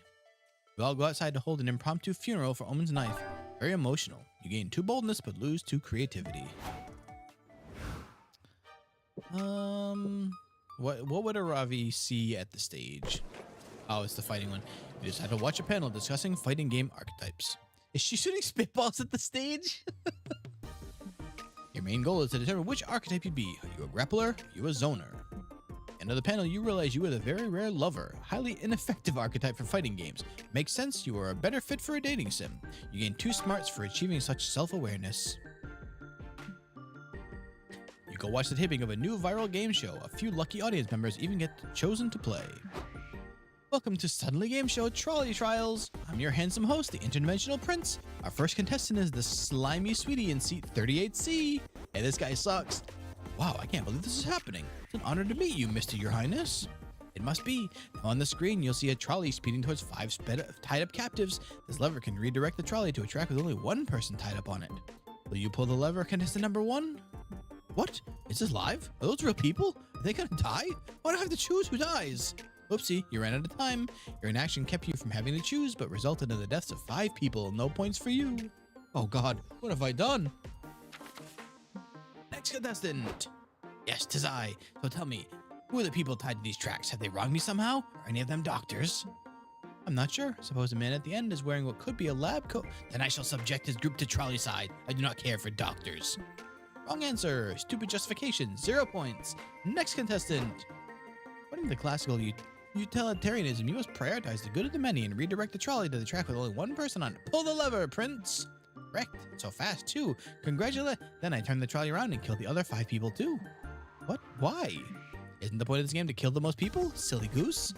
Well, that's not the objective. It seems to be a misunderstanding, so I'll let you change your answer if you want. No, I'm good. It just leaves 1 more contestant, Aravi in seat 39C. Will you pull the hypothetical lever? Use your phone a friend lifeline so you can defer the responsibility to someone else. Defund the trolley infrastructure of this hypothetical city. It has only brought terrible transportation, several dead people, and no ethical clarity. What do you think, Frey? Oh my, that was super secret correct answer. It's also the answer that puts an end to this program. I don't know how to feel about this. Wait, how do you win without killing anybody? That seems counterintuitive.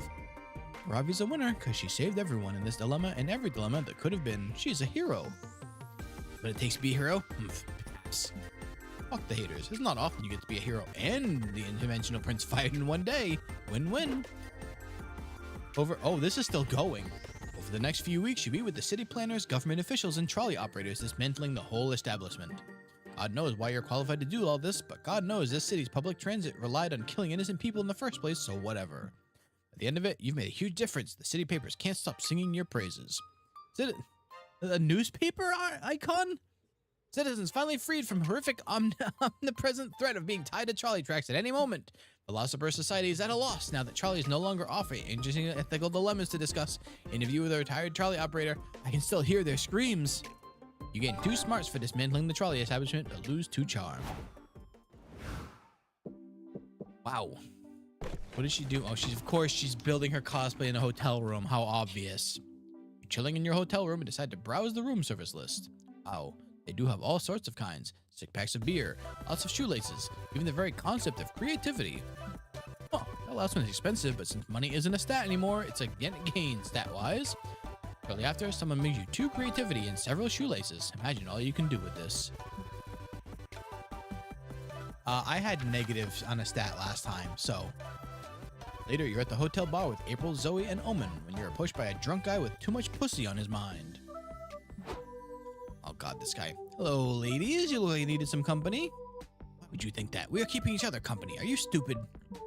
Short answer is yes, but I think he's trying to flirt with us. Damn right I am. I like your tentacles, girl. What hole do they like to go in? Home. They like to go home. Oh, you're inviting me back to your place. I'm in. You were propositioning intercourse before you even know her name. Courtship has grown much more vulgar since my day. Yeah? How long ago was that? I love a mean MILF. Sorry, I'm sorry to disappoint you, but none of us are looking for a date right now. Aw, but you make an exception for me, right? I'm a catch. I have something you can catch. These fucking hands. You want to play hard to get, huh? That's okay. A predator loves the chase. Rawr. I will show you predation. Someone hand me a knife. No, don't jeopardize your redemption arc for this sleazeball. I'm sure Ravi can get rid of him, right, Ravi? Sure can. You can do it in the funniest way possible. This is the perfect time to use that trapdoor you proactively installed a month ago in case something like this happened. You just need to trick this dude into standing on it. Call this Casanova's grandmother and see if he feels like flirting in front of her. To be fair, at this point, you know he might, but let's check.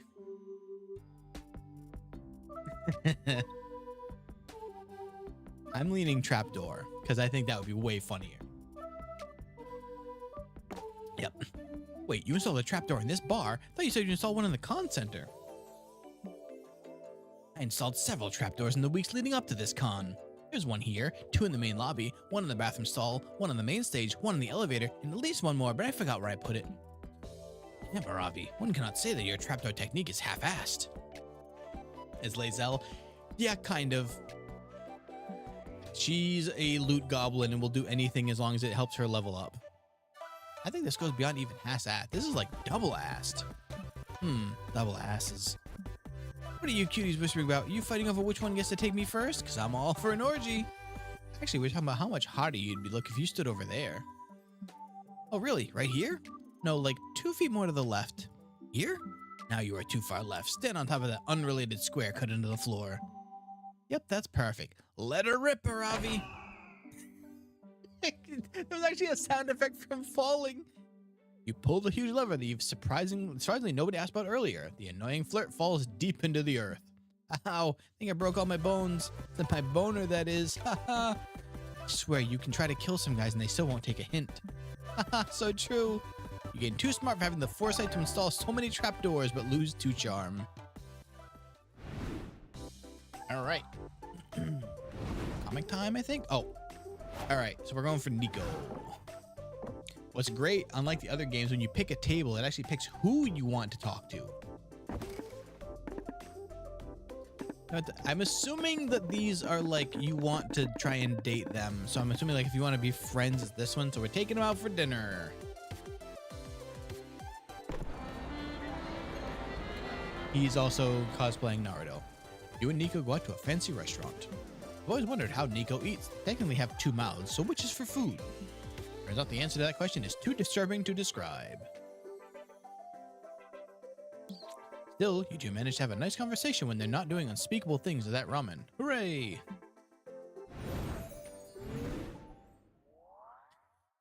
Day 2. Oh, comic time. Now it's time to take a break from your real-life shenanigans and brainstorm some fictional shenanigans for your comic. Go for it! What would you... Whoa. Howdy, gal. What would be a weird yet cool explanation for why you made $1 million last year? Your correct use of grammar. You infuriated a lot of people online, and you made money out of it. You're anus, but trust me, it was cool. People got into buying merch of your face, ironically, but you made money unironically, so fuck them.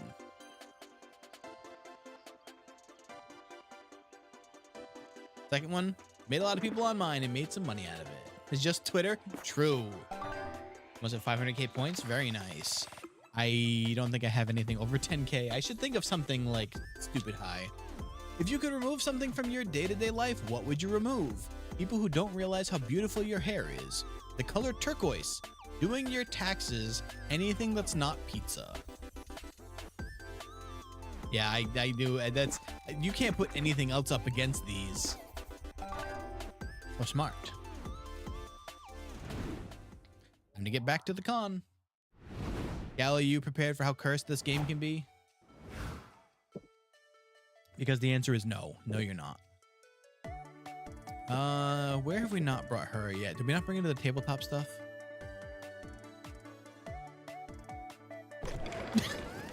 Yep, that's a Ravi. There's an auction going on in the community zone. You're auctioning the original notebook from the Death Note, starting at 100 monster dollars. You could kill so many people with that notebook. You yell 200 monster dollars. Everybody in this con is broke AF, so you got the notebook. To make sure no one else steals it, you decide to write your name in it. Oh shit, you're gonna die. 40 seconds later, nothing happens. Death Note isn't real, dum-dum. Still had too fun for playing pretend Death Note. Then you get a note from Nico asking you to meet them at their hotel room. Apparently, they've got a big surprise to show you. Hey, Ravi, need a second opinion. You always got great ideas that never go wrong, so I figured I'd ask you. Yeah, this is Nico, by the way. No, that's him. He's a mimic. I'm entering the Cosplay Grand Prix. It's the biggest cosplay event of the con. I've got to pull out all the stops to make the biggest impression. That's why I'm going to debut this outfit here. You ready for this? Oh, wow. I'm the Joker, baby. Oh, that looks great. You'll win the cash prize for sure. It's not about the money, Ravi. It's about sending a message. The message, I'm the greatest cosplayer ever, of course. But the thing is, if you want to win the Grand Prix, you gotta nail the cosplay and the talent show portion of the contest. For my act, I thought about blowing up a hospital or killing a Robin or diving into a vat of toxic waste, but the judges said those were all too psychopathic. We live in a society ass fit. Some people just don't understand the art of method cosplay. Anyway, you have any talent acts idea that won't get me hurt or arrested? A cathartic dance number down a flight of steps that makes people want to become you despite knowing you being a known murderer. Oh. The Joker is known for fighting the Batman, but Nico will have to make do with the next best thing you have, this bag full of actual bats. Oh, all right. Do we do the Joker stairway dance scene or make Nico fight actual bats? What would he want? He wants to method act. He wants to method cosplay. So yeah, he would definitely do the stairs. If they wear cosplay because they're a mimic, yeah, it's 100% the right way. So he likes cosplaying instead of shape-shifting. It's his literal lore. Great idea. Everyone loves a dance number. They better practice for the big day. You and Nico set out to find some stairs to practice on. Stop the music, Aravi. Here I go. Cha-cha-cha. Nico wipes out spectacularly and starts falling down the stairs. Ow, my head. Ow, my butt. Ow, my head. Ow, my butt. Ow, my head. Ow, my butt. Ow, my posterior cranium fossa. You're what? It's in the back of the head. Why didn't you just say, ow, my head? I was worried I was getting redundant. Nico falls for so long, it goes from tragical to comical to weirdly anatomical to tragic again. When they finally stop falling, their cosplay is basically destroyed. I'm so sorry, Nico. It sounded like a good idea at the time. It's okay. It's partly my fault. I should have played it safe and walked down the stairs normally. I flew too close to the sun. What are you going to do about the cosplay Grand Prix? I don't think your costume is salvageable. It's you, Howdy Cheese. Maybe not for me, but I have someone who can fix it. I gotta make a call. Keep you posted. They run off. You still get 2 creativity for the theatrical idea, but you lose 2 boldness. I smell a thread going there. Or we might see that again later. If it doesn't wrap up perfectly, then there's something else going on. Howdy, Bacon. Let's go back to the hotel. To the front desk of the hotel to ask for an extra towel. They give you one. You're drunk with powers, you decide to test how many extra towels you can ask for before they tell you to stop. Then you get 14 extra towels. Huh. What can you do with this many towels? You only needed 1. You decide to build a towel fort in your hotel room. You gain 2 creativity from such a magnificent architectural endeavor. Whoa! Jeez, thank you for the super chat. I appreciate that. Basically $50. Hey, that's okay. I appreciate it. Whoops, I just clicked out of the game. How is your Friday going? Or Saturday, depending on where you are. Later, you finally made it to the front of the line to enter the con, which means there's bound to be conflict because that's how your life always seems to go.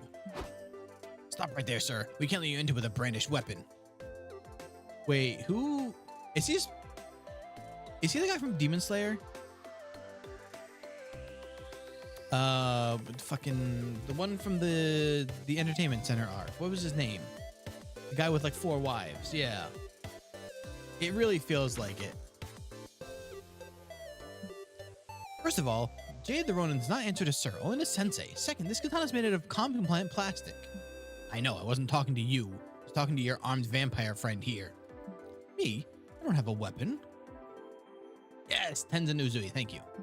Yes, you do. In your hand. We can't let you bring a book into the con. It's too dangerous. What? Liam, you were always telling me to divest myself of my knives, and you bring a weapon yourself, you hypocrite. Books aren't weapons, Omen. Besides, you always manage to have a knife on you anyway. You're wrong. Books are dangerous here. This is a convention for nerd stuff like comics, so those Japanese comics you read backwards for some reason. And everyone knows the books are a natural enemy of comics. Can't allow a book in here. A bookworm/comic nerd battle could cost countless civilian lives. This is stupid. I'm 100% sure they're selling books inside. Is your baby from Jersey? Look at him. Weapons dealers at the cons, that's so hardcore. Those aren't real books. They're picture books or rule books for complicated games. It's not the same. Between Liam's stubbornness and the security guard's stupidity, this argument could last forever. Convince the guards to let Liam's book into the con. Taking the attention off Liam by yelling that you have a bomb.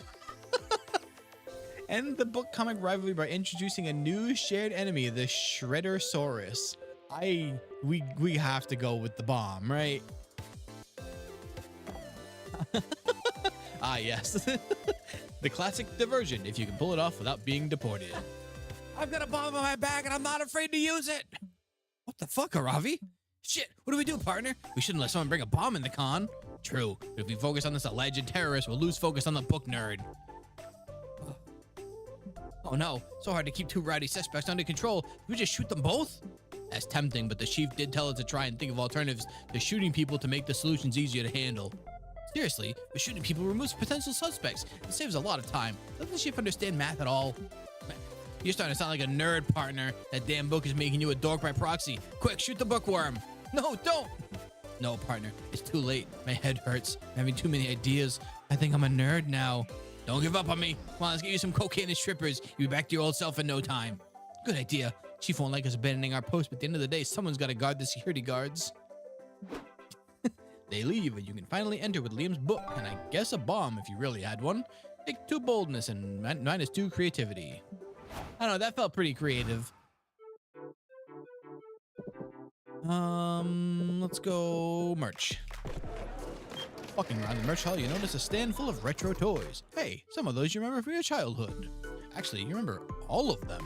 This guy raid your parents' house? You buy them all just in case.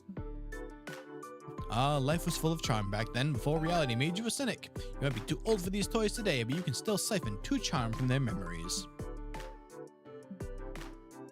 Zoe and Nico are trying to keep Omen on task as they check in all the vendors. You come upon 2 vendors viciously arguing. What the? Ooh, is he Cloud?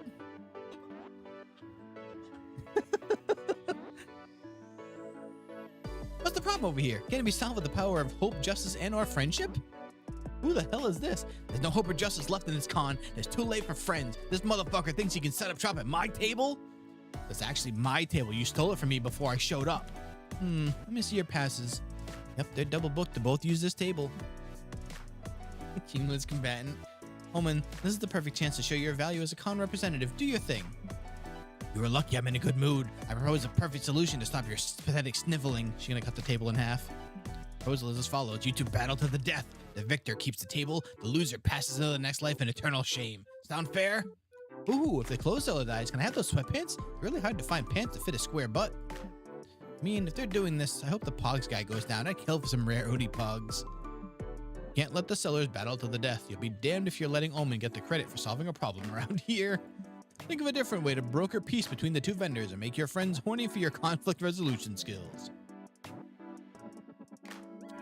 You might be surprised. I would imagine that this type of game probably leans older.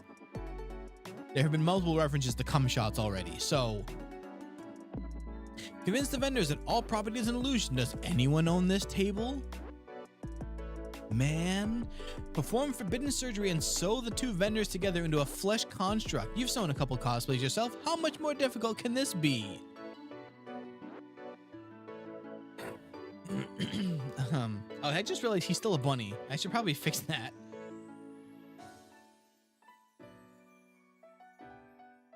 Did fucking YouTube just closed my support question? Oh. All right. So, are we gonna convince them that nothing is real, man? Or are we gonna fuse them into one vendor? I want to sew them together. All right. Fine, but who will do the sewing? I can't. I have a handicap called I hate sewing. Paging Dr. Nico. I was born ready for this. Should I go to a basic straight stitch? Or do we want to get fancy with a cross-stitch pattern on their skin? It really isn't necessary. Yeah, it's not that serious. I'll give the table to the other guy if I have to. Nonsense. This is the perfect solution. We're done with you. There won't be any other guy anymore. Never worked with fabric that screamed in pain before, though. Might be kind of distracting. We should sedate them first. On it. Omen knocks both the vendors out with a steel chair, which you guess is a sedative when applied for that purpose. Nico stitches them together, creating a horrible chimera that weeps blood with every desperate breath. Well, they're no longer screaming at each other. I dub this an improvement. We get a good thing today. Hooray! Let's get some yakitori to celebrate. Okay, you don't wash that blood from your gloves before you eat? No way, I'm leaving that on. Makes my cosplay look extra authentic. Good point. You all head to the food trucks and congratulate each other on a job well fucked up. You gain 2 creativity and lose 2 charm. Let's do the lobby. You're roaming around the lobby when a teeny tiny dude pulls your skirt and whispers, "Hey, you need water. It's important to stay hydrated." He offers you a bottle. You get nervous about this social interaction. You temporarily forget how to properly use a bottle. You water yourself like the awkward little flower you are. You thank the stranger who's left confused. Well, maybe it's not so bad. What if the water was laced? Good thing you didn't manage to drink it like a normal person. You gain 2 boldness for navigating a potentially dangerous situation. Roaming around the lobby with Nico, April, and Omen. You bump into a lot of cosplayers, and one unlucky cosplayer bumps Omen's head. Ow. Who's responsible for making me say ow like an idiot? I demand satisfaction. So, who the hell is this? Sorry, I didn't see you there. These angel wings, you know, kind of obstruct my view. As the cosplayer turns around, he hits April with his wings and, ironically, sends her flying. Ah! Sorry, got these wings recently. I'm still learning the ropes. A classic cosplay risky mistake, wearing accessories way above your skill level. Took me years to learn how to handle this. Whoa. Kubikiribocho? And how to pronounce it. You heard the mimic. Now remove these useless limbs unless you want me to remove all your other limbs as well. I can't do that, for I am Metatron, God's most loyal angel and messenger. Thou shalt not take my wings. Bask in their glory, for they are canon. Metatron flaps his wings and hits Omen in the head. Omen is going to murder him. Fine, you've made your choice. Where's April gone? I need her purse gun. Omen, that's the way to encourage a budding cosplayer. When to keep flapping, you have to make him an even better head cannon when Metatron has no wings. I shall not. I have enough work resisting the urge to murder this idiot. Not if I do it first. Quick, make up a cool wingless head cannon or Omen and April will fast track him back to heaven. Speed write a fanfic in which the character becomes a commercial flight pilot, so they tear their wings apart because they become sort of redundant. Convince the cosplayer the lack of wings isn't lame. It means the character lost them by committing a cool cardinal sin like touching a boob.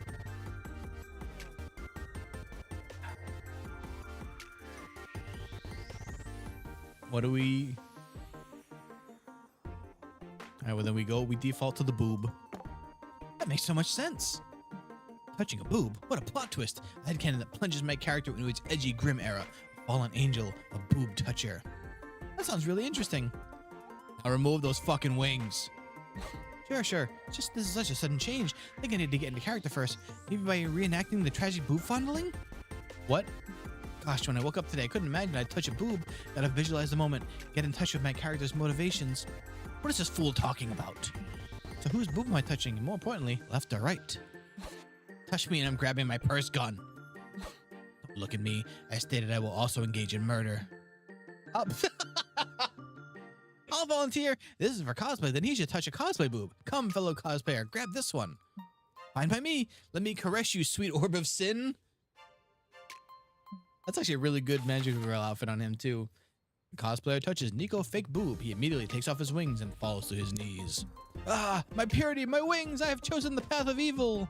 He runs away, excited. Well, at least he won't bother anyone now. Unless his chosen path of evil consists in constantly requesting to touch everyone's breasts. Yay! You gain 2 charm for convincing that angel to sin, but lose 2 creativity. Alright, Frey. It's blind box time. Welcome to my modest establishment. So modest it doesn't have a license. Don't be shy. Pick a box before the cease and desist gets here. Okay, so I'm going to say not dull dang because it literally does nothing. But we have stats, but now they're people. Zodiac Thirst set 1. Buff Bugs. Landmarks and Love. My Weird Little Village. Or Major Arcana No Mercy. I say you go into them blind. Blind boxes after all. Zodiac Thirst Cosmic Office. Includes a first selection of 6 of the 12 star signs you can date on the acclaimed dating sim. These figurines are said to have non-slight effects on people's stats. Want to test your fortune?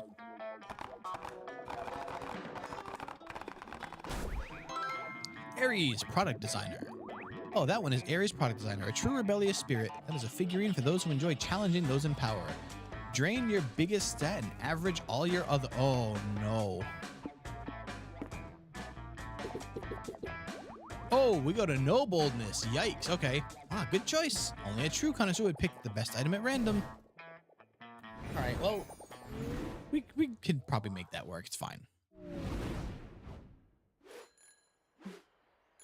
day, another morning to devote to the comic you're working on. Time to brainstorm. You know you shouldn't, but you are totally getting this gift for your nephew's 5th birthday. A team of lawyers. One day he might need it. A collection of your strong opinions on the meat industry. If the internet won't listen to you, maybe a 5-year-old will. A gun. A gun with some cute pattern on it. It's for a child, after all. I love how 2 of the options are just guns, and the other one is the thing that he'll need when you give him a gun. Lawyers, okay. So smart. Lost boldness was not very bold. What terrible thought keeps you up at night? The real you died years ago and you're just an AI replica replacing it. France doesn't exist. It's just a product of our collective imagination. Your pet probably wants you dead. At some point in your life, you'll be forced to eat a loved one. Not a matter of if, but when.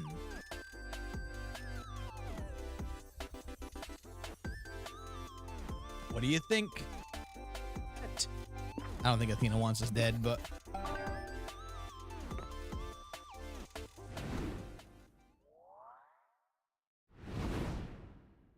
Navy bold, this is true. All right, so we're gonna go for the hotel and hope that we find Nico.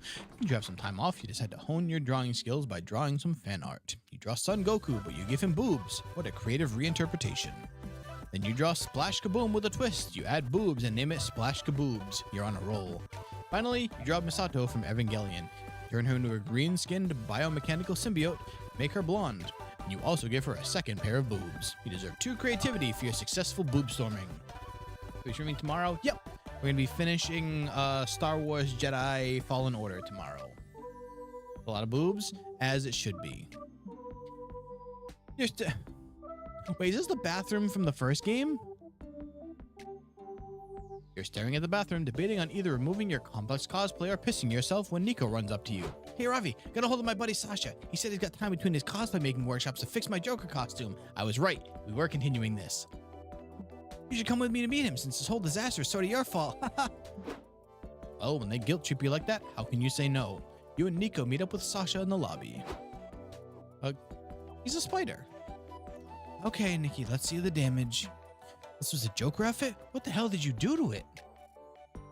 Let's just say mistakes were made. That much is obvious. I'm sorry, I don't think there's anything I can do here. No, you have to fix it, Sasha. You have magic sewing fingers. You can eat me? Well, good news, dude, man. That's who we're romancing this run. I mean, hi, how goes it? My magic fingers, and I appreciate that, but unless you want cosplay as a pile of dish rags, I'm afraid this costume is a lost cause. Damn it.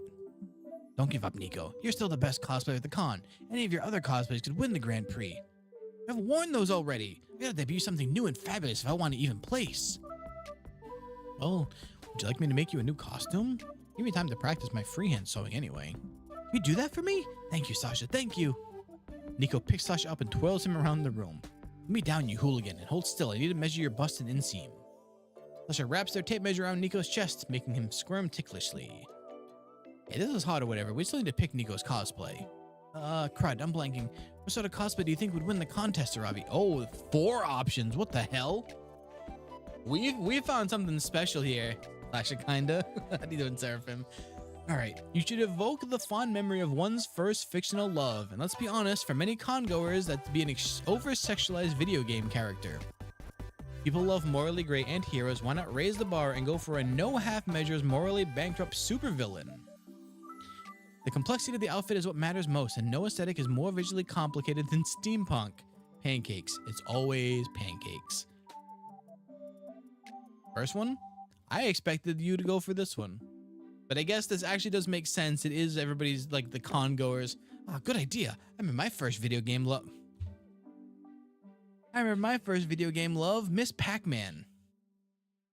Huh? Why? Have you seen her lipstick? She's a beaut. I was always jealous of Pac-Man had such a gorgeous, loyal wife. That's not really what I meant by over-sexualized. Yes, over-sexualization implies a good deal of skin showing, and thus requires a body to show it on. Oh, gotcha. Like Donkey Kong. No, definitely not. Why not? His outfit is super revealing. He has boobs for days. Nico, this is more in line with what I was talking about. You show Nico some pictures of video game babes and armor that should really be reclassified as bikinis. Oh, yeah, okay, I'm with you now. I agree, this is a good direction to go in. I have limited time, so the less fabric I need, the better. The less fabric you use, the cheaper it is for me. You, Nico, and Sasha agree on a time to pick Nico's sexy new cosplay, which you definitely had no horny ulterior motive for suggesting. You gain 3. Whoa. We found a path here. We have never. This is definitely a new thing here. Gain 3 charm for your choice, but lose 1 bold, 1 creativity, and 1 fun. I cannot believe in the 3 runs, as long as we don't screw this run up, we got 2 of the dates finished, and we found what looks like a hidden event. Walking around the lobby when you feel a sudden urge to pee. Look for a bathroom, quick. Bathrooms are gross, but if you know a thing about bathrooms, it's using them always ensures 2 boldness. It's the main reason why people use them.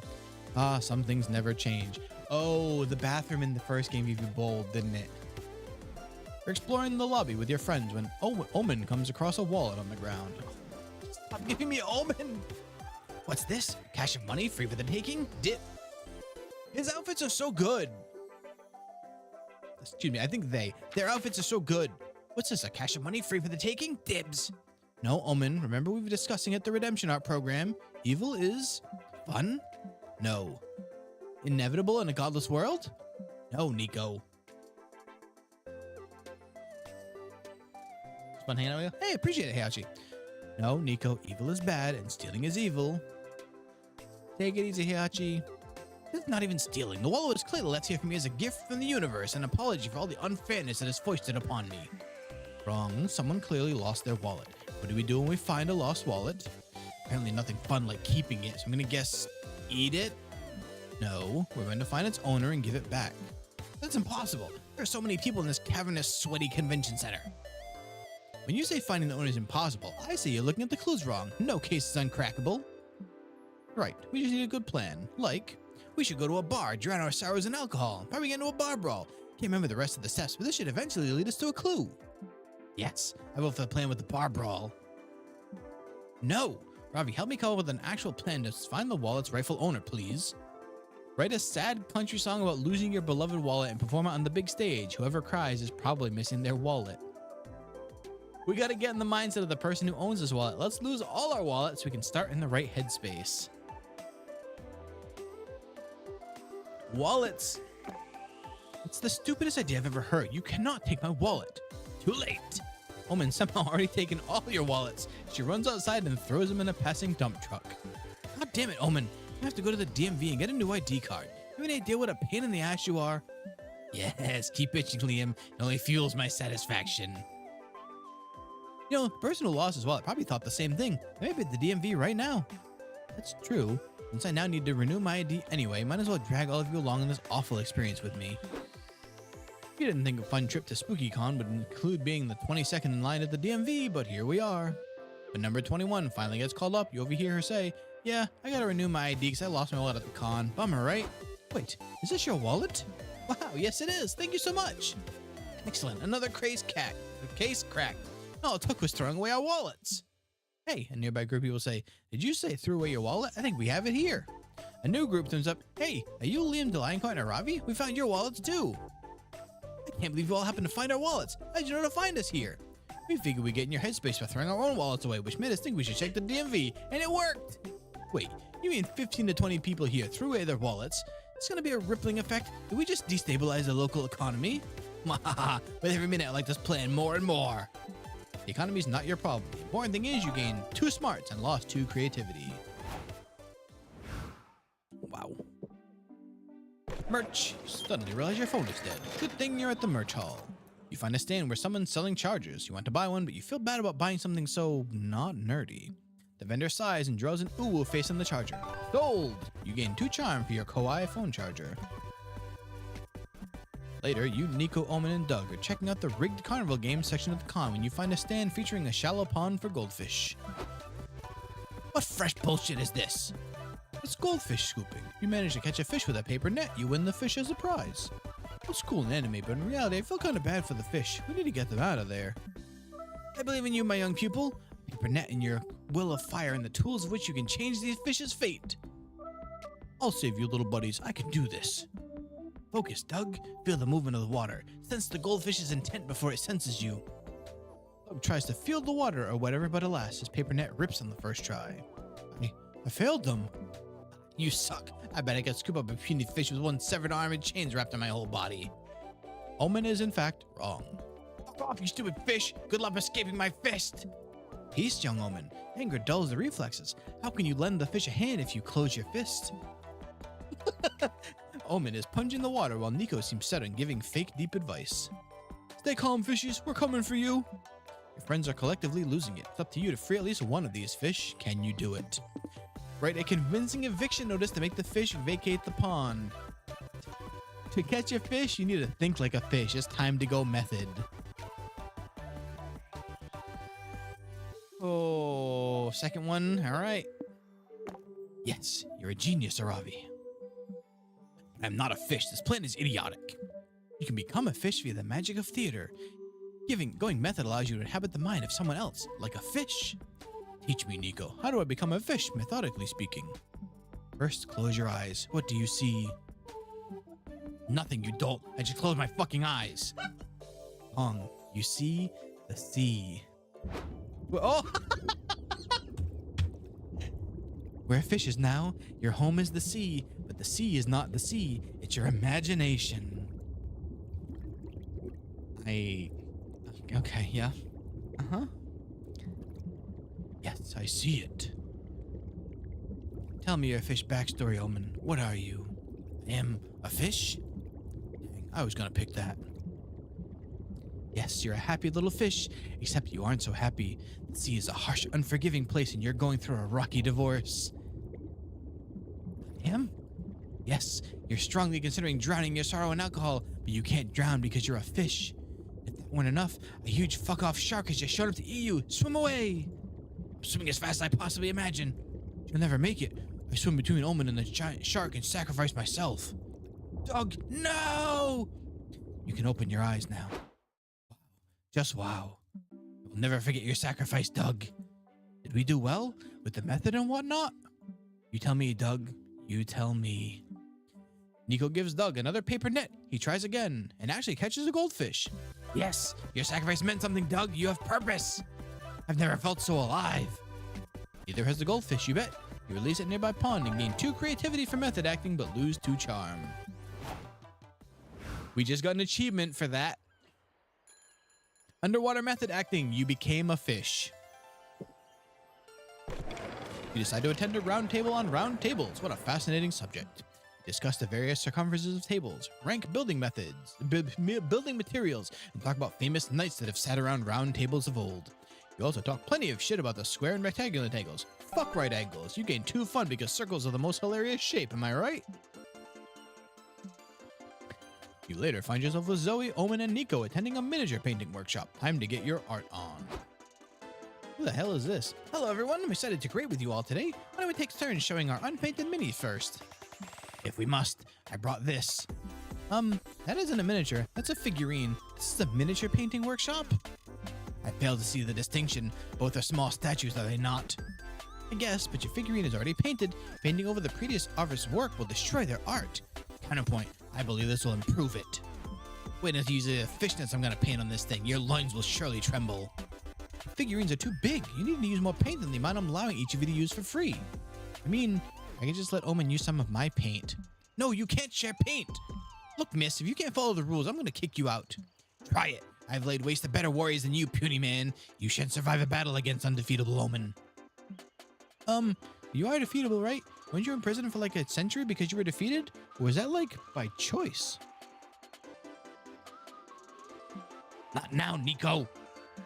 I think it's safe to say the tensions are running high. You should de-escalate this situation before Omen gets kicked out of the workshop. Call the organizer's mother to see how she feels about her son being a gatekeeping jerk. Uncultured. Everyone knows the figurines are the fathers of miniatures. How do you think miniatures are made? God.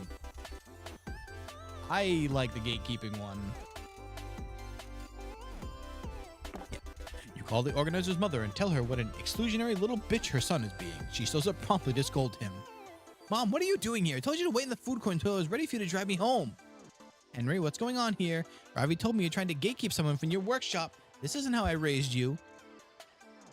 Because she wants me to paint a figurine. She wants to paint a figurine. This is a miniature painting workshop. Why didn't anyone get that?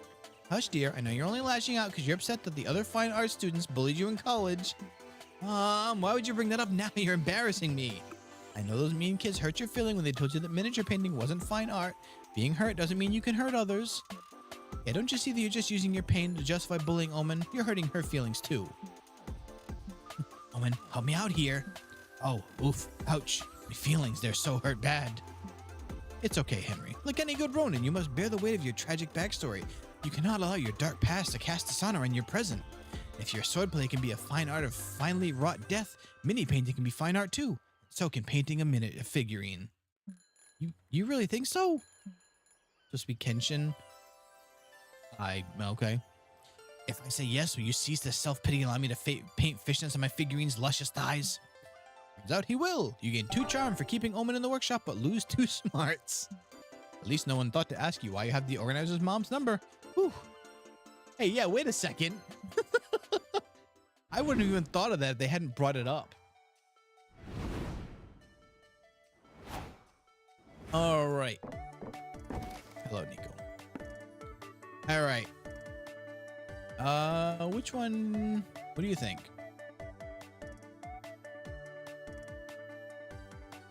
I'd say probably dream job. Dream job? I do have these recurring dreams in which I'm a hot dog pilot, but I can't figure out exactly what my responsibilities are. Oh, you silly. I mean, like your career, the job you dream of having. I don't have one of those. I just want a job that can pay for my hobbies and passions. I've made money every now and then with an acting gig or thanks to my cosplay page, but that isn't my main goal, really. Total respect to professional actors and cosplays, but me personally, I prefer to keep those as hobbies, not jobs. You know what? Valid. Then what's this job that pays for your hobbies? Well, I've been telemarketer for some months, but I think I'm on thin ice. Sad face. Yeah, I think they don't like that I come to work in cosplay and respond to calls in character. Apparently the off-strip thing is bad. My soul speaks in improv. What it's worth, I'd love if I called customer service and got attended by a jaded Ronin or a foul-mouthed cowboy. That's what I was saying. Yeah, it's mostly odd jobs here and there. Sometimes I find ads for mimic and slime replacements to populate a dungeon.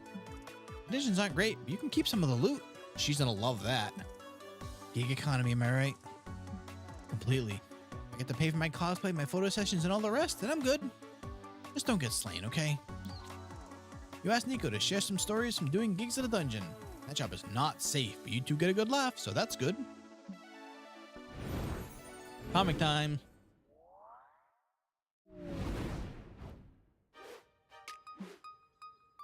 All of a sudden, it's time for the last brainstorming session of your comic. Where did the time go? Hard truth you really need to hear today. Liking rainy days doesn't make you special. You may never know where France is on a map, and that's okay.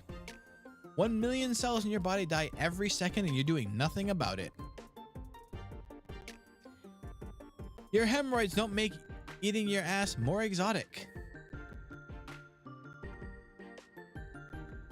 May never know where France is, and that's okay.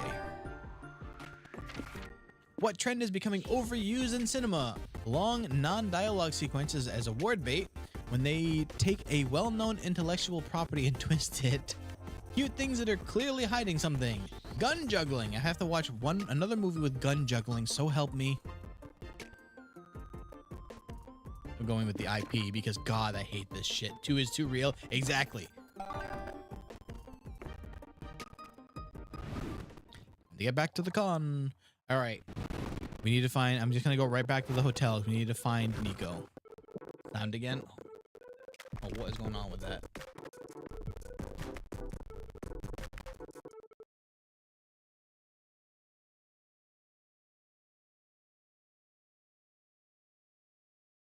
Let's try setting it back.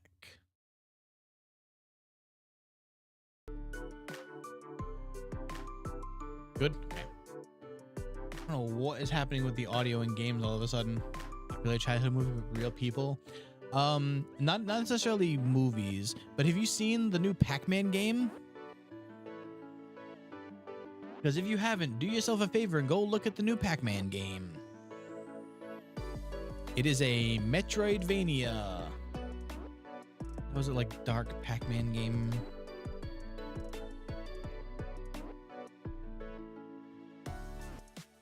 Shadow Labyrinth? Yes. Go. It's called Shadow Labyrinth. exquisite. It is insane. All right, to the hotel. We gotta find him. You get an ice cream cone at a food stand. Damn, you ate it too fast. Brain freeze. You feel like you can't move. You stand for what feels like ages. The entire con passes in front of you. You imagine everything you'll miss out on now that you're forever frozen.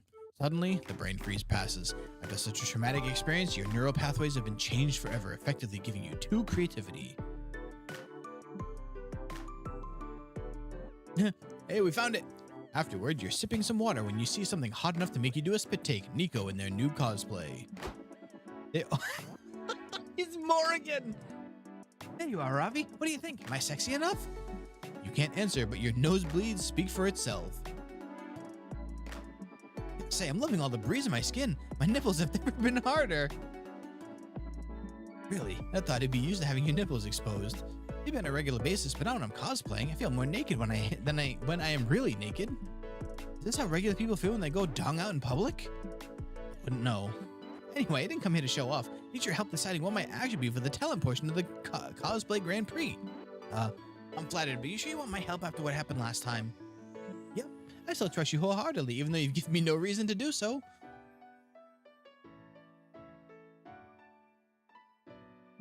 I assume it's because I'm developing feelings for you. You are? Well, yeah. Isn't that obvious? I'm sharing my love of cosplay with you. That's basically second base for me. So, do you have any ideas what my talent act could be? We have all the time in the world to think of something. Assuming all the time in the world is less than 24 hours, because that's when the contest starts. Time is of the essence. What talent should Nico perform to win Cosplay Grand Prix? Over-sexualized video game characters tend to wield weirdly phallic weapons, disrupt the industry by building the most vaginal, vulvastic, pussylicious weapon ever. Over-sexualized video game characters fly or die depending on the quality of boob jizzle physics. Study them so Nico can master peck jiggling. I feel like it should be. As funny as this sounds, it should probably be peck jiggling. Good idea. How does one practice peck jiggling? No, let's do some research. You and Nico play every horny beach volleyball game you can find. You've never seen so many boobs with so many polygons in your life. You also hire a game animator who specializes in jiggle physics to offer some consultancy. Is it supposed to? This feels like practice with me now. Lift with your chest, shimmy your shoulders, and let it flow. Yes, I think I'm doing it.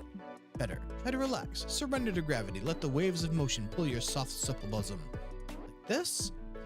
It's a shame this game doesn't have jiggle physics, because what Nico's pecs just did was borderline impossible anime logic. I think you're ready. Later at the contest, Nico dazzles everyone with their sensuous flow. The coquettish tango of their pectorals, the suggestive movement of their nipples, the audience is spellbound. Yes, jiggle, jiggle, jiggle. My family's gonna be so proud. This is something. Nico wins the cosplay Grand Prix by a landslide, and it's all thanks to you and your raging libido. You gain 2 smarts. Let's go to the lobby. You're tired from all the shenanigans at the con, but a severe case of FOMO prevents you from going back to the hotel. Take a power nap here in the lobby, you'll be well rested and technically not miss out.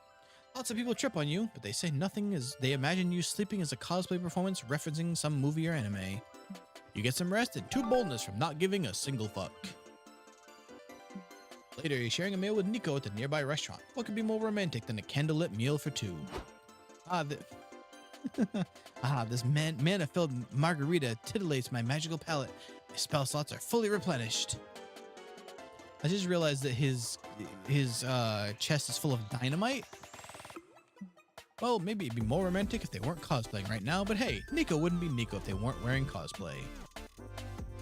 Fuck, sorry, I got distracted by the thought of Nico not wearing cosplay or anything else.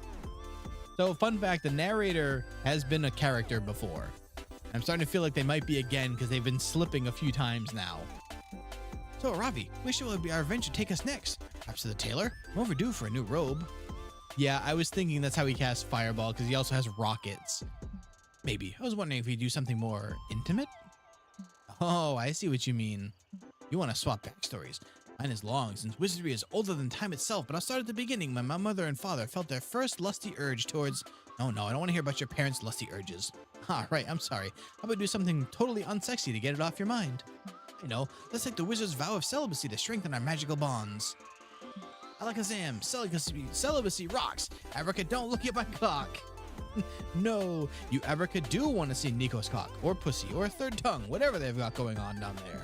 Getting them to break characters out of the question, but surely wizards do sexy things too. How can you bring this encounter to their next level? Wizard challenge, can they use their magic staff to make your clothes disappear? Play White Wizard, the fantasy version of playing doctor. Nico will use their magic to tend to your wounds. Wink. I feel like he would very easily misinterpret this one, so I think that this is the play here. Wizard challenge, I accept. Nico leads you back to the hotel room. You silently thank yourself for saving your last good pair of underwear for today. Hold, the place where I cast my most enchanting spells. Lay on the summoning circle and let's see what my magic staff can make rise. Nico uses their staff to remove your clothes. You surrender yourself to the movement, listening to them recite their weirdly sexy rhymes. Ta-da! Now for my next trick, I'll cast the spell on myself too. Yes, please. Bam! Well, you look very nice, but I've also seen you like this plenty of times. True, I feel less wizardy without my costume. I'm sure you're still packing some magic. Why don't you show me your fireballs, Wink? Oh, right. Nico reaches into their chest and pulls out a handful of cloth balls soaked in gasoline.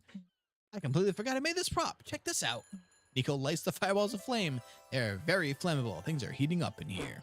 By which I mean the room caught on fire and they had to evacuate the entire hotel. I'm starting to think the fireball sun isn't safe enough for work. Yeah, I was kind of thinking, about talking your actual balls. Wait, you meant... Oh, sorry for the misunderstanding. I'll get it right next time. Loving that there's a next time, you gain 2 smarts for rising to the wizard challenge, but lose 2 fun. I don't think we brought her to the stage in a while. She's just constantly spitballing things. You grab a seat at the main stage, where a panelist talks about making interesting player characters. Apparently, they should be color coordinated, have a distinct personality, also have a cool name like Kratos, Luigi, or Aravi. You learn you make an awesome PC, and that self-knowledge equals 2 smarts. You're having a great time hanging out with Nico today, except for one weird thing. You keep writing down everything you do in a notebook. About spitballing ideas? Oh, boo, boo. You keep the receipts for your slushie, but not when you bought that hot dog earlier. I see. Hey, Nico, what's with the note-taking? Oh, don't mind me. I'm just recording everything you do so I can study it later. Ask why. It's something I do for all my cosplays. Understanding the core of the character is key to effective cosplaying, you know? But what cosplay needs you to study me? I cosplay of you, silly. You're cosplaying me? Yeah, I asked you if I could last night, remember? Flashback to when you were fast asleep last night. Ravi, stop screaming, it's just me. Nico, what time is it? I don't know, like 3 a.m.? Anyway, the best idea. Imagine me as you. Can I? Can I please? Huh? Yeah, sure, just turn off the light. Oh, I thought that was another of my weird erotic dreams. The only problem is, you make so many weird and contradictory choices in a day, I can't work out what your core is. Do you have any idea? You don't know what the core of being a Ravi is either. Use the call your therapist lifeline. You're unsure deep inside yourself. Maybe Nico could check by putting a finger inside one of your holes and seeing what they find. All right, so this is definitely the horny answer. This is actually the Aravi answer. So feel free to pick.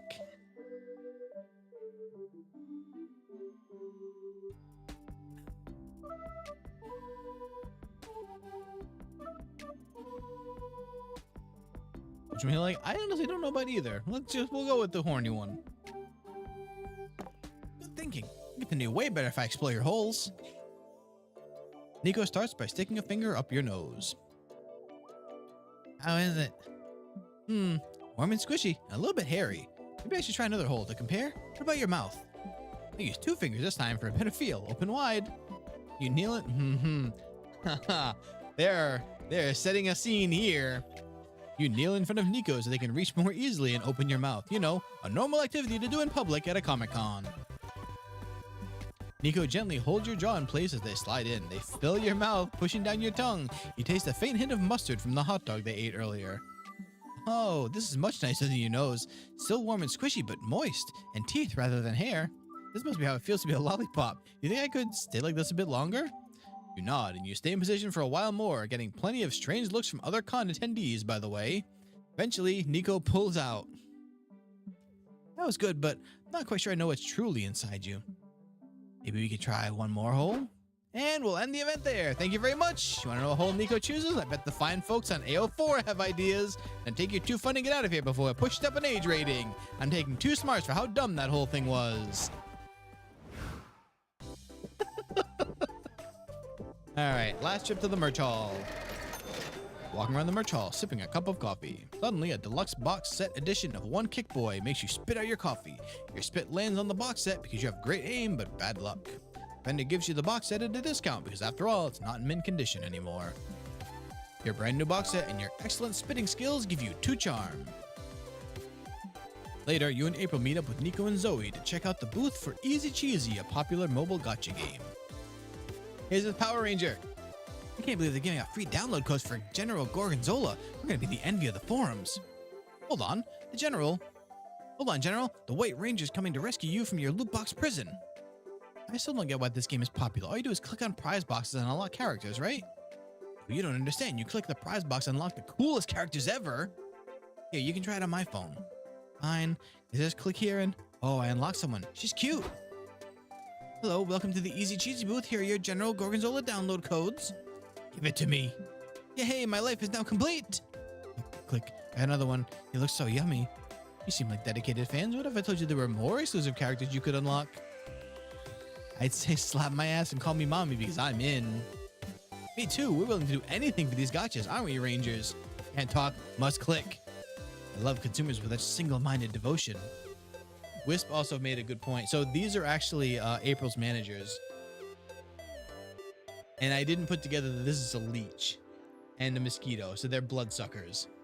I love consumers with single-minded devotion. We're running 2 promotions right now. Just complete the necessary tasks and you'll get your prize.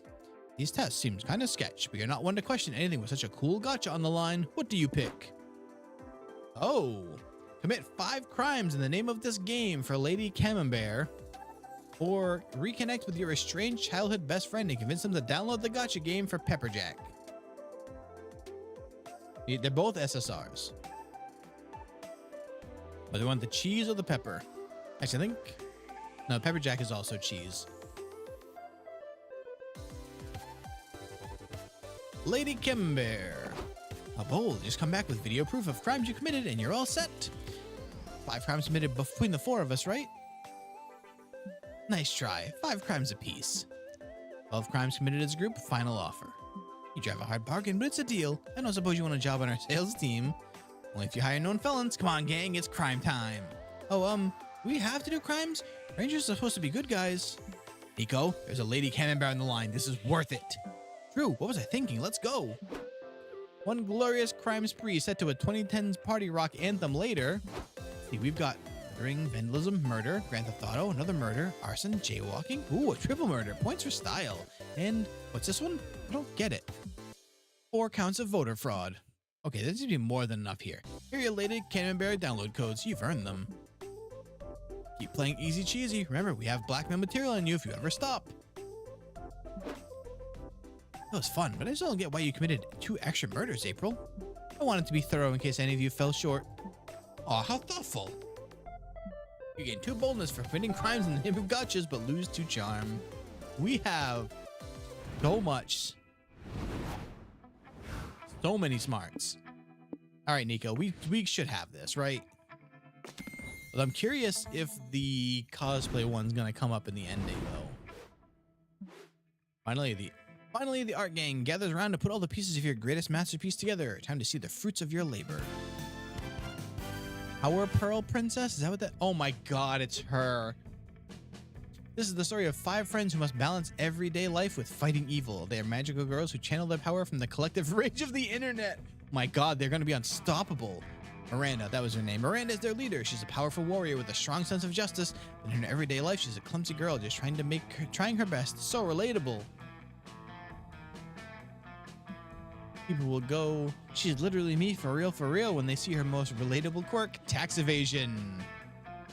Masked Dahlia as our love interest. Oh my god, Dahlia, I forgot about her. Dahlia's great. She's the masked vigilante who has done loads of sexual tension with Miranda. Little do they know, they already know each other, for behind the mask, she's actually Dahlia, Miranda's neighbor. Wait, she's just named Masked Dahlia and oh my god. Masked Dahlia will help the magical girls armed with her iconic magical weapon, her ruthless team of lawyers. The Ring Mistress is our main villain, a powerful circus-themed sorceress who's bent on destroying the world. And no magical girl fiction would be complete without an incredibly dark twist. The magical mascot who's plotting some evil shit, of course. Ring Mistress, I should have known you were the one behind the disappearance of France. Oh my god, it's Vera. Whatever. Fuck you. In the name of the collective rage from the internet. She's adorable. I'll punish you. Nah, I just did my nails. There's no way I'm fighting you. What the hell? They face my most powerful minion, Evil Dumbo. To be continued. Alright, after party time. Finally gather your courage and ask your favorite over-sexualized mimic to go to the con after party with you. First I'll go to the party with you. It's the least I could do. Without you, I never would have won the cosplay Grand Prix. Yeah, I did have some pretty good ideas, like get your nipples out. You know it. And hey, if you like my nipples so much, maybe I can show you into them later. Wink.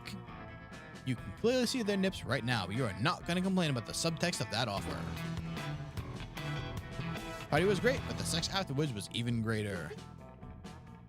I can't even tell if this is a special one or if this is just what his date scene looks like.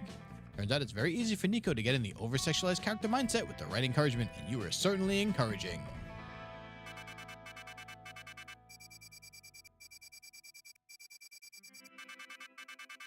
Not bad for 3 runs. Not bad at all. But we knew it. The con had ended. I can skip this. We'll just go right to the song. Oh, man. These games are so good. So many companies treat you like you're robbing like a thief. But you don't have Okay, but there's only so much of this I can play in one sitting. And my voice is all done. So I'm just gonna fix this before I forget for tomorrow. Very cute. Was it? I remember the part about him just kneeling in front of him with his hands in your mouth for like who knows how long at the con. But I appreciate y'all hanging out. Tomorrow night will be the end of Star Wars Jedi Fallen Order. The song's real good. But if you're hanging out on YouTube, I appreciate you. Make sure you like the stream and subscribe. And if you haven't seen it yet, go check out the video I posted earlier about Dark Water.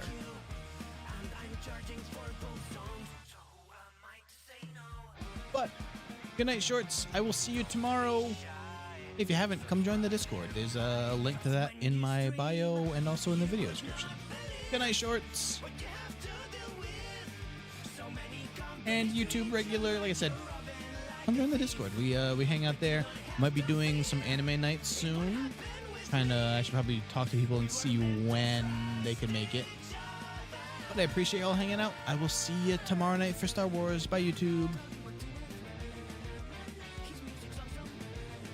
All right.